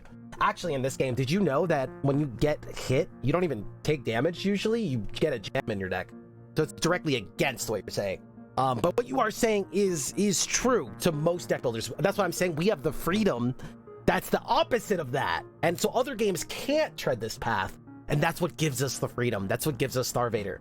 So maybe we use that, is what I'm saying. We don't play it safe, right? We don't play it too safe, because we have that freedom that other deck builders can't do. And that's what's so great. Do you see? So I'm kind of speaking to that already. So you're chiming in. Yes, it's the opposite of what you're saying. Other deck builders can't, because it's very mathematical. It is very damage avoidance, what you're saying. This is not. Yeah, this is not that. We have freedom to be a little bit more kooky and create a little bit more moments that are cool or fun and not mathematical strategic fights. And I want to see that. I want to see that realized. I want to see, and again, I think we're going towards that, some more kooky, awesome stuff. Because in the end, our job is to just blow people up and feel cool about it, right? And damage in this game and doing good in this game is usually just attacking more or blowing people up more, right? So anytime we can create some more kookiness, variety, or emergence to kind of break that mold of, because remember, in the grand scheme of things, we want to make that harder to see. It's just shoot more or kill more at a time. That is the game. So we're finding ways to bring that to life and make that more dramatified seems really awesome. And that could be all types of stuff, right? I could see, I can picture, you know, it's hard, but, you know, maybe there's a multiplier thing, and if you throw a bomb at it, it splits the bomb in 3, but you lose where it goes specifically. And then, so if you do the same thing with a bullet, you know, the bullet splits randomly. I don't know, but there could be like these cool one-off special enemies and events and things that could happen.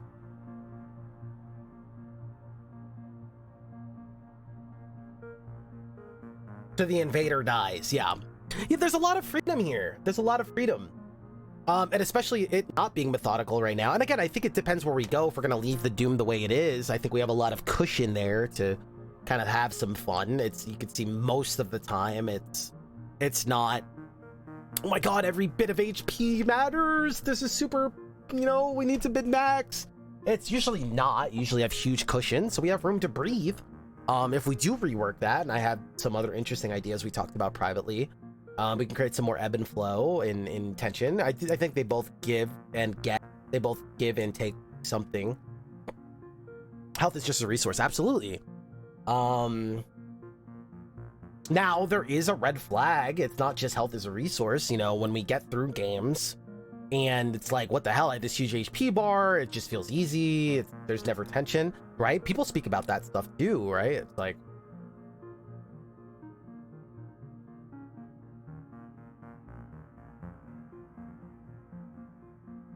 yeah, there's a whole world there.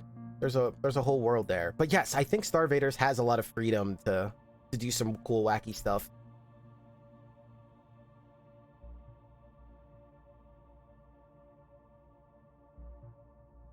You know, we can even do like bouncer enemies or something, and you explode them, and the gust of wind comes out of the left and right and pushes the enemies off into the right, and wacky movement ones. And you know, what would that look like? What would a power-up look like that drops, right? What if there was an enemy that flung a power-up out, and you go and, because again, then you're also using space and movement, because that's one thing this game has. So what if we encourage movement by having an enemy that drops power-ups, right? Temporary power-ups, so then you go pick them up, and then you're over-empowered for that turn, right?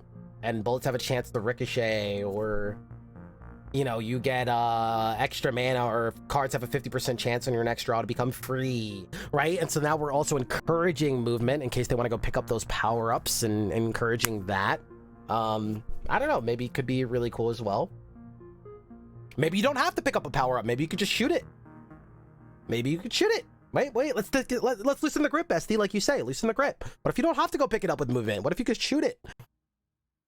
I love the idea of combat, exactly, because what we're doing is we're encouraging, one, the thematics of the game, and two, we're creating space. We're creating this chaotic space. We're not just moving to lane to shoot. We're not playing Plants vs. Zombies, right? What if we bring it to life a little bit through these power-ups? You know, what would that look like? What would that encourage some fun nature of it? It also could open up some cool opportunities for upgrades, maybe getting upgrade, you get double the effect, or it lasts an extra turn. I don't know. Right, and I don't, like I said, I love the simplistic nature of not looking at an army, right? You know what we can compare it to? The overwhelmingness for me of what was the tile-based roguelike, The Last Stand or whatever? What was the one that came out not long ago, chat? The tactics game, but like you're fighting off hordes. I think that was a great example of you're fighting all these different enemies. The last spell that have different attacks, different movement, different design.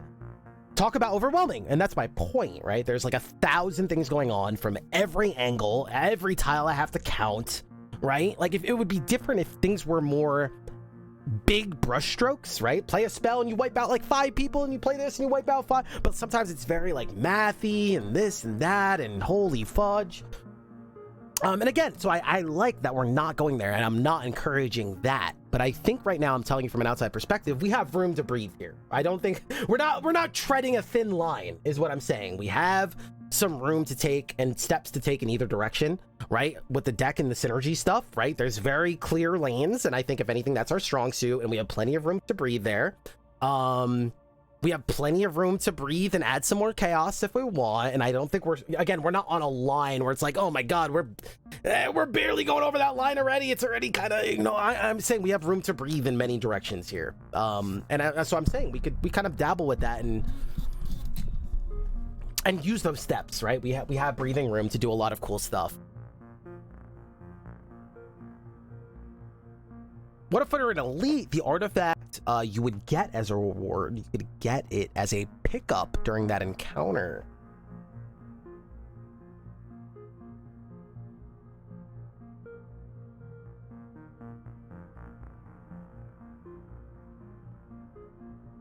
We could always add it. That's the beautiful thing about meta unlocks, right? That is the beautiful thing. A lot of times, used properly, it's a tool that devs use to onboard, if used properly. Now, lately, we call these unlocks content and replayability, which they're not. But yes, we can use it for onboarding. We could use it for, you know, as the player gets used to the game, showing them, hey, this is just the beginning. There's a lot more. Don't worry, there's a lot of crazier stuff. It is a great feeling for sure. And it seems like we already have a cool system where you're unlocking more toys for now, but then also more spice for the runs, which is great. We have a great building blocks there. You know, there's always that world that we could speak of those people that are going to want power upgrades and all of that stuff. Are they going to want that here? I mean, the easy mode is easy. And you have custom mode already, so I think we have all those fronts covered. So yeah, what I'm here to say is there's a lot of breathing room here. I think the money and the added effects and seasoning of even if this is early, is still already adding a lot for me. And we have room to breathe. Don't be afraid to take some steps. I don't think all of a sudden our elegance and simplicity is gonna go shooting out the window. I don't think loosening up grip on cards and allowing people to kind of like synergize the way they want. Adding, hey, play a junk card with this card, and then all of a sudden adding play or purge junk card. All of a sudden, I'm off the rails. I don't know how to play this game, and now I don't know how to build anything. No, it's not going to do that. They still get it. Loosening up the grip, it's not going to like remove any of the lanes.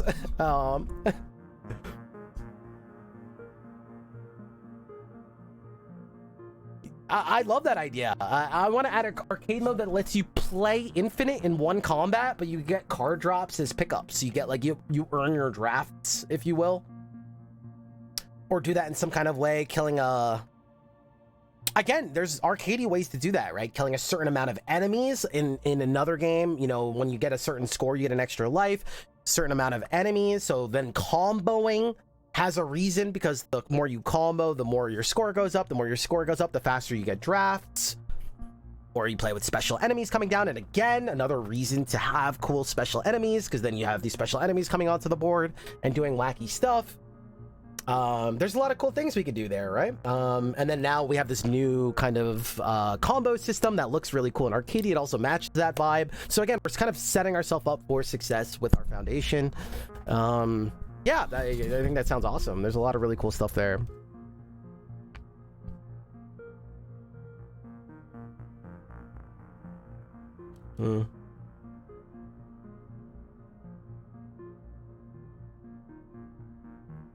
Very cute.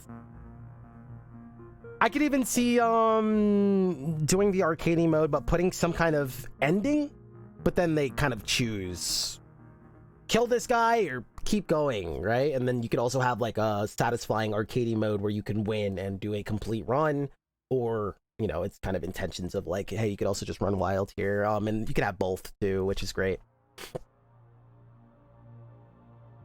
Puzzle boards? Oh, that's really cool. That could be cute. You know, a lot of those games use those kind of modes. If you think like Slay the Risk of Rain Returns, a lot of the games use these little puzzles and ideas. One, for added content, because they're kind of like little mini games, but two, to showcase showcase mechanics that people might not catch at first, right? Showing these edge cases, showing ideas of how to think about the game and doing some crazy stuff. So it has a compounding compounding value, if you will. Yeah, it's the same kind of trick Risk of Rain Returns did, where it's cool mini games and they're actually really awesome, but then you're also using, you know, using a new spell or something. Again, yeah, there's a compounding trick there. When adding content, adding unlocks, creating a fun way to break from the normal pace of the game, showing cool things and synergistic ideas, right? There's a bunch of cool things it does, and that's why games do it. Not often enough, but they do it. Anyway, holy crap. Little stream, 4.5 hours, deep dive. Anyway, we should wrap it up there. I didn't want today to be too crazy. Overall, I think this is a really good session. I think it's starting to bring a lot of things into perspective. I think we had really cool conversations about things that we could like look at and directions we can go here. I do think we have a lot of freedom.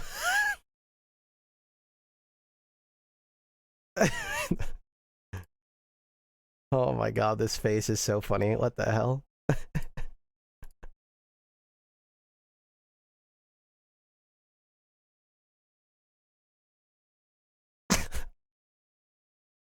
Why do you guys hang out with me? Alright. Ladies and germs, this is a good session. I think next session we play with the first character that we ever played with. Kind of go into that. I think we're finding a lot of cool opportunities here, where we could spice up the game, where it's starting to feel really good, how much just replaying the game is either opening up or becoming redundant. We're seeing things. We're creating moments. Upgrades already. You're feeling pretty good. I actually chased upgrades this time, where before I would like avoid them like the plague.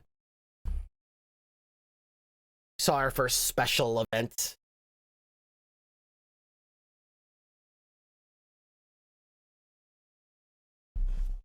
All good things. Today's run was really fun. Had a lot more life.